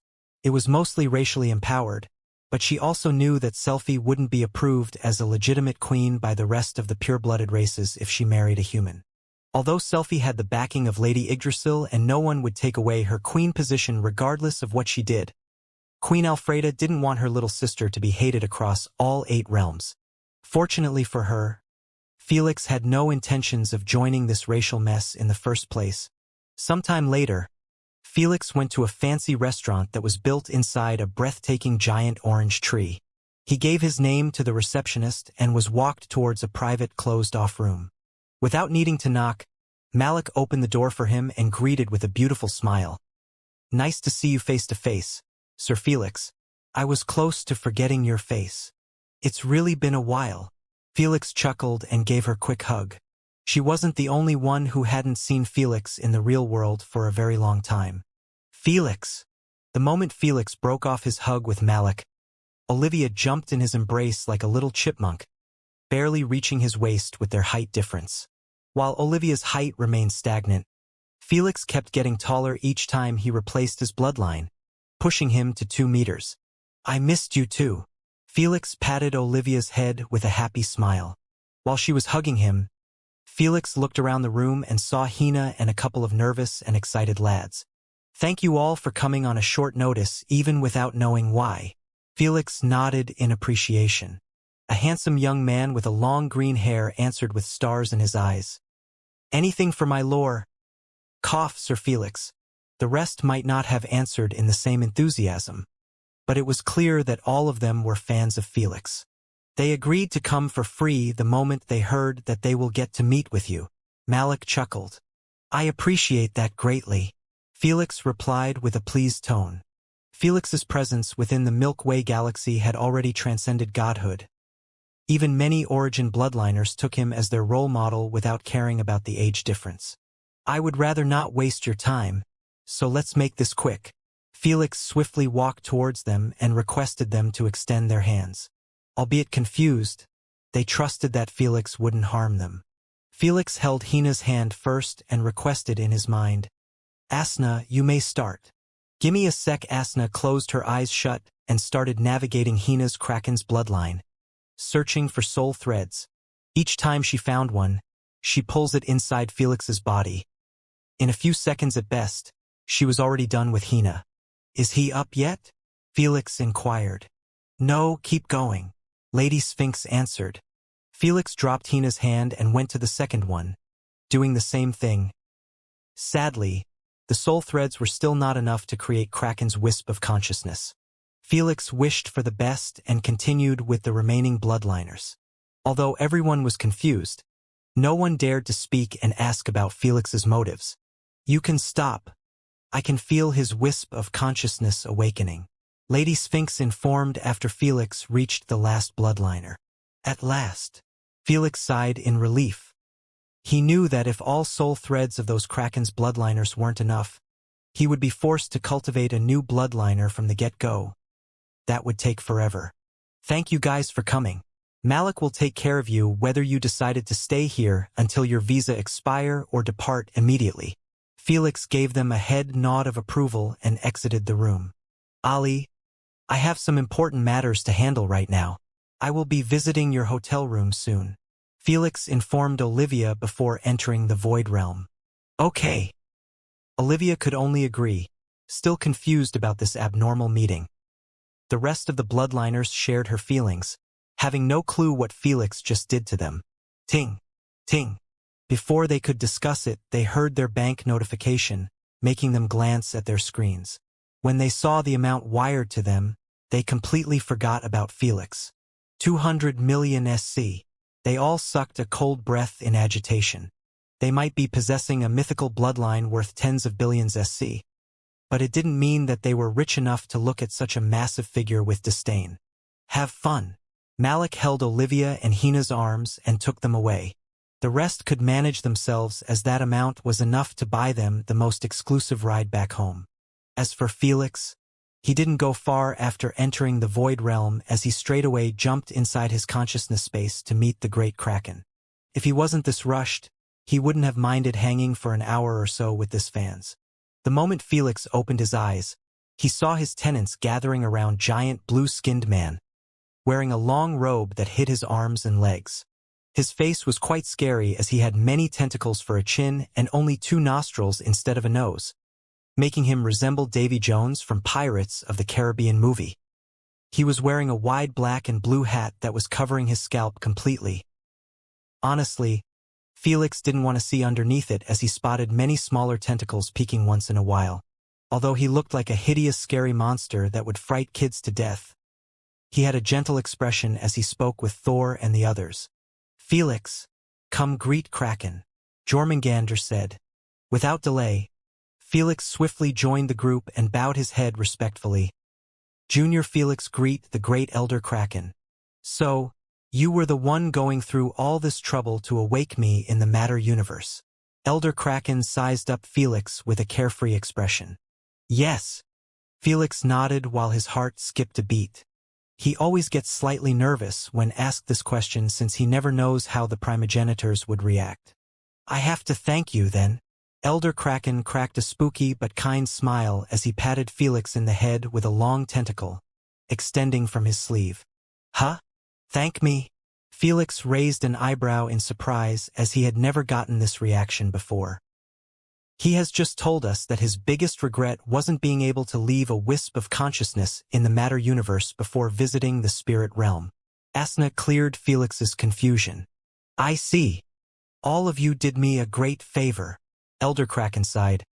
Regardless of what I did, I just couldn't find a way to keep one wisp of consciousness alive. How about we sit first? Lady Sphinx suggested before anyone could ask him. Everyone walked to the round table and took their already marked seats.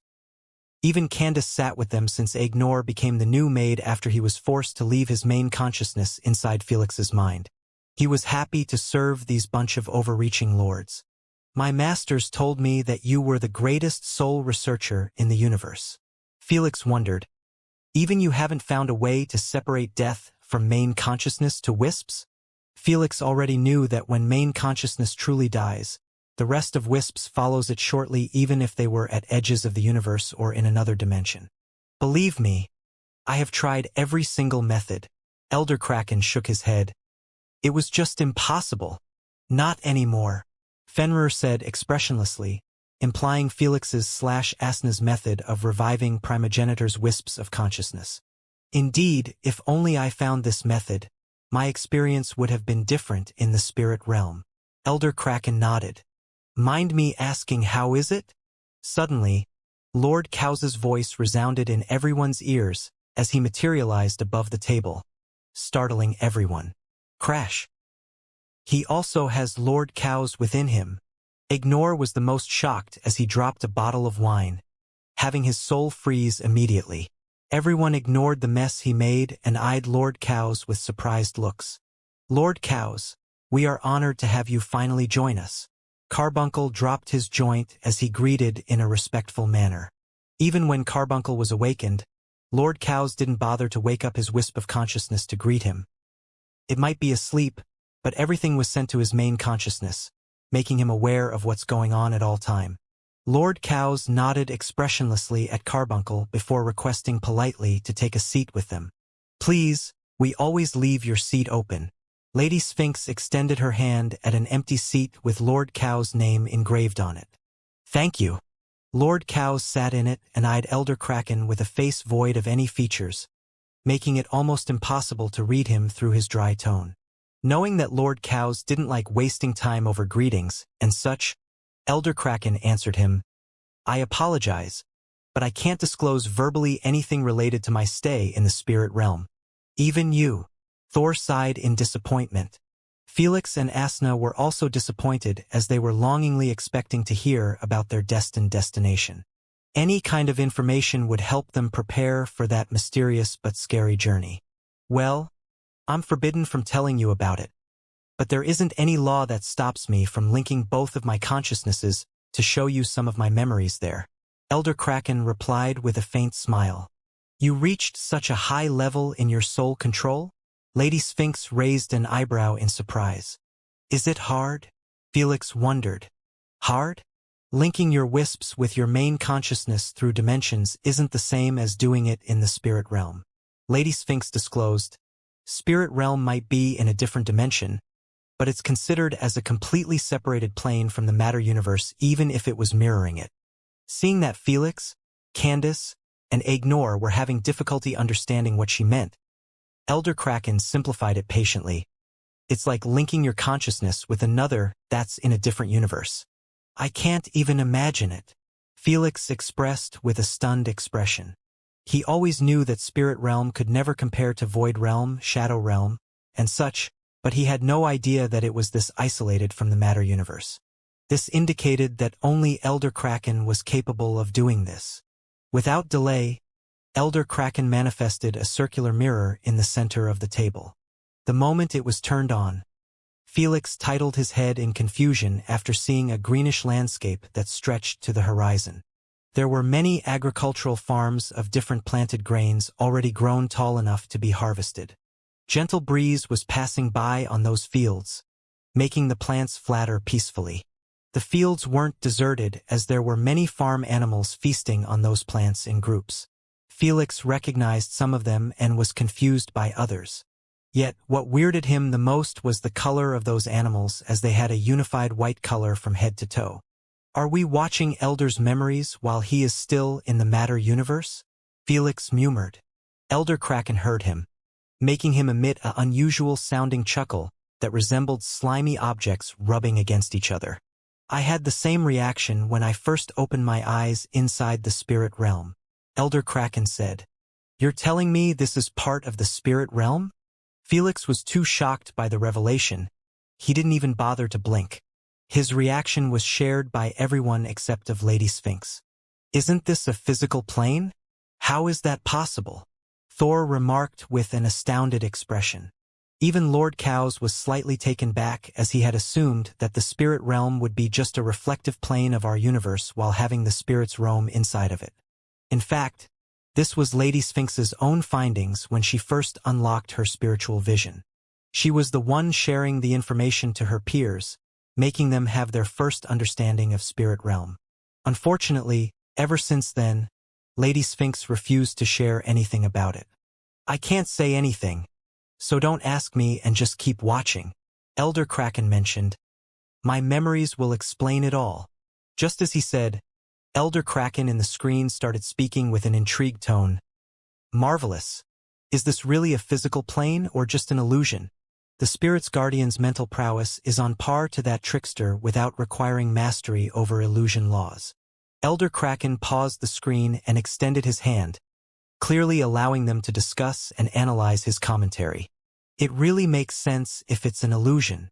Jormungandr nodded.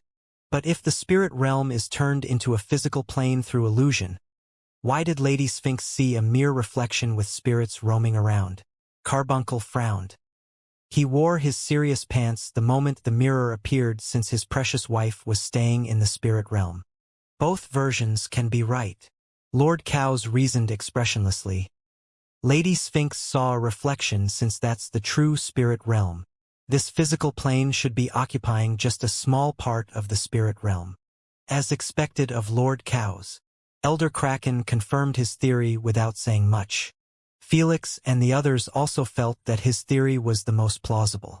Elder Kraken unpaused the memory's mirror, showing that Elder Kraken was now scanning his body. When they saw that he possessed a shimmering humanoid golden body, they were left at loss for words. There was nothing related to his previous octopus body, even slightly. "Interesting. Am I given a new random body, or this is what everyone's looks like?" Elder Kraken wondered in the screen. This time Elder Kraken didn't pause the memories. Instead, he skipped to a new memory. He was shown to be flying in the sky akin to feather while looking below him at the infinite peaceful fields of greenery. Just as Felix wanted to comment on the free flight part, his words were stuck in his throat at the sight of Marvelous City hiding behind countless green clouds. When the Elder Kraken burst through them, the city was displayed in its glorious and spine-tingling state.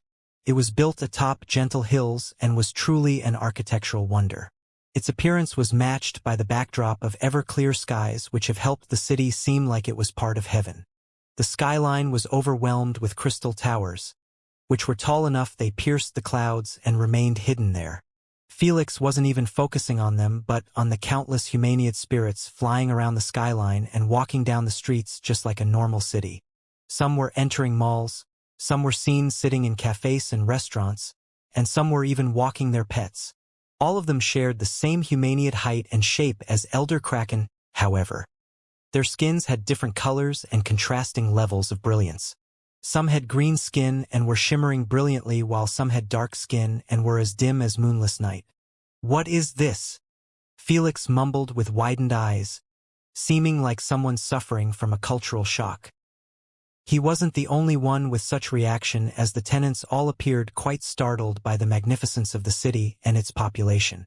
What stunned them even more was the fact that those spirits looked to be alive and with emotions.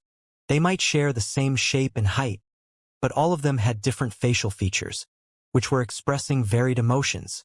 All of them thought that they would be seeing spirits with blank faces, since everyone supposedly lost his memories upon death. "This is really getting more fascinating by the second," Elder Kraken commentated with an elevated tone as he examined the spirits from the sky. "For everyone to be invigorated with life, the spirit's guardian must have given them new memories and made them forget about their pre-death life," Lord Cowes commentated. "Why would he do such a thing?" Felix asked as he eyed Asna. Everyone turned to stare at Asna, knowing that she was the only one capable of understanding the spirit's guardian. "How should I know?" Asna shrugged her shoulders. Felix eyed her speechlessly before reminding her. You told me that he is your friend. Oh, about that. Asna coughed. I kinda used friend term a bit too loosely. How loose? Felix's heart skipped a beat at this new information, knowing that Asna was a shrewd, which when he first met her. I never met him before, Asna said while avoiding eye contact with Felix. Are you being for real? Felix almost threw his wine glass in her direction at the sound of that. The only reason he wasn't scared shitless about visiting the spirit realm was because of believing that spirit guardian was friends with Asna. You don't have to worry, Asna murmured while fiddling with her fingers. He does know about my existence. So, if he doesn't help us, at least he wouldn't mistreat us. That's I can vouch for. Elder Kraken interjected with a faint smile. Soul's guardian doesn't kill anyone. How can you be so certain? Thor asked. Well, I can't say much, but I can assure you that if you ever visited the spirit realm somehow, I will take great care of you. Elder Kraken stated confidently. My social status there is quite high. Before Felix could push on this note, Elder Kraken silenced him. I can't share any further. Keep watching and you will understand. So, Felix and the others watched Elder Kraken enter the city and start roaming around the streets while being avoided by other spirits. Anytime he got near one of them, they lower their heads and fly away from him. All of them did so with respectful expressions. However, Felix and the tenants were able to pick up hints of dread and worry as they flew away from him. Interesting. The only thing that explains their reaction is my golden-colored skin, Elder Kraken reasoned as he kept attempting to make contact with those pedestrians. As he mentioned, there wasn't anyone near him with a golden skin, majority had dark, brown, purple, and blue skins. Do you think Spirit's Guardian created a social system that is based on skin color to keep everything in order? Jormungandr wondered. Must be something in that sense. You don't need to guess here, Elder Kraken informed as he pointed at the screen. Everything will be explained soon. The moment he finished, 2 silver humanoid spirits landed next to his main consciousness and made a weird sign with their hands, appearing like they were greeting him. Excellence, please follow us.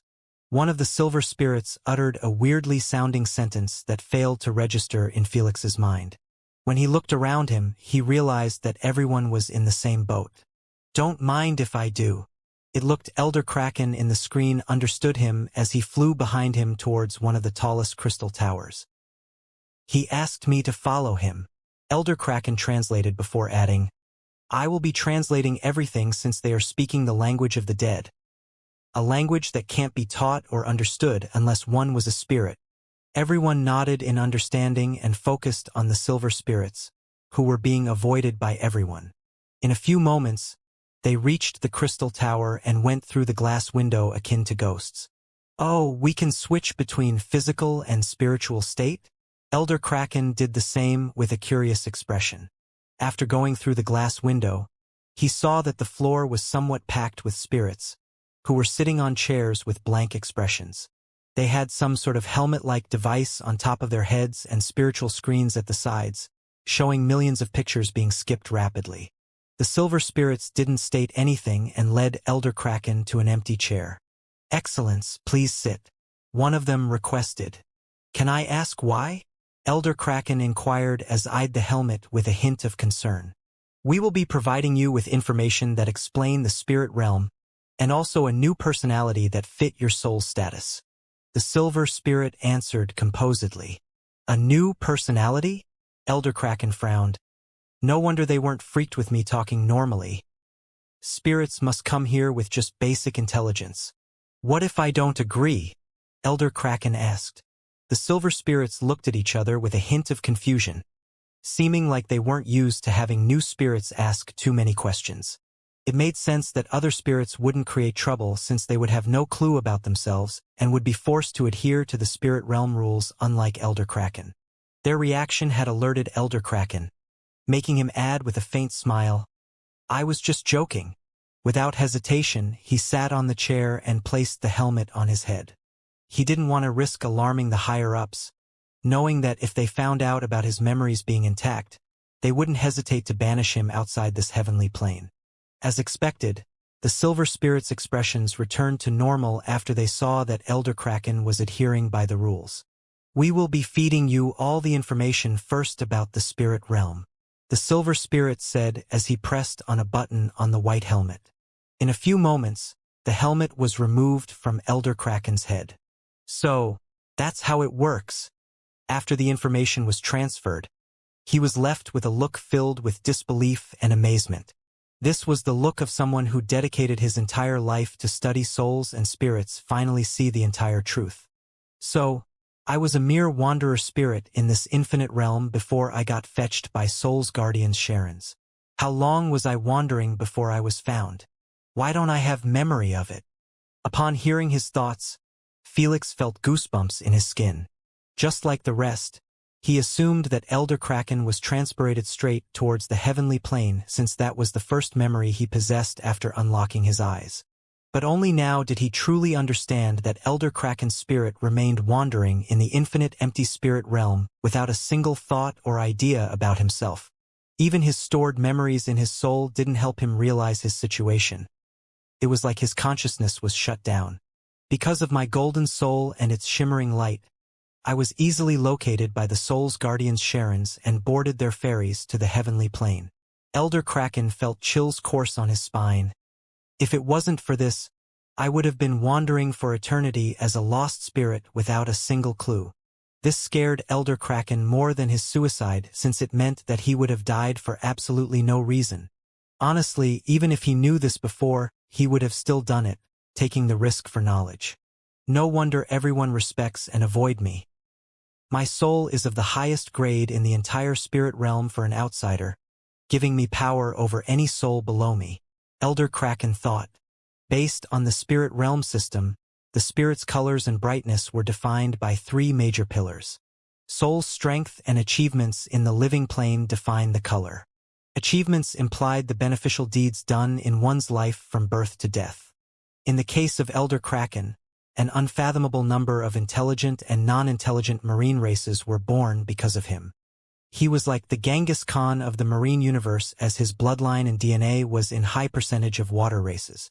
Populating the universe was an unmeasurable good deed, which he was heavily rewarded for in his afterlife.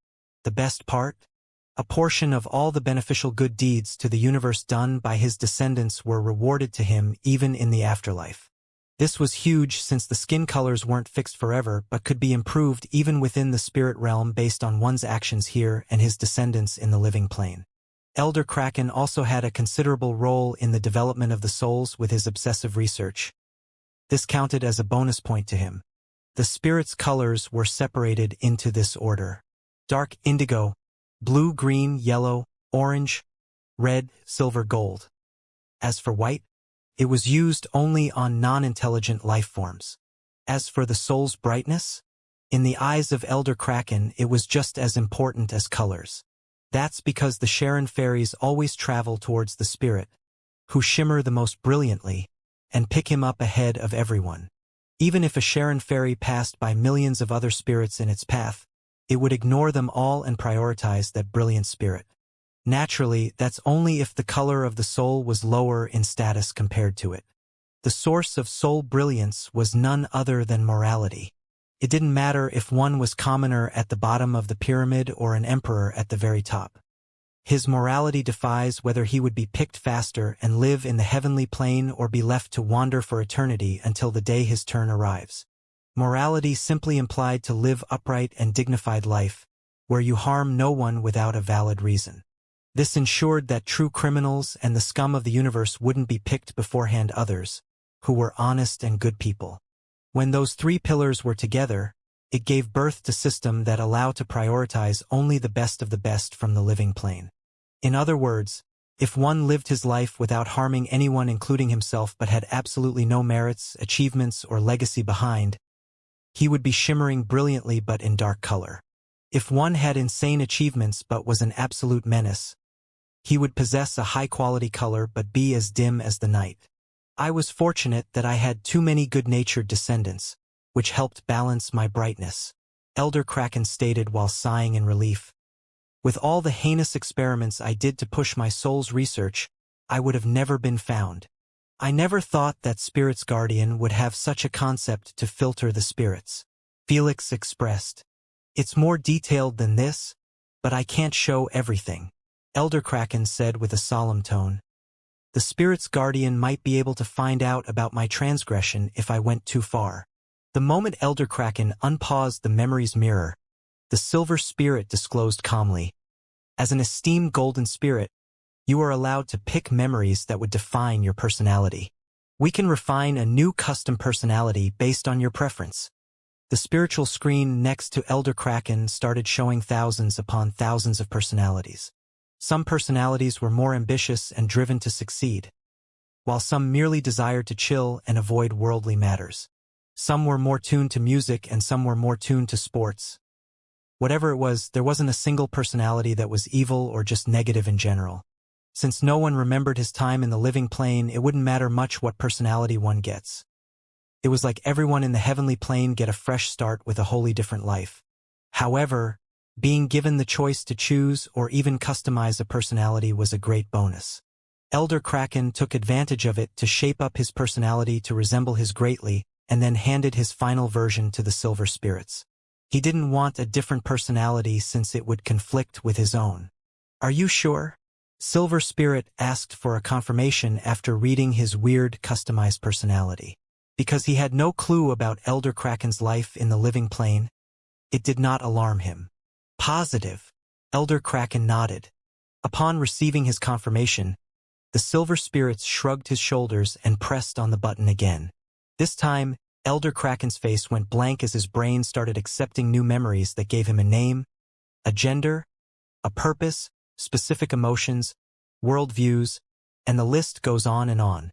After 10 minutes, the process finally ended.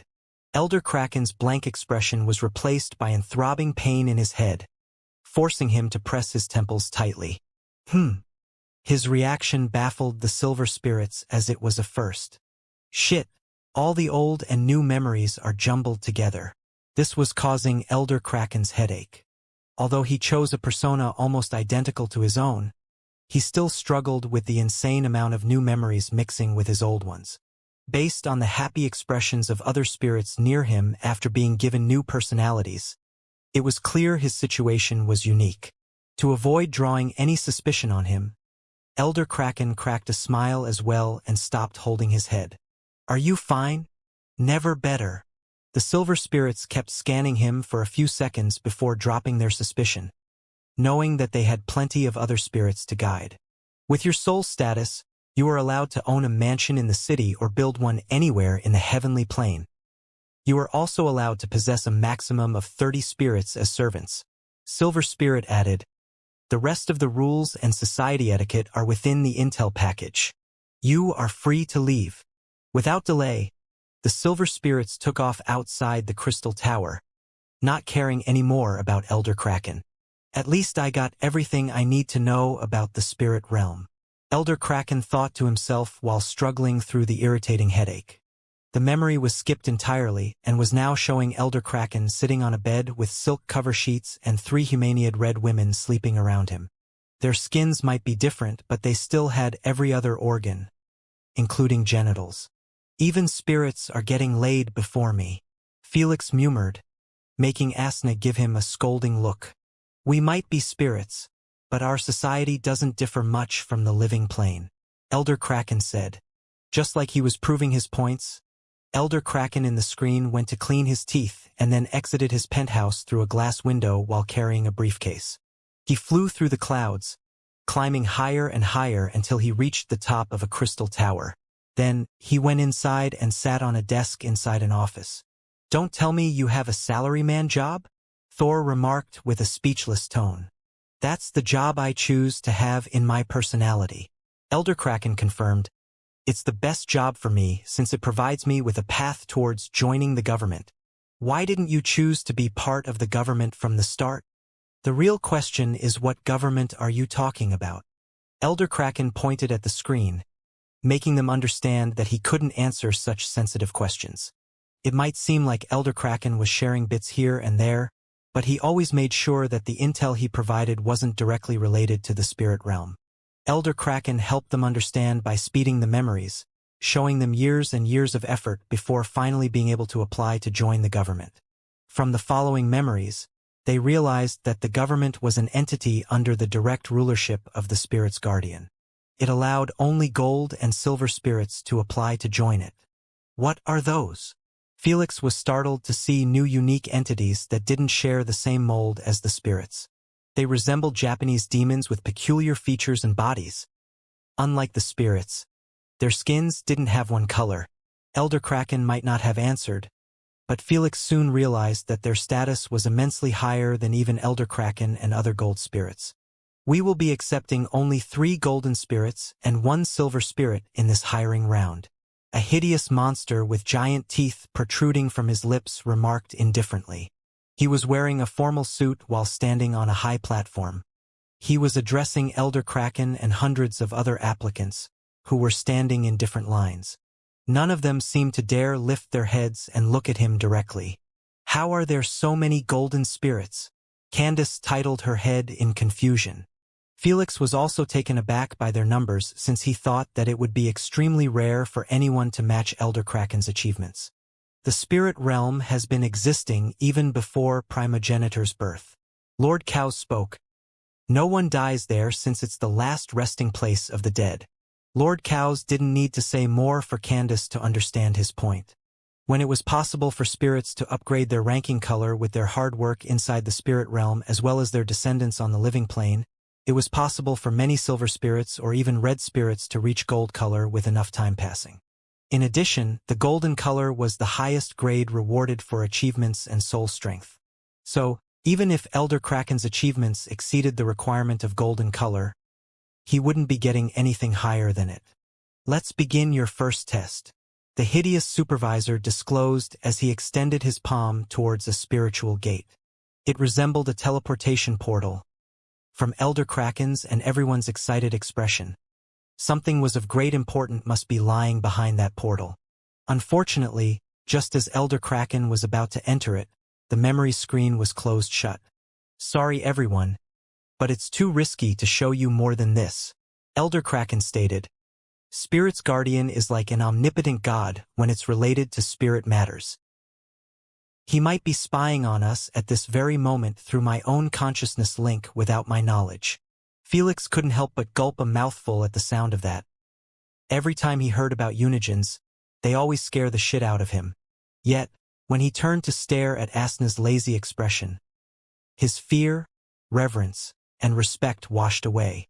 Are you really from the same breed as them? Felix couldn't help but ask as he looked at Asna. If you weren't holding me back, I would have ruled the universe, Asna retorted with an annoyed tone. Felix rolled his eyes at her overbearing statement and exited this argument before it turned heated. I wonder how does Lord Quetzalcoatl manage to reach the heavenly plane? Lady Sphinx knitted her eyebrows. Did he even find it? Wait, are you telling me that Lord Quetzalcoatl might have never accessed the heavenly plane and just hangs out in the dreadful empty spirit realm? Felix's eyes were suddenly widened at the bad implication of this being true. Lord Quetzalcoatl had never mentioned anything about the heavenly plane.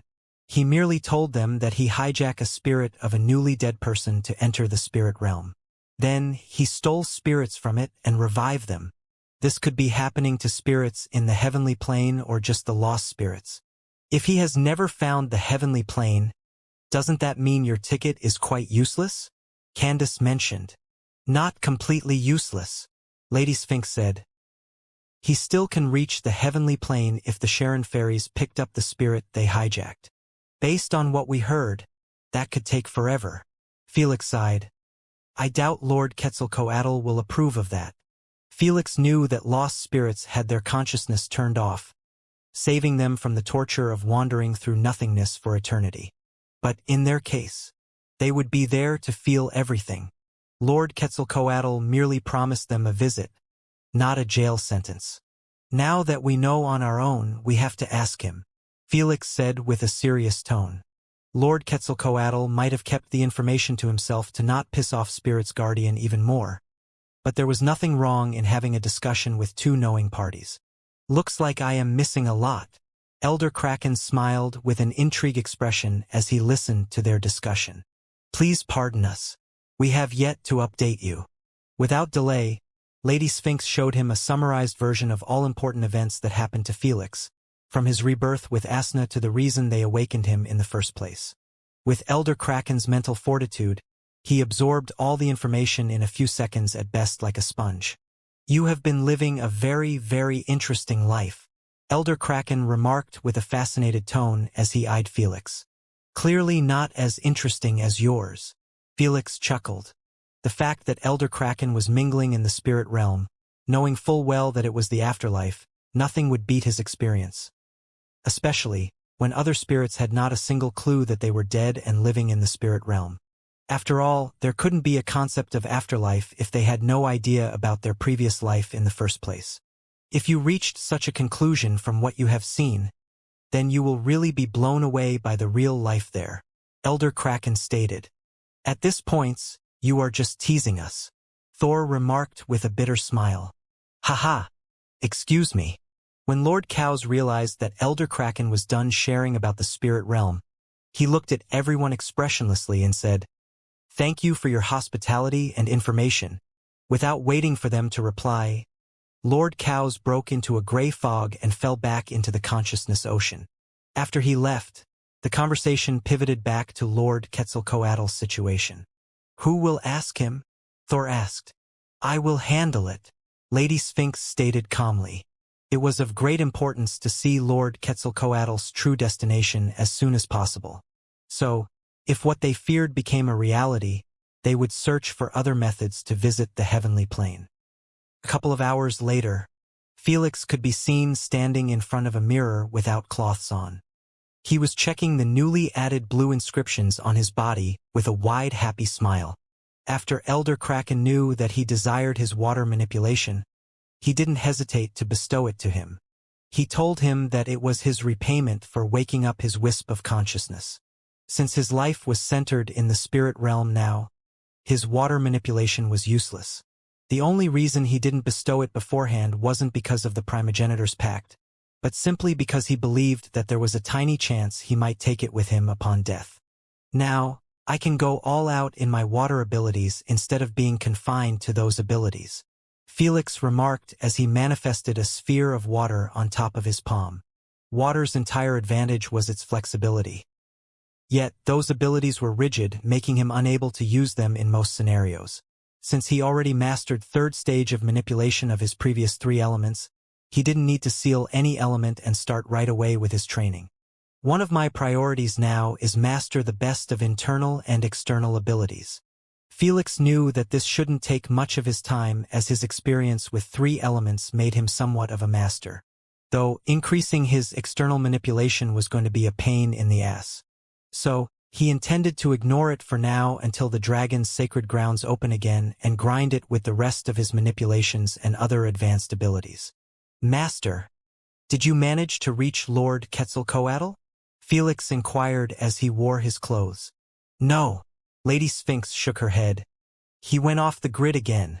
I see, Felix sighed. This issue was really eating him, but he could only be patient and wish for the best. Ver.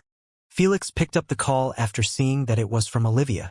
We have arrived at the hotel. Are you still in my room? Olivia inquired. Felix came here to pick up Olivia and take her to Lady Yggdrasil, but he found out that she went out with Hina and Malak to tour the city. Yes, stay there. I am coming to you. Felix entered the void realm through Candace and emerged next to the girls, not caring about scaring the shit out of nearby pedestrians. Sorry, girls. I can't take you to the first realm with Ollie, Felix said. It's all right, we are having fun here. Hina smiled. If you need anything, call me. Felix patted Hina on the head since she was just as small as Olivia. Then, he picked Olivia and placed her within Candace's aircraft before jumping next to her. Felix took advantage of the ride to inform Olivia about Lady Yggdrasil's status, so she wouldn't do anything disrespectful of her. He also told her about primogenitors and the origin of her bloodline to give her a bit more context. Naturally, everything she heard had overwhelmed her since it changed her entire view of the universe. I was using the World Tree's bloodline, and I am now going to meet her. Olivia spoke under her breath with a dazed look.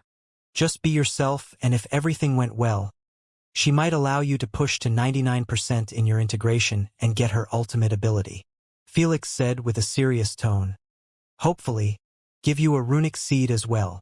Olivia was still confused about plenty of things, but Felix didn't want to lay everything on her in mere couple of minutes. He would rather not toast her brain before she meet Lady Yggdrasil. Sometime later, Candace put Felix next to the royal garden and closed the void realm, leaving Olivia inside. He didn't have approval of either Queen Alfreda or Lady Yggdrasil, so the moment Olivia stepped foot in the royal palace, Queen AI would report her. Felix didn't want to overstep his boundaries and start bringing his friends to someone else's home without permission. After knocking twice, the glass door was opened and Felix went towards the center of the garden.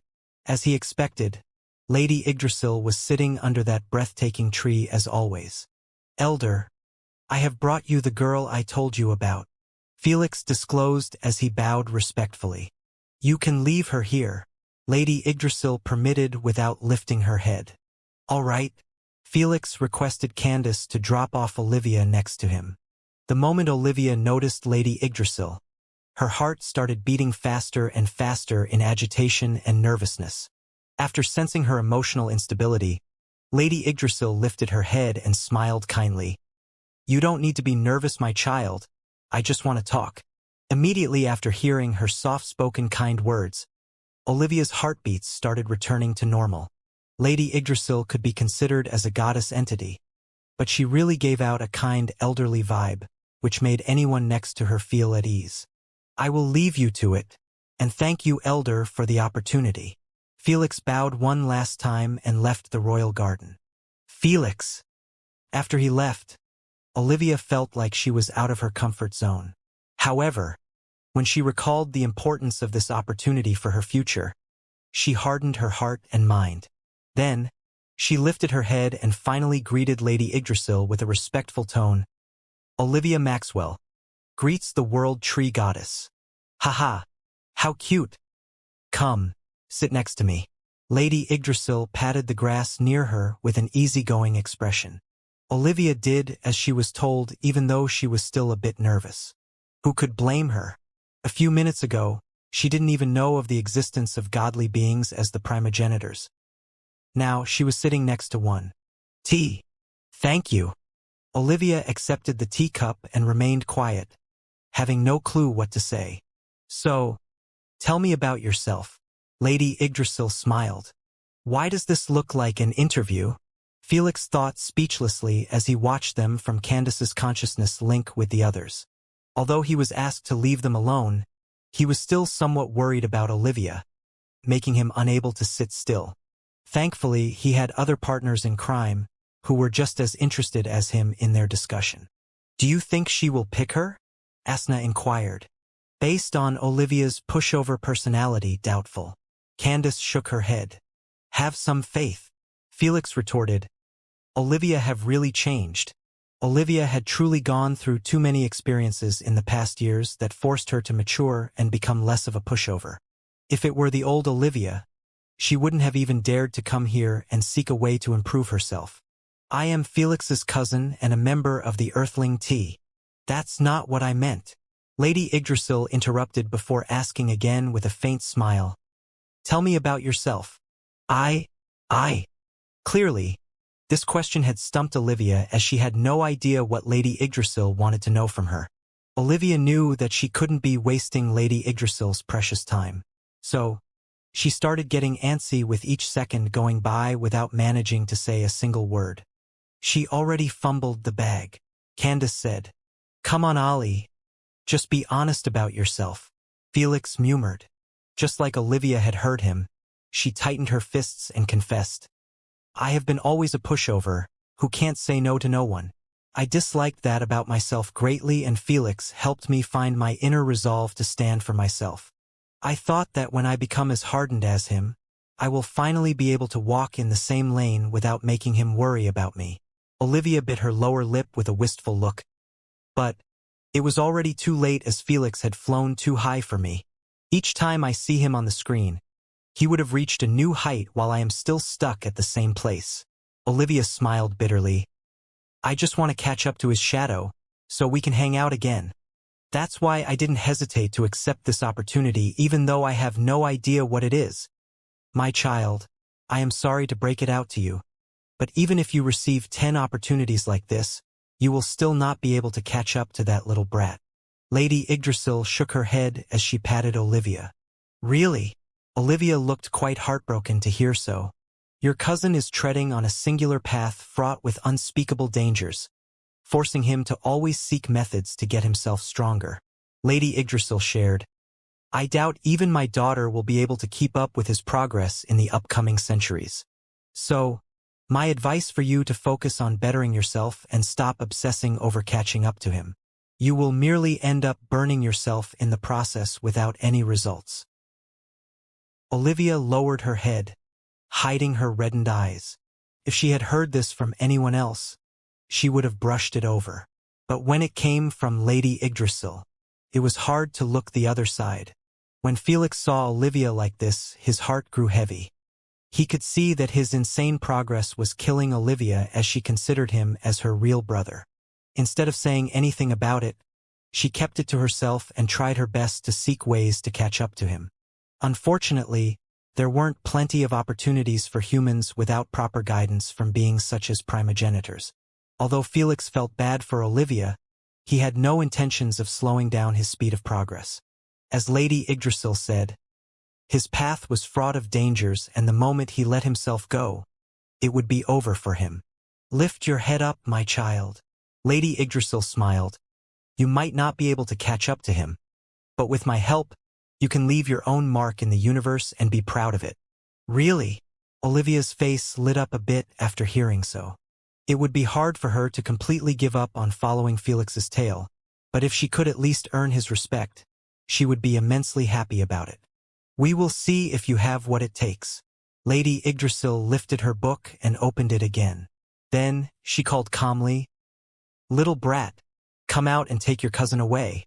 Busted. Asna laughed as she saw Felix's face suddenly turn green. He really thought that Lady Yggdrasil can't sense Candace through dimensions. Thor chuckled with the others as they returned to their poker game, having no intentions to save Felix. You guys are the worst. Felix cursed under his breath and swiftly exited the void realm with Candace. I was away arg. Before Felix could give out an excuse, he got whipped 3 times in the ass by a thick vine that came out of nowhere. Candace held her laughter as she eyed Felix wincing in pain while rubbing his reddened rear. I am sorry. Felix apologized immediately this time instead of playing tricks. Your apology is accepted. Lady Yggdrasil smiled kindly. Don't let me catch you spying on me again. It will never happen. Felix promised, knowing that his next punishment wouldn't be 3 whips. Give your cousin the rest of my bloodline and bring her back when she awakens my wisp. Will do. Take care, child. Lady Yggdrasil patted Olivia one last time before pushing her towards Felix gently. Thank you, goddess. I won't disappoint you. Olivia bowed frantically with a grateful expression. Just the fact that she was able to reach 99% in her bloodline was already an incredible opportunity since it opened her path to break through Origin Realm. Seeing that Lady Yggdrasil had returned to reading her book, Felix swiftly took Olivia outside the royal garden. How much did you hear? Olivia asked softly after they exited the royal garden. Cough, all of it. You insensitive prick. Olivia's cheeks reddened in embarrassment. Felix was the last one she wanted him to hear that. Ali, I respect your grit and desire to get stronger, Felix said with a solemn tone. But as Lady Yggdrasil said, don't put me as your goal. It's best that you put Noah as your goal, as this will help you both motivate each other to become the best versions of yourselves. As for worrying about being left behind, Felix chuckled as he rubbed her hair. You will always be my little Ollie. I understand. Just stop messing my hair. Olivia barred her fangs at him as she fixed her ruined hair. Felix laughed at her cute, threatening glare while jumping inside Candace's aircraft. Olivia followed him in and they both returned to her hotel's room in the 9th realm. Felix handed her the remaining 24% of Lady Yggdrasil's bloodline in a bottle and said, I can't keep you in the first realm since the queen is quite bitchy when it came to humans in her palace. I can't protect you against other racist high elves. So, stay here and push your bloodline percentage intelligently. When Lady Yggdrasil completely approve of you, no one will dare say anything. If you need anything, just call me. Felix affirmed. All right. Olivia nodded in understanding. She didn't ask him to stay around, knowing that Felix was too busy and had already invested too much of his precious time on her. Take care. Olivia gave Felix a quick hug and watched him depart through the void realm. After she was left all alone, Olivia opened the bloodline bottle with a resolved expression, starting the integration process right away. Olivia knew that a second better opportunity awaited her after she reached 99% in her integration. So, she refused to waste time, which might cause her to lose Lady Yggdrasil's interest in her. Good luck, Ollie. Let's go, Candace. When Felix saw that Olivia was starting to get undressed, he stopped watching her and returned to the first realm, fully confident that Olivia would be a force to be feared in the future. His guts told him that reaching Origin Realm through a primogenitor's bloodline was going to break the universe. He couldn't wait for Noah and Olivia to give it a go. As for himself, Felix knew that he still had a long way to go. A couple of months later, Felix had taken Olivia back to Lady Yggdrasil after she reached 99% in her integration and unlocked her ultimate ability, the Seed of Life. Since Lady Yggdrasil was a great researcher like Lady Sphinx, she was going to handle the runic seed surgery on her own. Fortunately, the practice runs in the UVR had all come out with positive results. In fact, the experiments went even smoother than Felix's. It was quite understandable since Olivia already possessed the Seed of Life Ultimate as well as Lady Yggdrasil's bloodline, making her extremely compatible with it. After dropping her off with Lady Yggdrasil, Felix returned to his room and called Malik. Any updates on the spaceship? I have secured a well-established warships engineer from the metal race to lead the building process. Malik informed. He has already started working with his staff to create a couple of blueprints. When he finishes, I will send them to you to pick one. Good work. Felix asked again. How about the materials? Any issues? I am struggling to procure some rare materials from the Dwarven Empire. They refuse to sell them to humans, and it's quite hard to go around it without going completely illegal. I thought so. Felix frowned. The moment he got paid from the Empyrean game, Felix sent 8 trillion coins to Malik to start working on his new upgraded spaceship. It had been more than half a year now and Malik was still in the infancy stage since getting the best of the best wasn't easy, especially for the alloys created in the Dwarven Empire as they were banned to all humans. Give me a second. Felix inquired from the queen. Can I use a radiant wish or a racial wish to get myself a temporarily trade permit in the Dwarven Empire? It will cost 2 radiant wishes or 5 racial wishes based on your current wishes limitations. Queen AI answered. In addition, the permit will have only 1 month access to Dwarven market system. Is 1 month permit enough to get what you need? Felix asked. Depends on the availability of the materials in the markets. Malik replied. In other words, if the permit was used but there was no supply, it would be wasted. Plus, even if she had a permit, it didn't mean that dwarves were going to sell to her. The Alliance might force them to bend their rules a little, but not force them to smile before humans and serve them. All right, study the market and make good preparations. Felix said. Call me when you are ready to buy them. Will do. Felix hung up the phone and exited his room, going to the Royal Training Hall for his daily class with Selfie. Time went by mercilessly, not caring about the woes of mortals.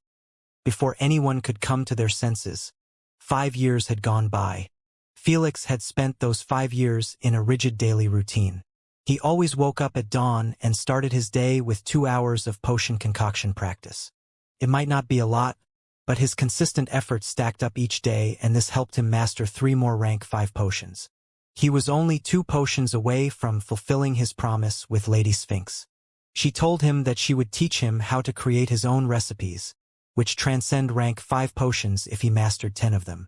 Felix knew that those potions were even beneficial to primogenitors and such superior beings. So, he refused to get lazy on his potion-making craft. After he finished with the concoction, he ate breakfast with the royal family to keep his bond with them as tight as possible.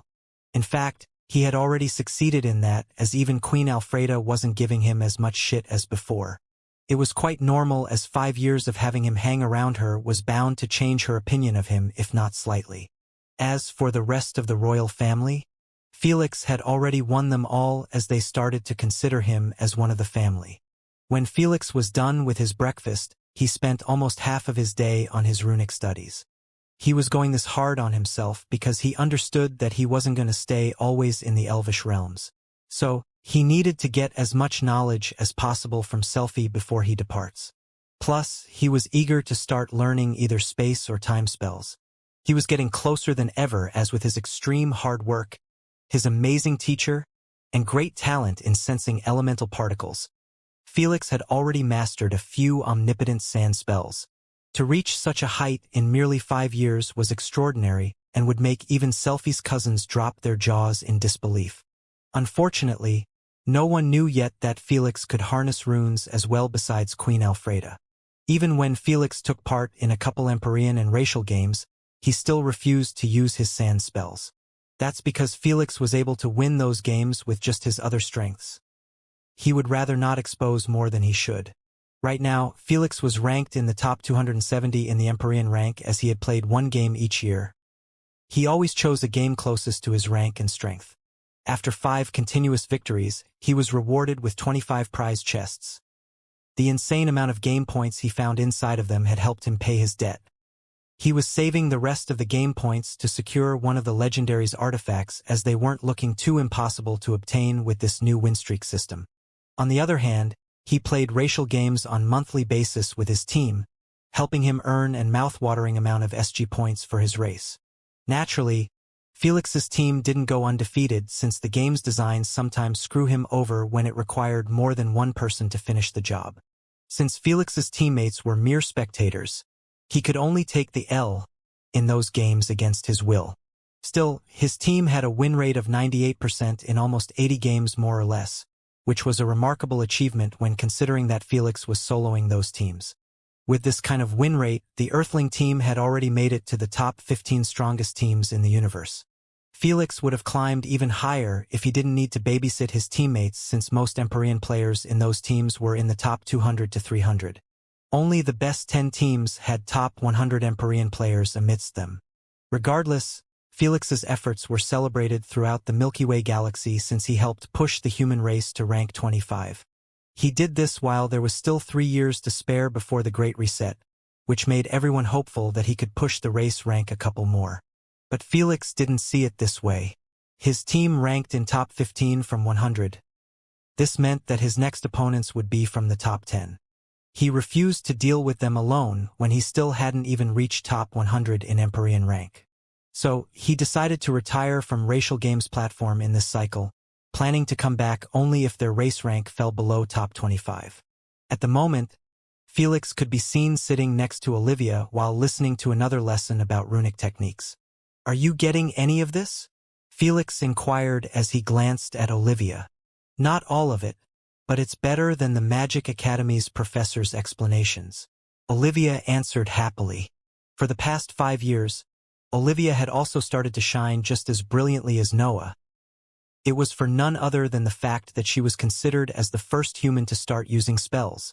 While Felix could fight without runes perfectly, Olivia would be stupid to not use what she learned in the racial games. This had made her rock the entire universe and create an insane amount of buzz in the network about another human monster being born. Felix was quite pleased with this, since all the interested parties approach her to get her method of learning runes, instead of annoying him. Olivia ignored them all as per Felix's advice. Since she was given approval by Lady Yggdrasil to stay in the royal palace and even study in the Elvish Magic Academy, she was unreachable by them. With time going by, the noise and interest died down, leaving Olivia to focus on her studies in the Magic Academy. "How are you being treated there?" Felix asked. "It's all right," Olivia smiled. Felix sighed and dropped the subject, knowing that Olivia was merely saying so to not make him worry. He had experienced racism firsthand in the Witch Academy as the sole human student there. so he knew that Olivia must be bullied senseless by those elf students. But he would rather not get himself involved, leaving Olivia to handle it on her own. I am not repeating this, so you better focus. Selphie warned after seeing that Felix wasn't going to speak again. Sorry, you may con. Sir Felix, it's time. Ignore suddenly spoke in Felix's mind. I have just exited the war room meeting. They are finally planning to start hunting down gelatinous cubes and world eaters. It's about damn time. Felix smiled coldly in his mind at the news. For the past 5 years, Felix was being updated on everything ongoing in the war room. Although he received a few locations of some high-profile war room members, he didn't make a move on them. He was waiting patiently for them to kick off their capturing mission. It finally started. Girls, I will be taking off to handle some important matters, Felix informed with a serious tone. I might not be around for a couple of months. Ah, okay. Both Olivia and Selphie didn't ask him about those matters, knowing that if Felix was comfortable sharing it, he would have done so. So, they could only wish him good luck and watch him disappear inside a void rift. The first thing Felix did was meet with Ignore inside his consciousness space. Tell me everything, Felix ordered. Arthur have created 2 capturing teams under the leadership of Miriam and the Ruiner. Ignore shared. Miriam will start first as she will lead 800 unique void creatures to capture a newly discovered gelatinous cube in the Gora galaxy. A new one? How big is it? Felix asked. At least 3 times the size of an average star. Ignore informed. That's a big one. Felix frowned, knowing that the average stars had almost the same size as the sun in the solar system. To put it into perspective, just the sun was 109 times wider than Earth. Felix couldn't imagine a gelatinous cube 3 times that. This is nothing, Ignore shared with a spooked tone. I have once witnessed a gelatinous cube 100 times the size of that. He had millions of planets inside his jelly-like body. They are really cosmic nightmares, Felix remarked with a solemn expression. The fact that the Void race members were planning to capture them and use them as biological weapons in this war made his blood run cold. Fortunately, they can't capture those super stupendous unique Void creatures, Candace said. They knew that even if all unique Void creatures worked together to create the biggest Void rift in existence, it still wouldn't cover even 1% of the size of that gelatinous cube. So, they could only stick with the rest, which weren't as gigantic but still possess immense threat to anyone in this universe. What about the Ruiner's squad? He will be targeting a world eater, Ignore disclosed with a serious tone.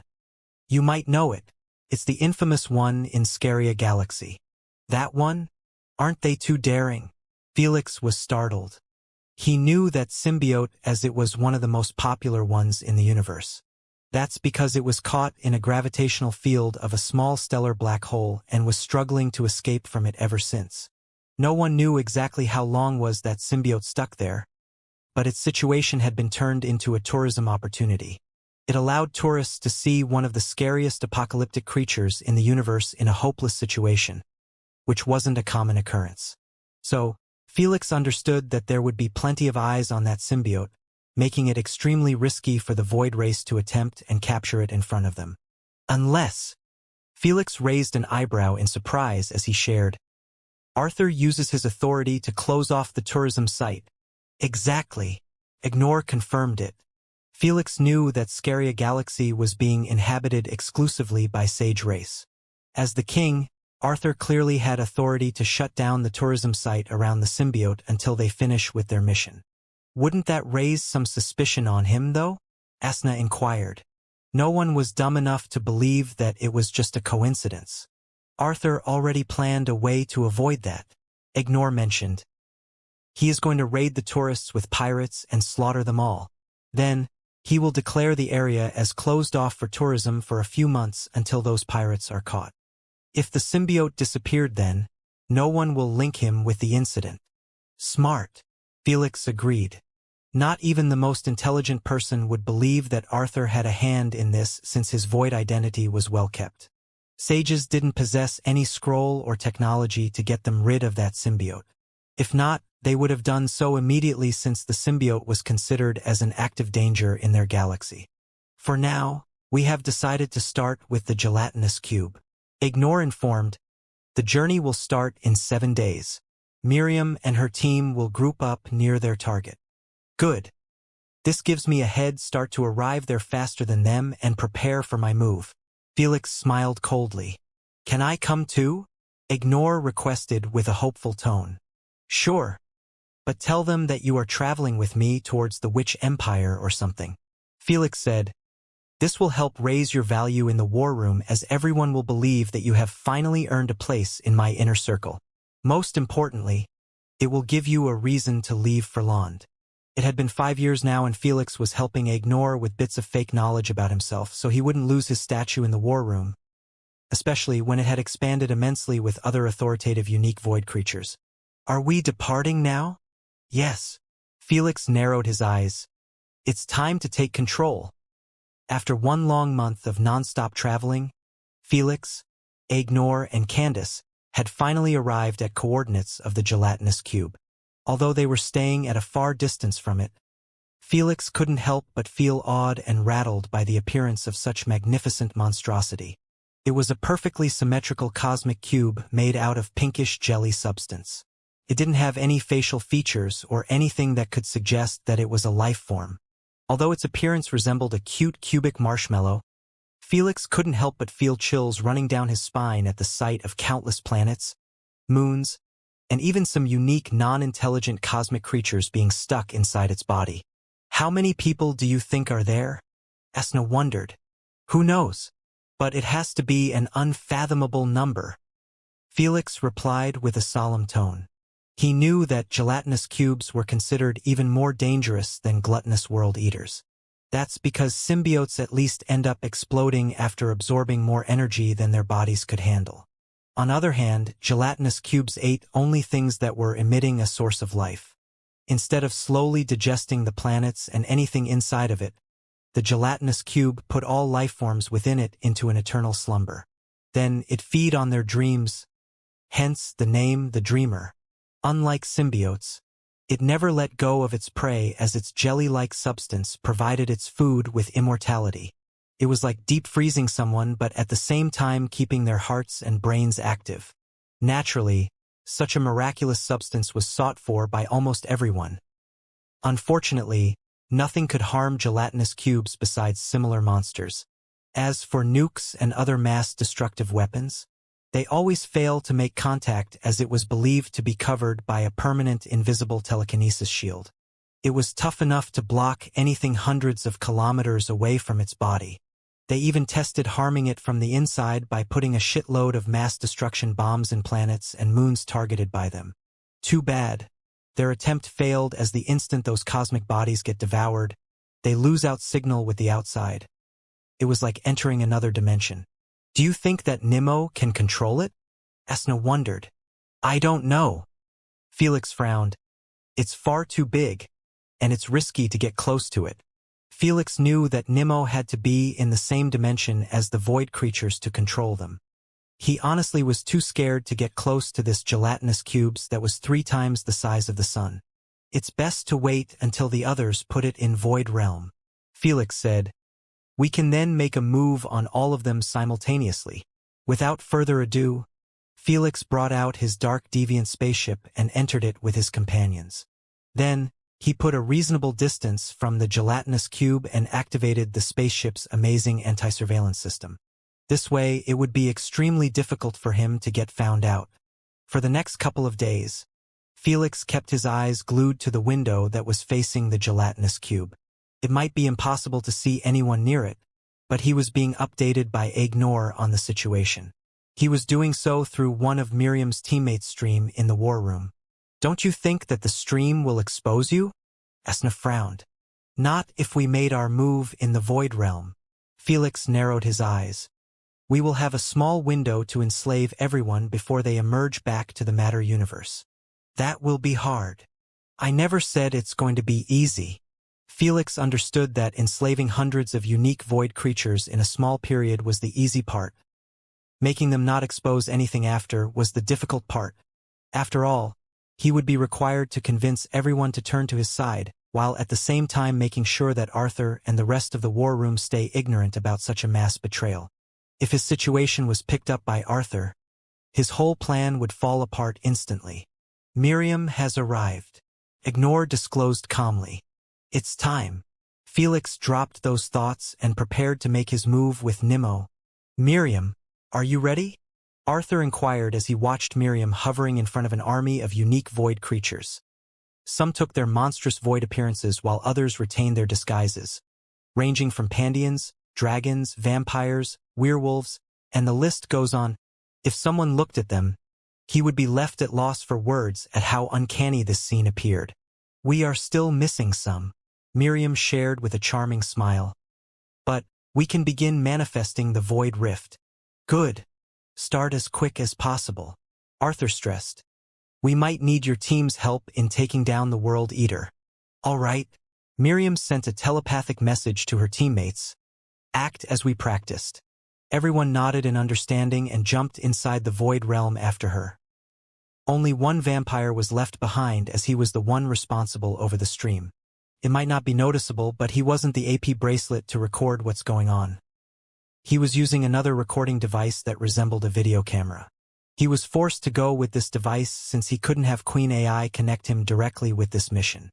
The same applied to everyone involved in this mission as they were using their main bodies and consciousness, which were freed from Queen AI.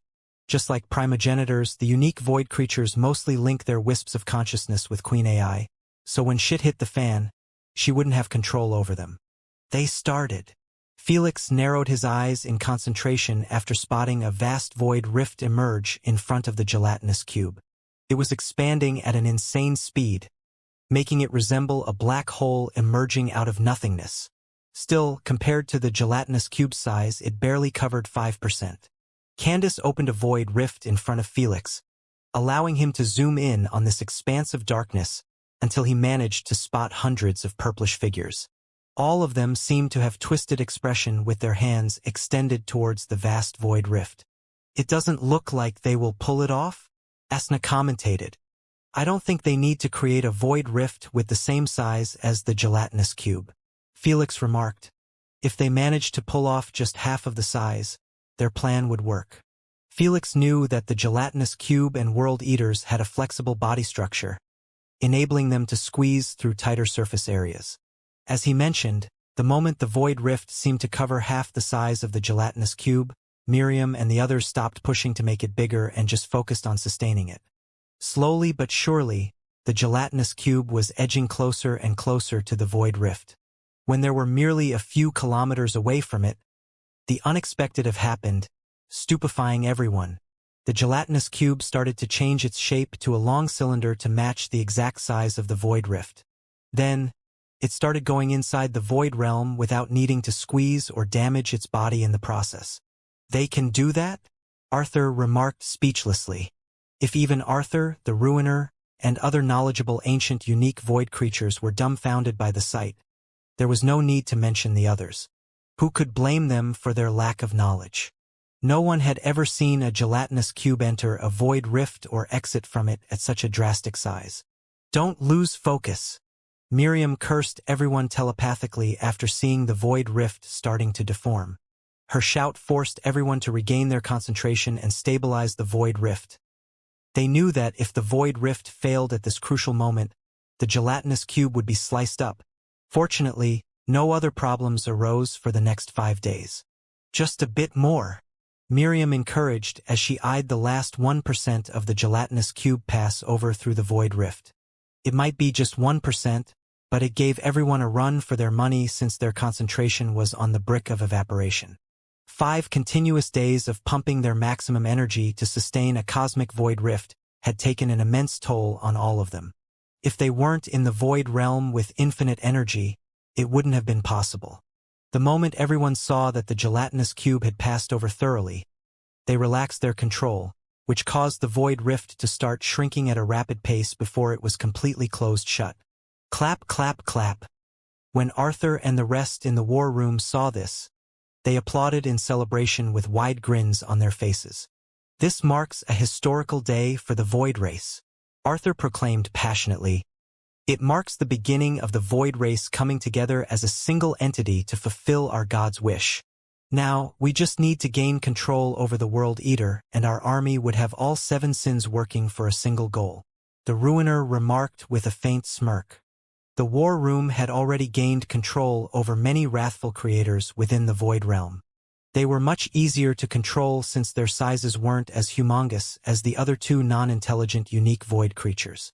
While they were celebrating in the UVR, Miriam and her teammates were taking a break as they watched the gelatinous cube shape become a cube again. Good job, everyone. Miriam wiped her sweaty forehead as she ordered, "Lighthouse Squad, you guys are up. Allow us a few minutes to catch our breath. I can't move. I am starting to regret signing for this. Stop whining and do your job before it targets the nearest planet." Miriam scolded with an annoyed tone. Knowing that the situation was serious, the Lighthouse Squad grouped up and started emitting a powerful radiation of life near the gelatinous cube. They were a bunch of jinns, who were tasked to use their wishes from the greed laws to turn themselves into a beacon of life force.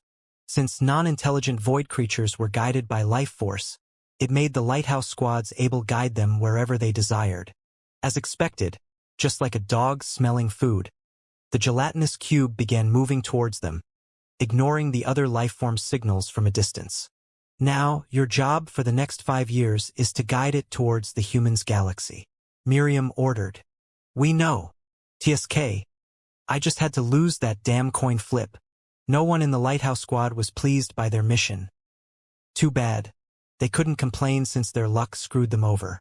Unfortunately, just as they tried to guide the gelatinous cube away, their bodies froze completely as a wave of crippling terror washed over them from nowhere. When they glanced near them, they were left even more terrified by the sight of Miriam and the rest of their teammates sharing the same look as them. This familiar feeling. It can't be. Miriam mumbled while her heart was beating like a drum. When she realized that the sensation was emitting from on top, she glanced above her with great difficulty. What appeared before her scared her to the core with the rest of her teammates. No one could blame them as Nimmo surfaced nearby with a behemoth's eyes, making his bloodish red eyes illuminate above them akin to 2 blood moons. In this realm, where even light was absorbed, those dreadful eyes illuminated as bright as the sun. Nimmo, order them to send their main consciousness inside your mind and leaves wisps in their bodies. Felix requested as he stood on top of Nimmo's head with a stoic expression. Nimmo did as he was told without needing Felix to elaborate further. That's because Felix had trained him for this specific moment for the past 5 years. It wasn't hard when he could recreate the same scenario in the UVR.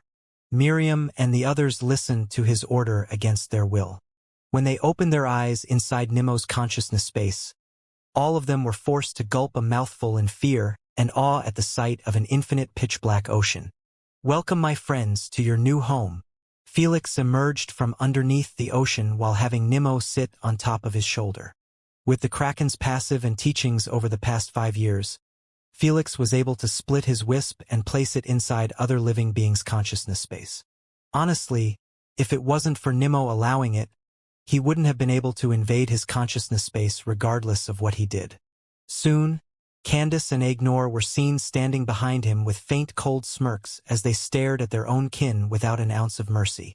When Miriam and the others saw them, they felt chills course on their spine. I know that you have countless questions. Unfortunately, I don't have time to enlighten you. Felix eyed them coldly and said, You have 2 choices. Either get tortured for eternity for daring to scheme against your God or switch your allegiance to me. You have 2 minutes. Felix proclaimed one last time before sitting on a pitch-black throne before them while rubbing Nimmo's belly on his lap. What the hell is going on? Miriam's playful persona was nowhere to be seen as this uncanny situation completely broke her mind. Her teammates' reaction wasn't any better. The poor things were just celebrating their successful mission of catching a gelatinous cube before they got caught by another predator. A predator capable of deciding their fate with a single word. Is that really our God? Are you dumb? Is there anyone capable of removing our main consciousness and place them in his mind against our will? Miriam cursed at such a retarded telepathic message. Just the unique evil aura was definitive evidence of Nemo's identity. The fact that he could order them around as he wished was merely a bonus. Without a single second wasted, Miriam swiftly kowtowed and begged for forgiveness. Miriam greets the great paragon and wished to be punished for having ill intentions.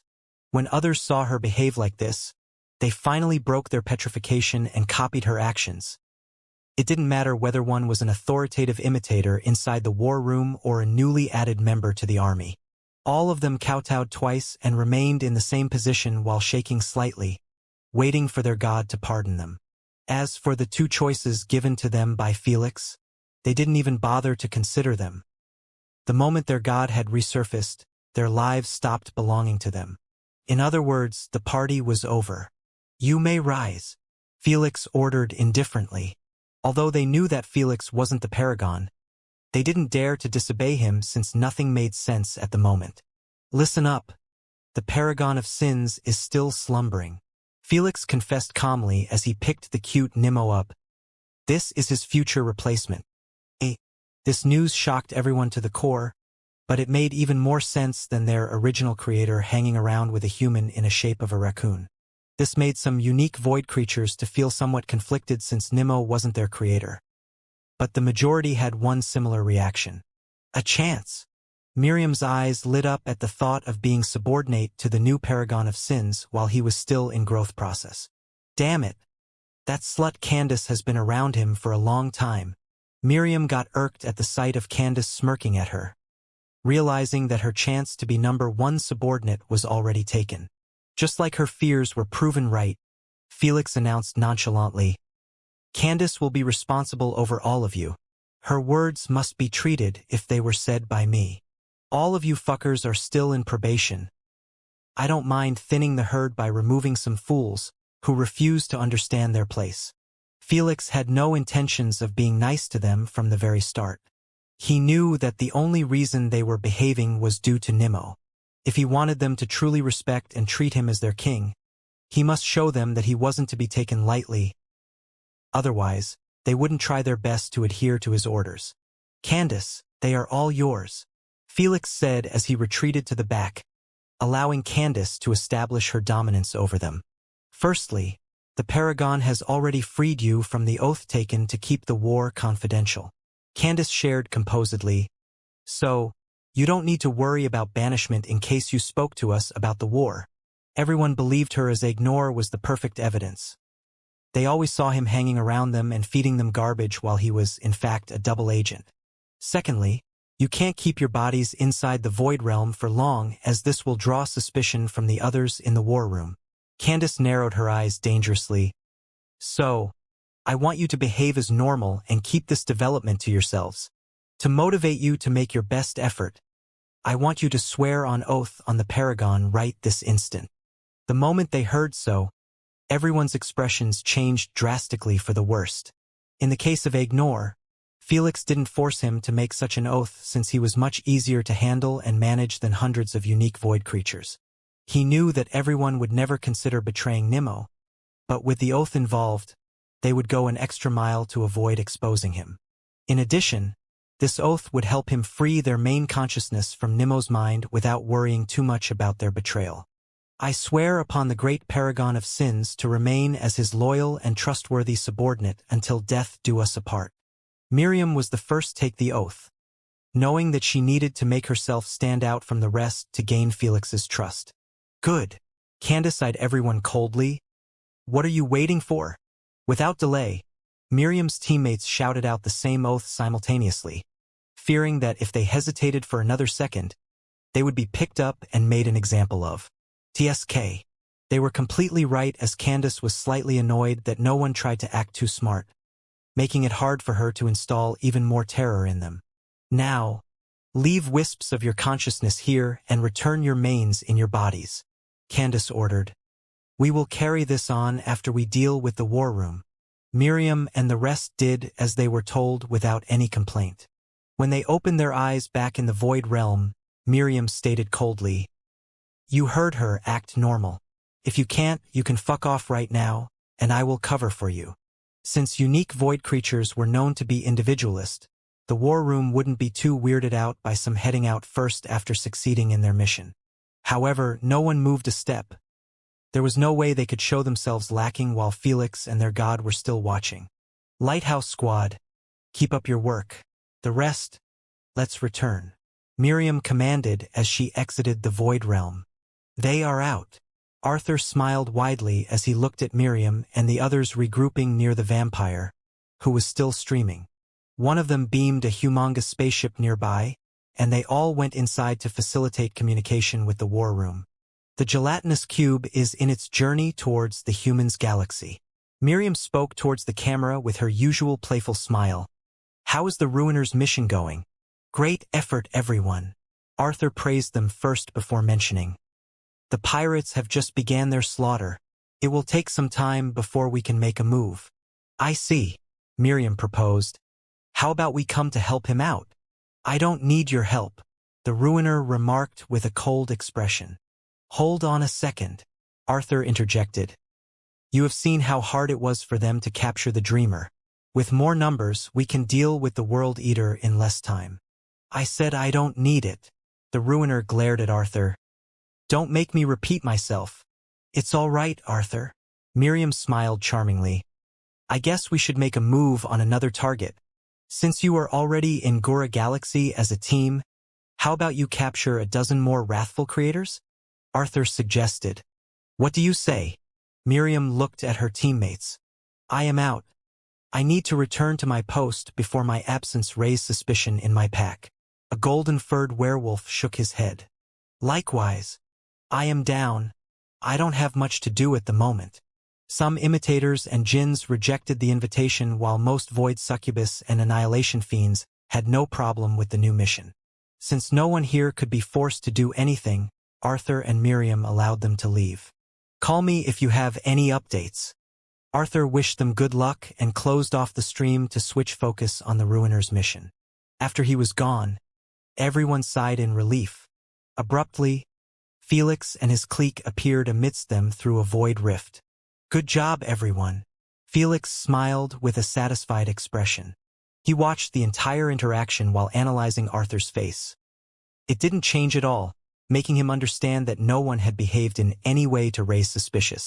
Especially you, Felix praised as he eyed the breathtaking Miriam. An excellent control over the conversation flow. I don't deserve such a high praise. I am only doing what I can. Miriam blushed, making Candace and the other void succubus to roll their eyes at her attempt to charm Felix.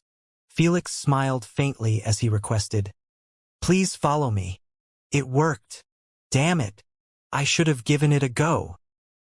He's still a human and can be easily won over through his sexual desires. The other void succubus all started having weird thoughts of making moves on Felix after seeing him take Miriam away.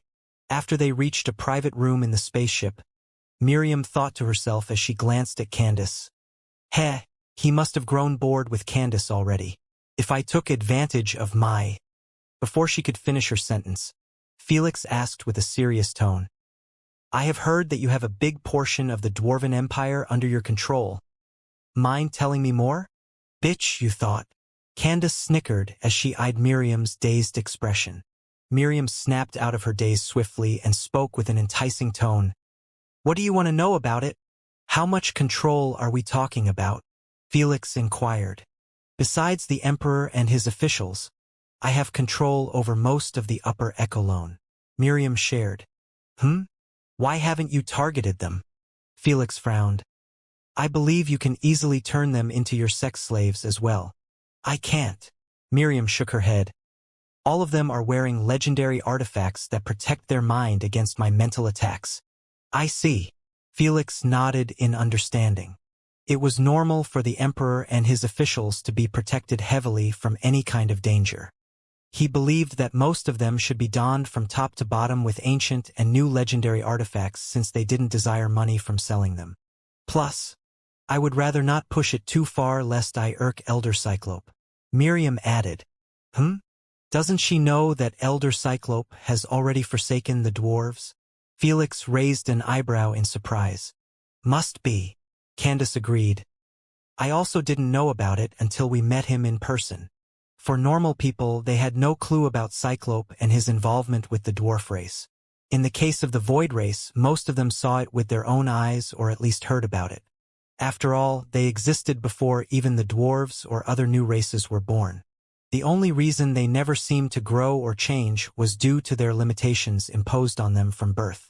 Is there a problem? Miriam hardened her expression.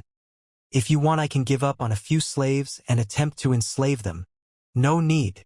Felix waved his hand and asked with a serious tone. Can you get me large quantities of elemental minerals? Yes, but is that all? Miriam titled her head in confusion. What else can you get? I can get you epic and even some legendary artifacts. Miriam smiled. My slaves have some as heritage from their ancient families. Oh ho! Mind showing me a list? Felix grinned faintly. He wasn't concerned with stealing them from their owners since they were already enslaved by Miriam. Just like the great commander of the Guardian Empire, they would do anything to please her even if it meant giving up their most precious treasures. Damn! All of them are weapons? Felix remarked after seeing 3 holographic artifacts. One was a sword, the other was a spear, and the last one was a bow. Soon he shook his head as he closed the list.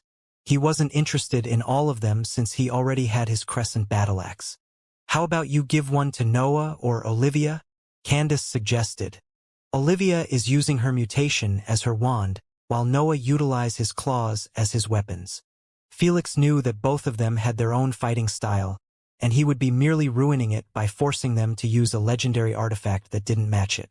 Plus, it would bring them trouble if they ever got recognized carrying it. After all, Miriam had control over a few authoritative dwarves, not the entire race. For those legendary artifacts used as family heritage, everyone would realize that something wasn't right when they see them in the hands of Olivia and Noah. You can leave them their legendary artifacts, Felix requested. How about epic graded ones? Without hesitation, Miriam displayed a new list with tens of epic artifacts. This time, Felix was extremely pleased by a dozen of names. Just like he was window shopping, he kept swiping anything he liked to a holographic cart. There were epic artifacts in the shape of jewelry capable of boosting his mental defenses and attacks. Some jewelry provided with extreme elemental resistances, and some were even capable of having the owner stay permanently invisible. There were even multiple armors, each with different strengths and weaknesses. Felix picked what he felt would be beneficial for him and his friends. Then he sent the shopping cart to Miriam. Get me those, please. I will keep it in mind when I return to the Empire. Miriam nodded with a delighted smile. In her eyes, nothing mattered at the moment besides gaining a solid place next to Felix like Candace and Ignore. How about the elemental minerals? Get me as much as you can. Felix stressed. The rarer, the better. Having Miriam by his side really relieved him from dealing with dwarves personally. For the past 5 years, he kept using his wishes from the racial platform to buy temporarily trade tickets for Malik. She used them to buy whatever materials were requested from the spaceship engineer. To completely take advantage of the temporarily trade tickets, he also requested her to buy him rare elemental minerals for his dragon cultivation system. Unfortunately, she wasn't able to procure a satisfactory quantity or quality since she was always forced to use the black market. The dwarves refused to sell her in the public markets due to her race. She couldn't even hire someone from another race for the task because they required to sign contract for each large trade. Obviously, one of the contract's terms was to not sell or give them to a human. Hence, Felix had been struggling for a while now with the resources for his dragon cultivation system, leaving him stuck in the second dragon mark. If that's all you need, consider them done. Miriam smiled charmingly as she boasted. One of my slaves controls the largest minerals market in the Empire. You are really a lifesaver. Felix's eyes lit up. It's nothing. Miriam winked at him seductively. I live to serve my master in any way he desires. Candace, please slap this bitch for me. Asna requested with an irked expression. Slap. Without an ounce of hesitation, Candace appeared in front of Miriam and slapped the light out of her, leaving her utterly stunned. This is from Madame Asna. Candace sneered as she eyed Miriam. Behave yourself when you are before her husband. Miriam licked a drop of blood from her wounded lip before lowering her head in front of Felix. I apologize for overstepping my bounds. She was familiar with Asna as she saw her hang around Felix in a couple of viral videos in the network. But she never thought that she would have this kind of authority in Felix's affairs, believing that a girl with such an obvious fake artificial goddess-like beauty must be just a booty call. Alas, she couldn't be more wrong. You are excused. Candace sent Miriam away and turned to Felix with a solemn expression. You must be careful with this vixen. She will try everything to get what she wants, even if it means slaughtering an entire race. I am a fair person, Felix stated nonchalantly. If she proves to be useful to my plans and end goals, then she can be a vital subordinate besides me. As for her ambition, I don't give a shit as long as she doesn't betray me. Felix chuckled as he glanced at Candace. You are the one who should be feeling threatened by her, not me. It was clear that Miriam was gunning after Candace's position since she was the spokesperson for him in matters related to the Void Race. So, he didn't really need to worry about her but Candace. She can try. Candace scoffed. She wasn't even upset by what Felix said. In her eyes, it was only normal for Ignore or another Void Race member to replace her if she outshone her too much. So, to avoid losing Felix's favor, she wasn't planning on lazing around and make sure to get the best out of her duties. I will start by sorting their identities by their importance, Candace informed. I will call you if I found something interesting in their identities. All right, good luck. Felix nodded, knowing that a lot of work awaited her. Even though the others didn't have the same authority and reach as Miriam and Arthur, but they had diversity on their sides. Felix understood that each imitator and void succubus must have their hands in some sort of racial political scene. By adding them to his side, he would have moles spread out through the entire universe.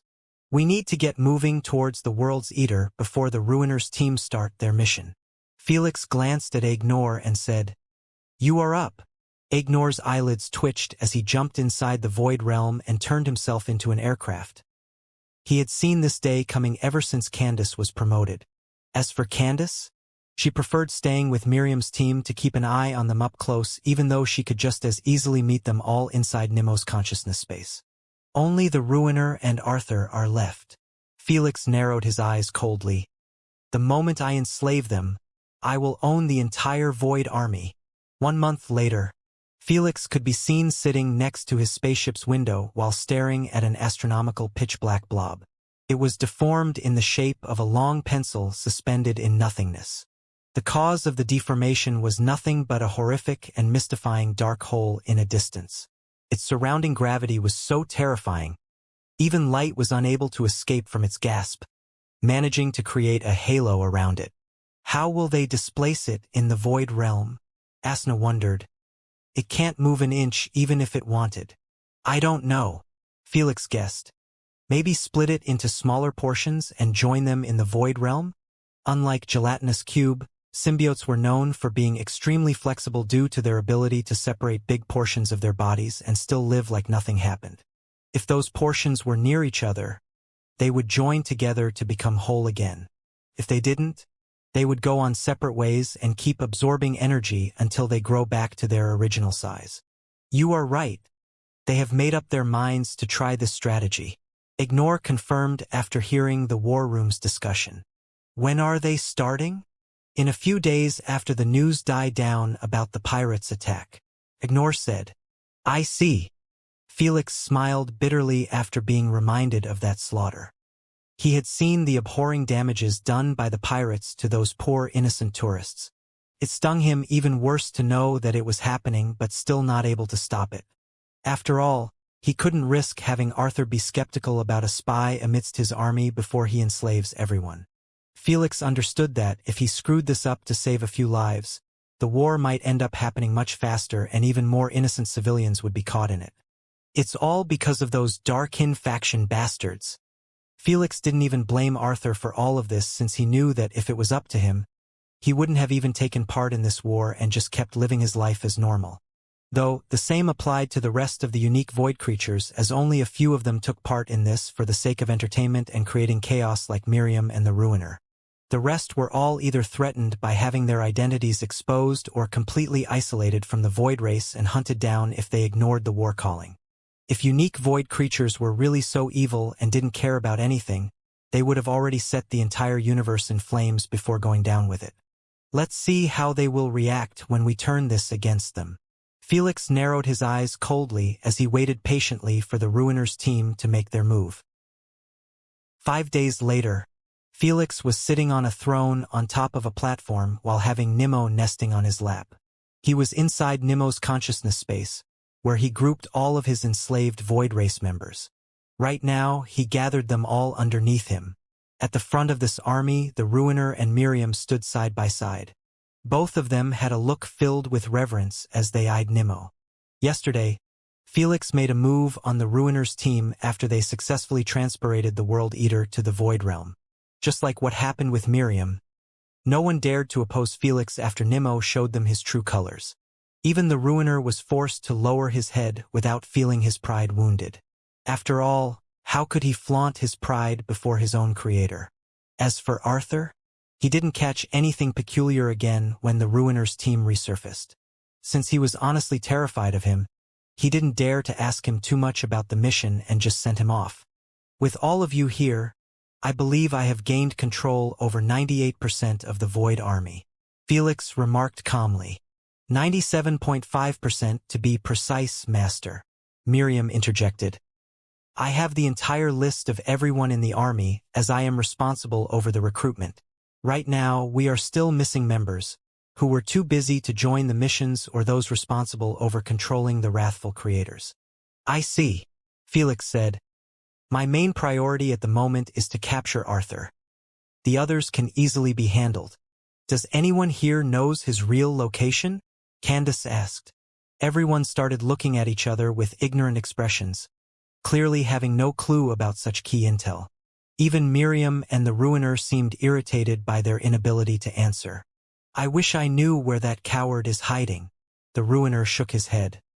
The only intel I have is that he has a clone with a wisp of his consciousness in his palace. Likewise, Miriam nodded.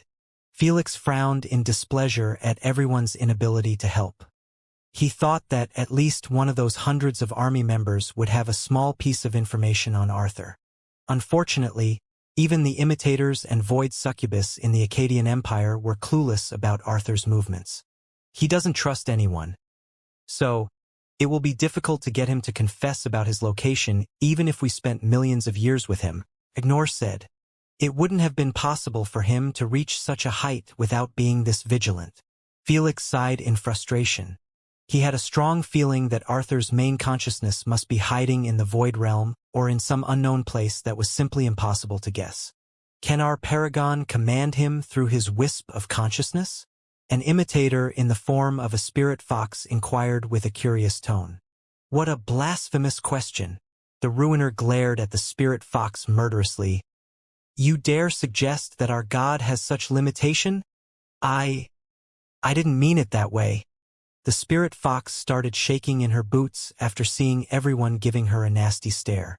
Settle down, everyone. Felix calmed the angry mob while massaging his temples. The spirit fox's suggestion was already in his mind as he had a strong feeling that Nimmo could take control over Arthur through his clone. However, at the same time, it wasn't tested since all the unique void creatures he took control of had their main consciousness involved. He knew that wisps weren't the same as the main since they could easily have their link separated in a split second. It's too risky to try it without testing it. Felix glanced at Candace. Let's give it a go later. Are you sure? Candace's eyes lit up. Positive. Felix smiled. If it wasn't for fearing that Asna would discipline her, Candace would have jumped in Felix's embrace and give him a big kiss. Who could blame her? Choosing her for the test implied that Felix finally trusted her enough to let her main consciousness exit his mind. Though Felix was still smart enough to have her swear an oath on the name of the paragon to never betray him. After all, Felix also didn't like giving out his complete trust to anyone. Still, Candace was pleased about it as she could finally regain control over her main consciousness. I will be right back, Felix said before switching to his main consciousness. He was sitting in his spaceship while flying at a moderate speed towards the capital planet of Akkadian Empire. Candace jumped from the Void Realm and sat next to him. How are we going to do this? Felix knew for the test to produce the right results, Candace needed to have a clone as well. I can make my own clone as long as it is temporarily. Candace shared as she stood in front of Felix and separated her body into half. Then both halves transformed into twins. This is great. Why is it temporarily though? Felix wondered.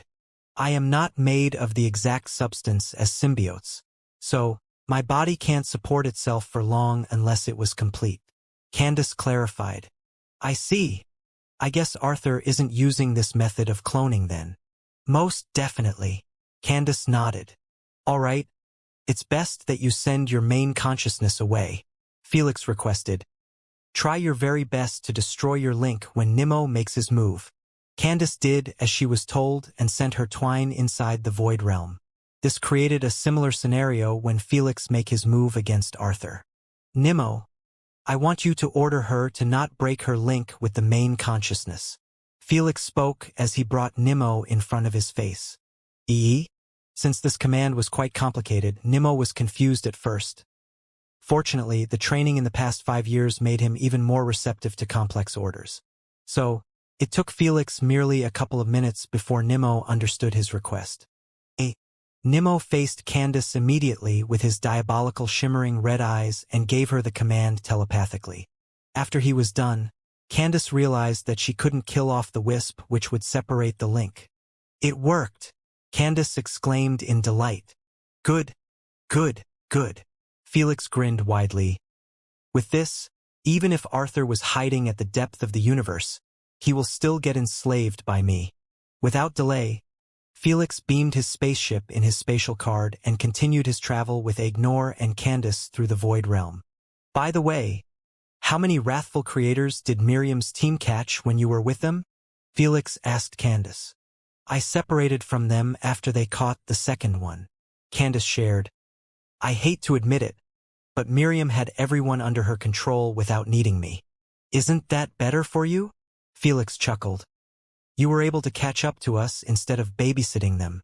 Well, Candace agreed with him inwardly.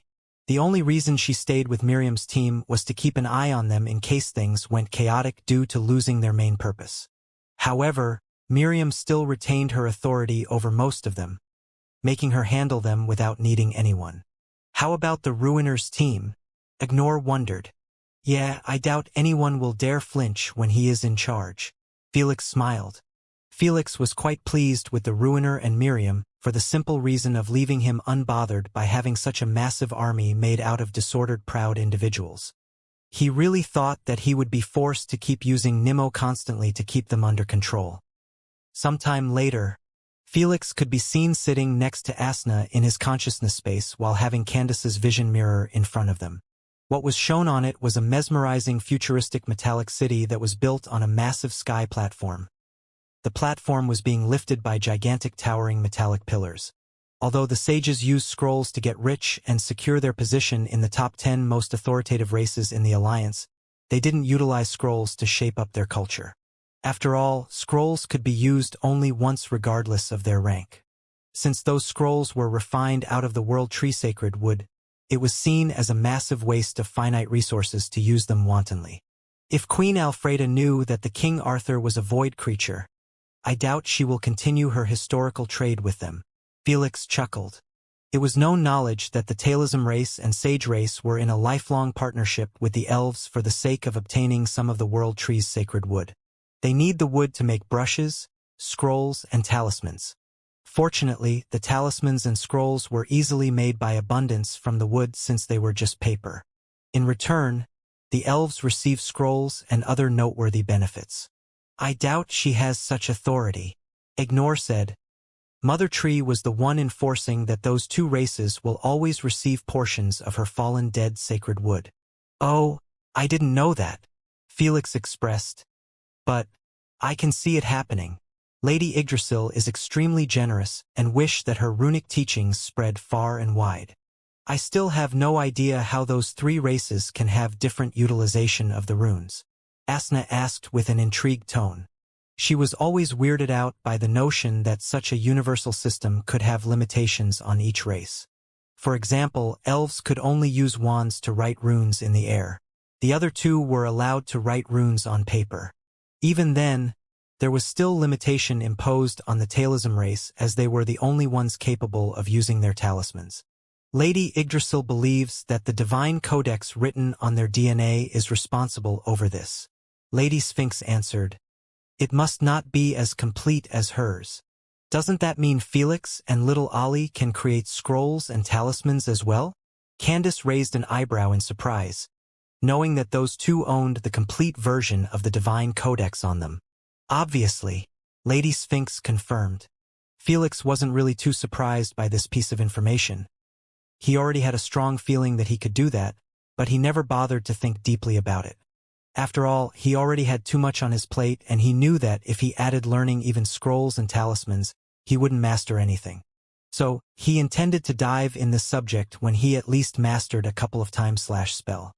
"When we catch Arthur, you will have the best scrolls inscriptor as your subordinate." Candace giggled.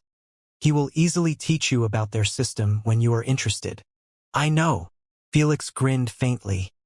Unbeknownst to the fate awaited him, Arthur was reading invisible holographic documents in his office while drinking a cup of red coffee with one hand and eating a croissant with the other. He was pressing on the documents with his remaining two hands while thinking, should we focus more on voidlings or the dreamers and symbiotes? Voidlings makes the most mess while the other two causes the most destruction. Only 5 years left before the deadline. I can't have everyone running from a galaxy to another to capture them in groups of hundreds. Arthur frowned. Most of them will start throwing a fit. It's best to propose a limit on the dreamers and symbiotes, so there won't be much pushback. Arthur massaged his eyelids. This is too tiresome when I still need to deal with my own empire. Too bad. Arthur knew that he couldn't turn back even if this got out of hand. His identity was on the line after all. Fortunately for him, he had a clone to handle the empire business, and while his main consciousness was dealing with the war effort. Knock knock. Come in. King Arthur, your attendance is requested in the Great Sage's Council. A beautiful blue-skinned woman informed. What now? Arthur knitted his eyebrows.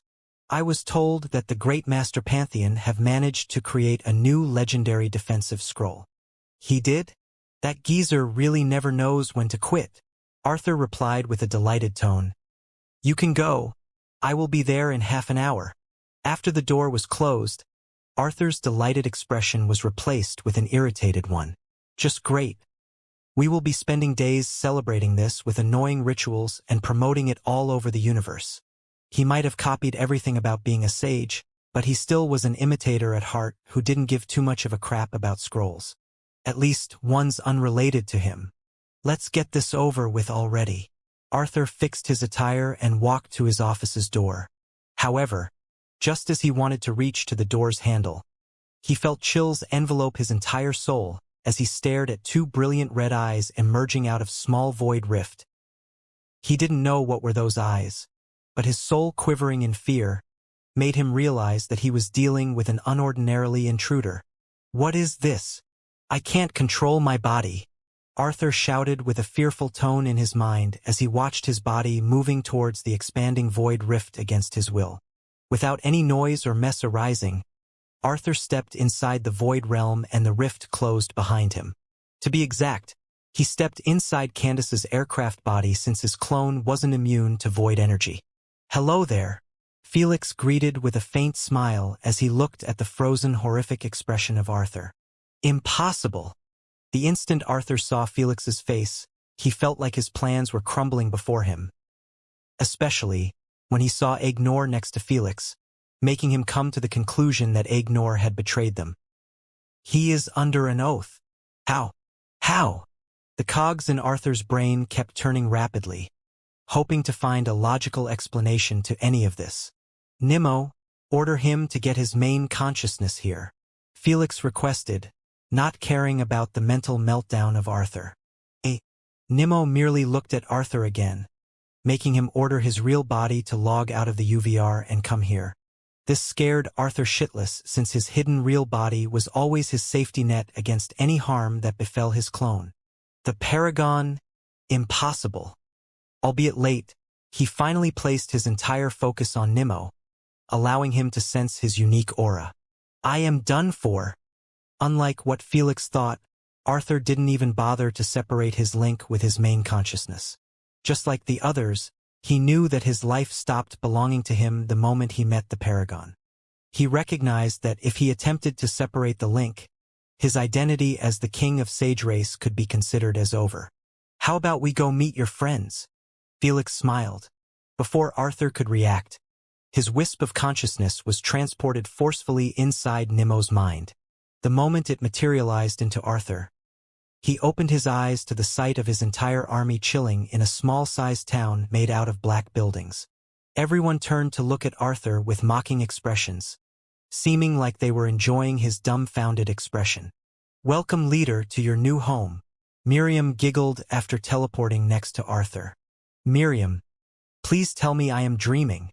Arthur mumbled as he kept looking around him with a disbelieving expression. Dreaming? Shouldn't you be excited? You are inside the mind of the future paragon of sin, the ruiner snorted in disdain. I knew that a phony like you cares only about his identity and cozying with the Alliance instead of fulfilling your real duty. Easy on him, ruiner. Felix appeared next to Arthur and patted him in the shoulder. He is just a bit overwhelmed. He better be. The ruiner threatened with a murderous look before retreating. I want everyone to group up in the throne chamber in 2 minutes. Felix requested from Miriam. Update him on the situation before the meeting. With pleasure. Miriam smiled charmingly and dragged Arthur away. Although the meeting was going to be held in 2 minutes, everyone had already teleported to the throne chamber and took their seats. Just like Felix's consciousness space, Nimmo's had been getting some modifications to help everyone live in order. After all, they would be here for a very, very long time. It was best to build a small town to help them keep their sanity. In a short while, Miriam, the ruiner, and Arthur were seen standing next to Felix's throne. Arthur still had a bewildered look, but it wasn't as bad as before. Miriam did an impressive job telling him everything that he needed to know about Felix, Nimmo, Candace, and even what happened in the missions. This allowed Arthur to be even more convinced that his fate was in the hands of Felix. As much as he was disheartened by this, as an ambitious imitator, he was able to focus on the silver lining. Now that everyone is here, we can finally discuss some important matters, Felix said with a solemn tone. Everyone's expression turned serious, knowing that Felix was finally going to address their future. Firstly, there will be a new societal structure that follows a strict hierarchy system. I can't allow you all to keep running freely while being attached by mere strings of authority above you. Some reacted excitedly to the news, while some felt their hearts fall to the bottom of their stomach. They knew that a hierarchy system would limit their freedom immensely since they would be forced to respect those above them at all time. This would be helpful to strong, intelligent, and authoritative individuals like the Ruiner, Arthur, and Miriam. After all, they would finally have real authority in their hands to command those underneath them instead of making requests and hoping that they would agree. The structure will be split into prisoners, citizens, officials, councilmen, spokesperson, king, and lastly, God. Felix explained, everyone will start above prisoners. However, if you broke the rules, you will be demoted into a prisoner. What rules? Miriam inquired. I will be forwarding them to you after the meeting. Felix answered before continuing. Prisoners will receive punishments appropriate to the level of rule they broke. Citizens will be considered as the working force and the soldiers. You will have jobs that befit your level of influence in the Alliance. Officials are considered as the managers and captains. Each official will be responsible over a specific number of citizens. Officials also have grading system that starts from 1 to 9. The higher the official's grade, the more citizens and important responsibilities will be under him. At the same time, he will have the highest possible hierarchy achievable based on his performance. What does performance mean? One of the imitators asked with a solemn tone. Is it implying management performance or outside performance? Management performance. Felix answered, "Outside performance will play a role in your ability to be promoted to a councilman or not." Everyone nodded in understanding. They recognized that Felix implied the influence of each unique void creature in the alliance. In other words, if an imitator worked really hard and got himself promoted to the upper echelon of a high-ranking race like dragons, it might help him secure a councilman position. Speaking about councilmen, I have chosen 4 for now depending on their level of influence on their respective kind. Felix disclosed, "The Ruiner will be a councilman representing the Annihilation Fiends. Miriam will represent the Void Succubi. Arthur will represent the Imitators. Last but not least, Ignore will represent the Jinns." No one had any complaint about the first 3 since they were considered at the top of their specific sin. However, Ignore's announcement had made many Jinns displeased. "My king, I am extremely appreciative of helping our race finally get some integral structure. However, I don't think it's a good idea to play favorites right from the start," Arthur advised with a solemn tone. "Will you look at this sleazy bag?" Asna rolled her eyes at Arthur's ability to roll with the flow whenever it benefited him. He was just sobbing and wishing that all of this was a dream. The moment he realized that his position in the Void Race was established from the head start as a councilman, he swiftly began counseling. It looked like majority had agreed with his take, as almost everyone was giving Ignore nasty stares, feeling like he didn't deserve any of this. In their eyes, the fucker was just lucky to have met Felix earlier than them and become his double agent. Any one of them would have done that as well. "I know," Felix smiled. "Ignore will be just acting as a temporarily councilman until we identify the most worthy Jinn for representation." "That's an impressive thinking," Arthur praised shamelessly, already starting with licking Felix's boots. It looked like everyone was satisfied with Felix's decision since it was more fair this way. Alas, before they could gloat at Ignore, Felix mentioned, "When Ignore get replaced, he will be considered as the 5th councilman. He will be responsible over matters related to wrathful creators, symbiotes, and the dreamers. I will do my very best to live up to the expectations," Ignore expressed with a faint smug in his face as he eyed everyone. This time, even Arthur couldn't say anything negative about Felix's decision, since no one was here to defend those 3 retarded unique void creatures. Felix moved on before anyone opened his mouth. "For the spokesperson, it will be Candace." Felix narrowed his eyes. "She has the highest authority after me, so treat her orders like they came directly from me." Just like Ignore, Candace was also not fit for such a high position over everyone. However, no one fought against it, knowing that Candace had spent more than a decade with Felix. He trusted her more than anyone for such a position. "Obviously, I will be your king, but you can refer to me as Sir Felix." If it wasn't for keeping the integral structure of this new society intact, Felix would never call himself a king, as that make him cringe really hard. Alas, the Ruiner had a different opinion. "I dare to catch anyone call you that." The Ruiner glared coldly. "You shall call him your majesty, or my king only, understood?" "Yes," everyone shouted back without an ounce of hesitation, not caring about Felix's deadpan expression. When he looked at the Ruiner, he gave him a thumb up with a faint proud grin like he was telling him that he got his back. "Ah, whatever." Felix sighed in exasperation and dropped the subject, having a strong feeling that everyone was more scared of the Ruiner than him. In every race and society, there must be a god. Felix picked Nimmo from his arms while standing up. Then, he pushed him high above everyone and ordered with a stern tone, "Kneel before him."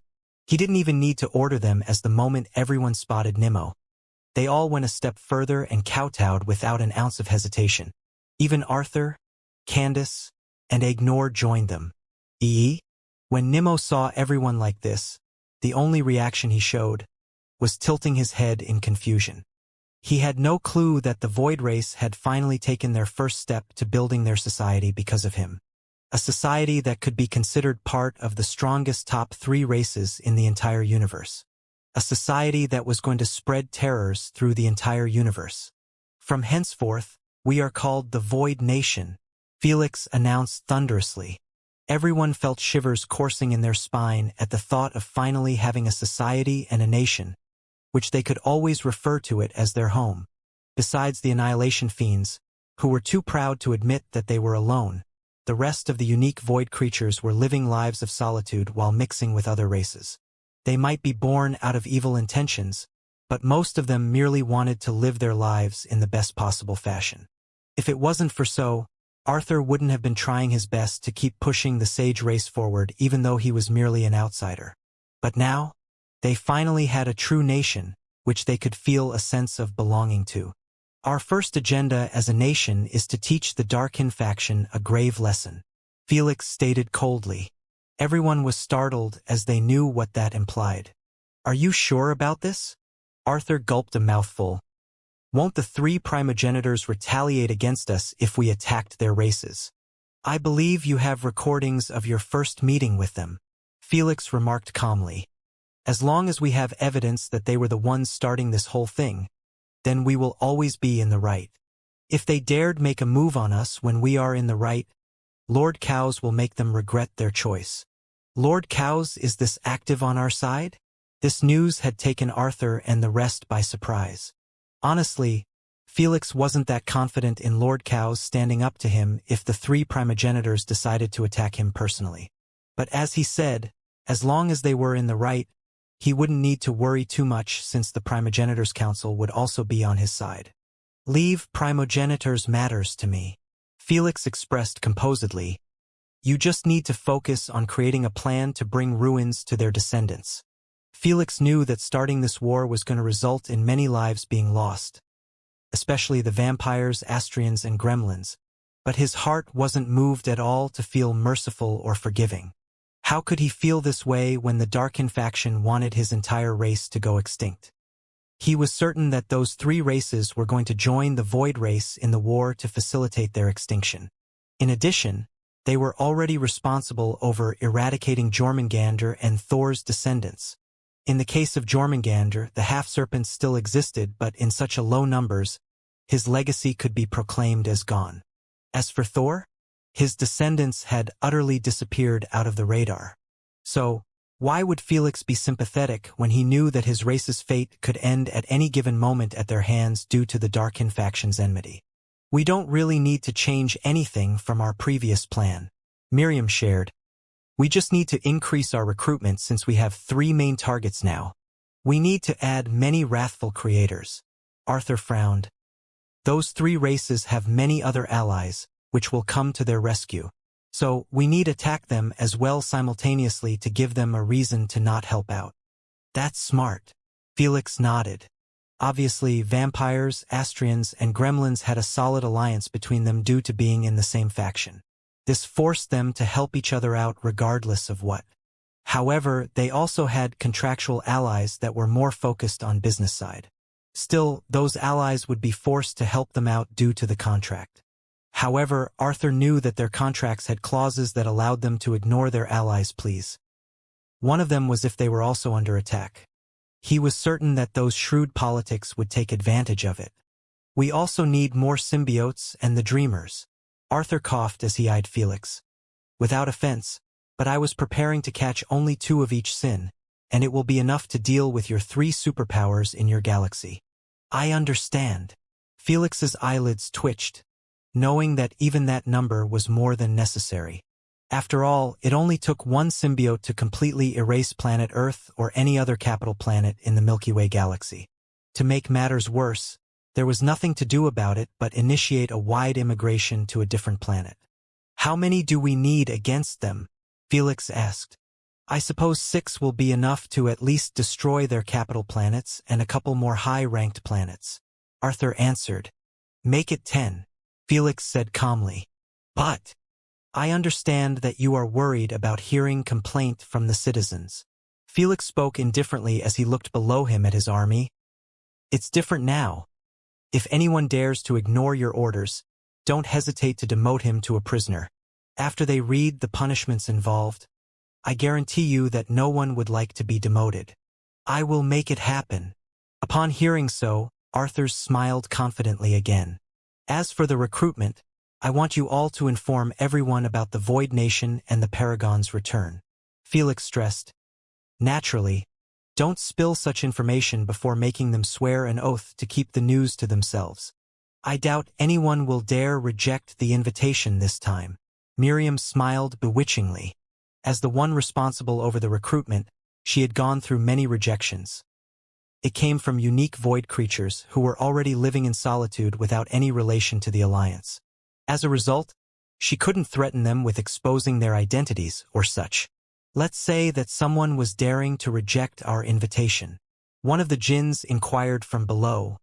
How do we move on from there? Simple. Tell them that when the new paragons reclaim his rightful position and godly prowess, they can forget about existing anymore. Felix replied nonchalantly. Everyone smiled coldly after hearing so, knowing that this would solve their recruitment problems instantly.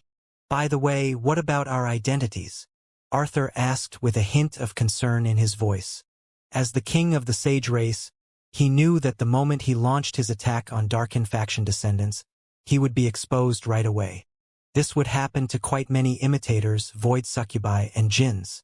The three primogenitors will definitely give away our identities to their descendants to expose us. Ignore supported. So what? Felix shrugged his shoulders carelessly. Felix's nonchalant reaction made Arthur and the rest a bit peeved. In their eyes, Felix had no idea how much effort they invested in their identities to reach their current heights and influence. Especially Arthur. Before they could feel too upset about it, Felix added, "It will be wonderful to keep your identities intact, but you should realize by now that even if you lost them, it wouldn't matter that much. You guys are now part of the Void Nation, and this isn't just a nickname to be used in secret." Felix smirked coldly. "When we are done with the war, we will join the Alliance from the front door." What? This news had truly caught everyone off guard, as even Candace had her mouth slightly open in shock. Joining the Alliance as a race? Doing so after starting a freaking universal war? It was insane just to think about them. Don't even mention actually proposing them. Why are you guys taken back? The Ruiner expressed indifferently. You think they will dare reject our application? When it was put into this perspective, everyone realized that the Alliance would actually be the one inviting them to join. Especially if they managed to destroy 3 strong races in the top 30 without needing any help. Other races' main priority would be to avoid antagonizing them lest they target another race. The best way to do so was to clearly include them in the Alliance as a race and a superpower to be feared. So, stop getting fuzzy about your identities, Felix remarked. It won't matter if you lose them. You will be still living just as better when we establish our dominance. Arthur and the rest felt like a heavy burden get lifted from their backs at the sound of that. Still, most of them were planning to defend and protect their identities to the end. After all, the societal structure in the Void Nation depended heavily on the influence they have on other races. At least for now. This will be all. Felix clapped twice. We have discussed our general direction in the future. In the upcoming months, we will be starting with picking up the officials. I want each councilman to recommend 20 officials from their own kind. Felix stated. Candace will pick the ones she liked and forward them to me for one final review. Everyone got agitated and eager to get picked up, knowing that it would get much harder to be promoted to an official after the foundation was created. In other words, this was the best opportunity to secure a good social rank from the get-go. We are tight on time, so we have only 3 months to pick officials and also the citizens under them. Felix suggested carelessly. Make some challenges like who will recruit the most or something to decide. Candace, you take care of this. Just as Felix was going to switch to his main consciousness, Arthur requested with an embarrassed tone. May I return to my clone? I need to be in a council. You may leave. Felix excused him, knowing that he was talking about the Sage's council. He wasn't worried about him running away since he had him make an oath just like everyone else. Thank you so much, Arthur assured. I will be leaving another wisp here after my main consciousness. Before he finished his sentence, Felix was already gone with Nimmo. Shall we discuss the rules now? Candace smiled playfully as she sat on the throne in place of Felix, not caring about anyone's irritated looks. As the spokesperson, She was the most authoritative individual in the Void Nation belonged Felix, and no one could take it away from her unless she messed up big time. Half a year later, Felix could be seen sitting on the floor of his room in the Elvish royal palace. He was surrounded by a mountain of brilliant, shimmering, colorful minerals. All of them were rare elemental minerals, which were given to him by Miriam. She kept her word and delivered the epic artifacts as well as an unfathomable quantity of rare elemental minerals. Because she had complete control over her sex slaves, she wasn't imposed with the problem of being forced to sign a contract that banned her from giving those items to Felix. Honestly, she wouldn't even be put in that situation in the first place if she used her main consciousness, which wasn't involved with Queen AI at all. The only ones struggling were the others, as everyone was forced to wear an AP bracelet before trading with the dwarves. There was no way around this unless both the dwarf seller and the buyer weren't wearing AP bracelets. This was a whole different situation since legitimate dwarf sellers were also forced to be wearing AP bracelets to have licenses and such. That's why Malik was forced to keep visiting the black market, since it was the only place where both the sellers and buyers prefer keeping Queen AI outside their trades. Tax evasion. Unfortunately, the quantity and the quality weren't as good as getting them from a legitimate market. If the black market didn't possess such a low threat, it wouldn't have been kept around for this long. All in all, there was an entire complex system revolved around the trading system in the dwarves' empires to make sure that humans wouldn't get their hands on their stuff by any means possible. Their grudge was burning that hot to shut down any discovered loophole. Fortunately, Miriam was above the system due to her unique situation, allowing her to get Felix what he desired and even more than he desired. Naturally, Felix was buying those elemental minerals even though Miriam wanted to give them to him for free. His reasoning was simple. He wanted a steady flow of elemental minerals for a very long time instead of abusing those poor sex slaves. He wanted to avoid making Miriam pay for them, as he refused to owe anything to anyone without any reason. I doubt you will be finishing your stock even if you spent years eating them like this. Asna chuckled as she watched him chew on those minerals like candy. I don't mind.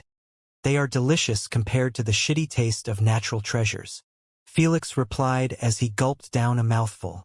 Felix was pleased for the past months with his new stock since it helped him finally start pushing his way through the Dragon Second mark.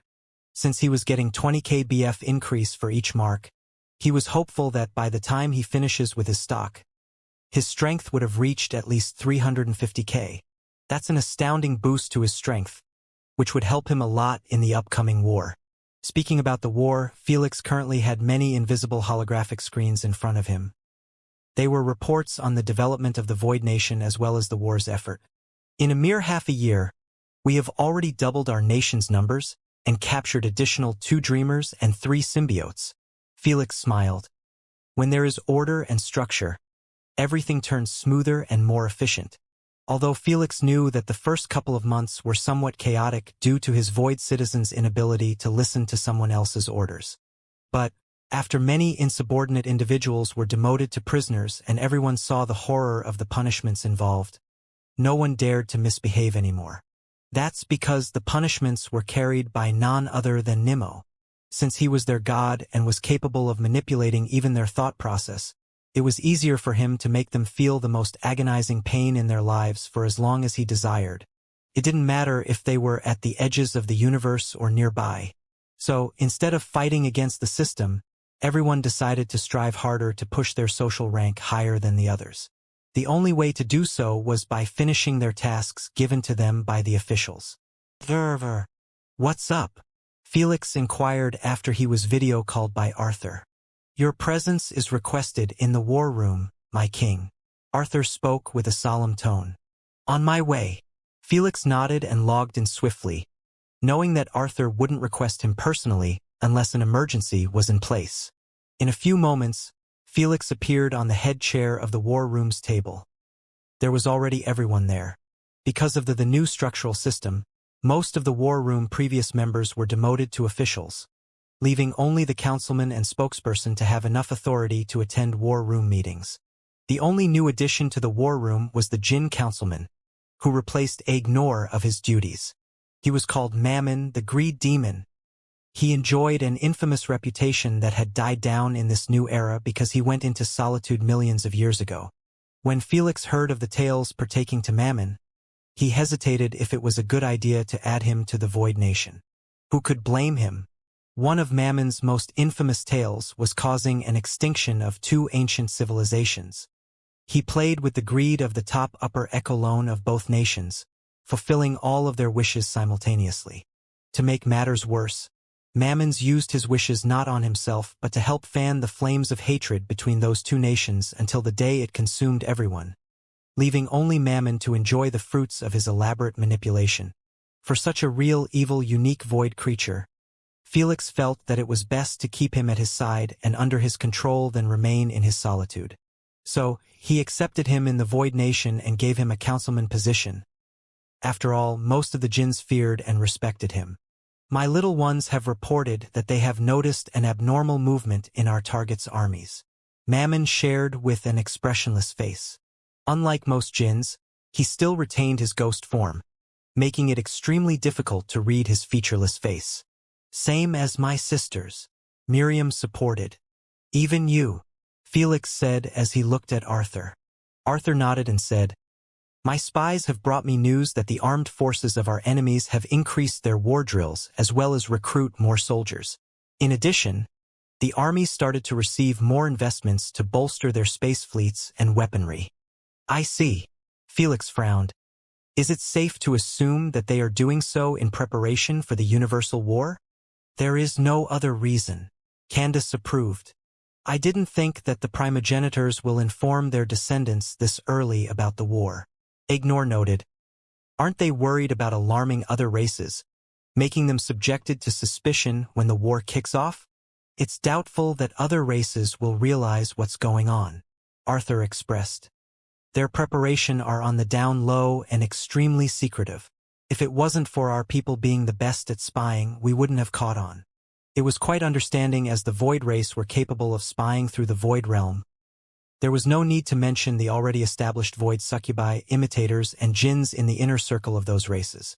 Well, their preparation is going to make it needlessly difficult to take them down if we give them more time. Felix commentated. I believe that the three primogenitors have told them that the war won't start until another 4 years or so. Are you saying that we should strike preemptively? Mammon asked calmly. Yes. Aren't we going to catch them preemptively anyway due to their ignorance about our switch of allegiance? Miriam wondered. I know, but it won't be the same, Felix clarified. They might not expect our strike on them, but they will be certainly prepared for the war to arise at any given moment at that point. He is right, Arthur approved. If we struck just 1 year earlier, we will catch them still amidst their preparation. I believe most of their planetary fleets and space fleets will be still doing drills. It was just 1 year in advancement, but it would result in an utterly new result. A better result. If we are going to strike earlier than planned, then how about we do it right after the Great Reset? Candace proposed with a faint smirk. Everyone raised an eyebrow in surprise at her suggestion. They were pleasantly surprised since they knew that the SG Alliance was always its weakest after each Great Reset.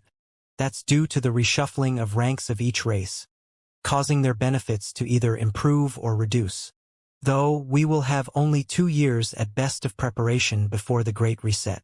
Felix eyed them with a serious look. Do you think you will be prepared enough to pull it off? If we manage to triple our numbers in 1 year, hitting 2,000 citizen, I firmly believe we will be ready by the Great Reset. Arthur confirmed confidently. When he was first given the order to start a universal war in less than a decade from the three primogenitors, he thought it would be close to impossible. After all, he knew that unique void creatures were individualistic, and it would be difficult to bring many of them aboard. But now, he was feeling more confident than ever after order and structure was built for him. How about you guys? Felix looked at the others. If even the pessimistic Arthur is like this, you don't have to ask us. The ruiner replied with a noisy gruff. As he mentioned, everyone else seemed quite comfortable by the notion of starting a war in merely 2 years. Good luck then, and call me if you need anything. Felix cracked his neck with a solemn expression. I need to prepare myself as well. Felix wasn't delusional enough to believe that the war was going to end without casualties from his side. After all, those 3 races had other monsters leading them without mentioning the primogenitors. Just the 3 leaders of those races were enough to make Felix feel nervous about dealing with them. Who could blame him?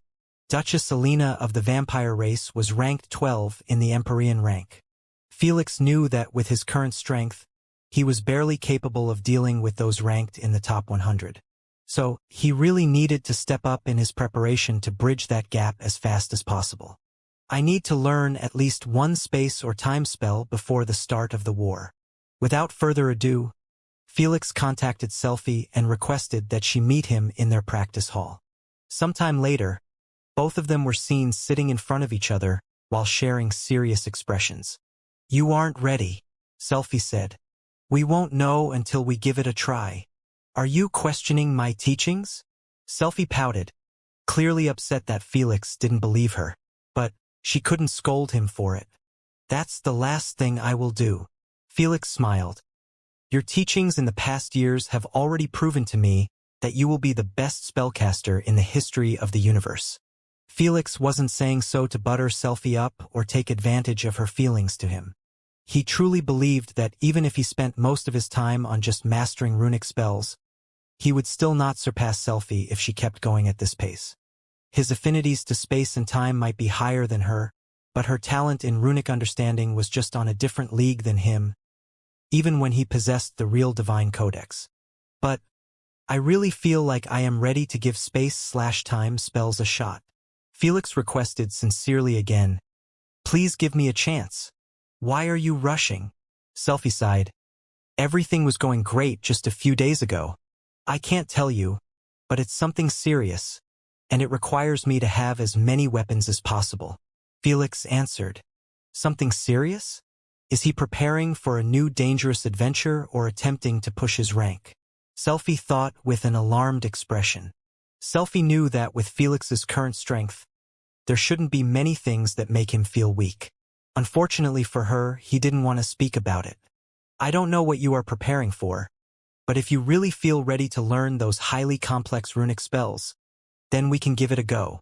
Before Felix could feel delighted at the news, Selphie added with a hardened expression, "However, if you fail to learn 1 spell in a single year, we will return to our previous schedule." "I understand." Felix nodded with a firm look. He knew that Selphie didn't want to make it impossible for him, as she simply requested that he learn 1 space/time spell instead of mastering it. There was a huge difference between them. "All right, we will start with a lesser space spell," Selphie informed. "Space is less complex compared to time spells, so you might learn and master a space spell in less than 4 years." 4 years? Felix was slightly taken aback by her conclusion, not knowing whether she was underestimating his affinity to space runes or she was on to something he was ignorant about. "She is generous for giving you 4 years," Lady Sphinx said calmly. "You will understand when you see what you are dealing with." Before Felix could reply, he was forced to focus on 4 giant holographic pages filled with clustered runic letters. "We will start with the most basic space spell in terms of complexity," Selphie said as she pointed at the top of those holographic pages. When Felix glanced there, he murmured a single word with chills coursing on his spine. "Teleportation." "Yep, you will be learning teleportation." Selphie extended her hand at the holographic pages and said, "This is the activation sequence for it. As you know, to learn a spell, you need to rearrange the spatial runes around you in this exact order in less than a second. To master it, I need to do it in less than a 0.1 second." Felix gulped a mouthful as his widened eyes kept looking back and forth on those pages. There were so many runes in them, Felix couldn't even read them in one go. He was always told that rare elements were extremely complex in terms of runes and that only a selected few throughout the history of the universe were capable of wielding them. Yet, he always had some misgivings about their complexity due to Selphie spamming time spells faster than he could use even a greater sand spell. Only now did his eyes were open to the dreadful truth. The easiest fucking space spell had more than 95% of runes than the hardest omnipotent sand spell he mastered. This is why I wanted you to master a few more omnipotent sand spells. Selphie said. Their complexity might not come close to this spell, but the more you master, the firmer your foundation will be when you start with rare elements. I appreciate your care, but I can't delay this any longer. Felix shook his head after regaining control over his emotions. So, what if things were difficult than he believed? Felix didn't reach this far by being fearful of challenges. As you wish. Selphie expanded the first holographic page and explained, the reason most rare element spells are unbelievably complex is because they are a concept that has a tremendous effect on the universe. You see, a fireball spell merely requires you to create short runic sentence of the fire particles to manifest a ball of fire. But in the case of space, if you want to create a spatial ball, it's almost impossible without creating a runic book with thousands of pages to make it happen. The same applies to time, life, death, creation, illusion, and destruction spells. Selphie asked, why do you think so? Felix thought about it for a few moments before finding the connection between those elements and the difference they had with other elements. They are close to a concept instead of an element. Felix answered, it's hard to control concepts without having the energy to support it. So, it requires much more work to achieve the same result. Exactly. Selphie approved. But, isn't charm a concept while void isn't? Felix frowned. Doesn't that mean charm spells should be just as hard to master like space/time, while void element should be as easy as other elements? Charm is also a concept and can be derivative from illusion. To create impossible spells like charm spheres will be considered a challenge too. Selphie explained. However, the rest of spells that harness the true power of charm can be easily mastered since their complexity can never be on par as these mentioned rare elements. After all, there is simply no way to compare the results of using a teleportation spell to a charm spell. When Felix thought about it closely, he understood her point. Concept elements were neither energy-based like electricity, gas-based like fog, liquid-based like water, or solid-based like earth. However, there were degrees of complexity to each concept based on its involvement and effect on the universe. For example, space spells were capable of affecting the fabric of the space while illusion affected the reality itself. On the other hand, charm's effect were basic and non-threatening on a universal scale. In other words, an omnipotent charm spell would probably require merely half a page of runes to activate them if the spell itself didn't push the boundaries of the concept too much. Meanwhile, an omnipotent space spell capable of opening wormholes or such would need hundreds of runic pages to pull it off if the spell respected the boundaries of space concept. Since void element is an energy-based element, it will be easier to create void balls and such, but the moment I attempt to learn void rift or void blink, the complexity will jump through the roof and match other rare elements. Felix asked, am I right? Yes, but not completely.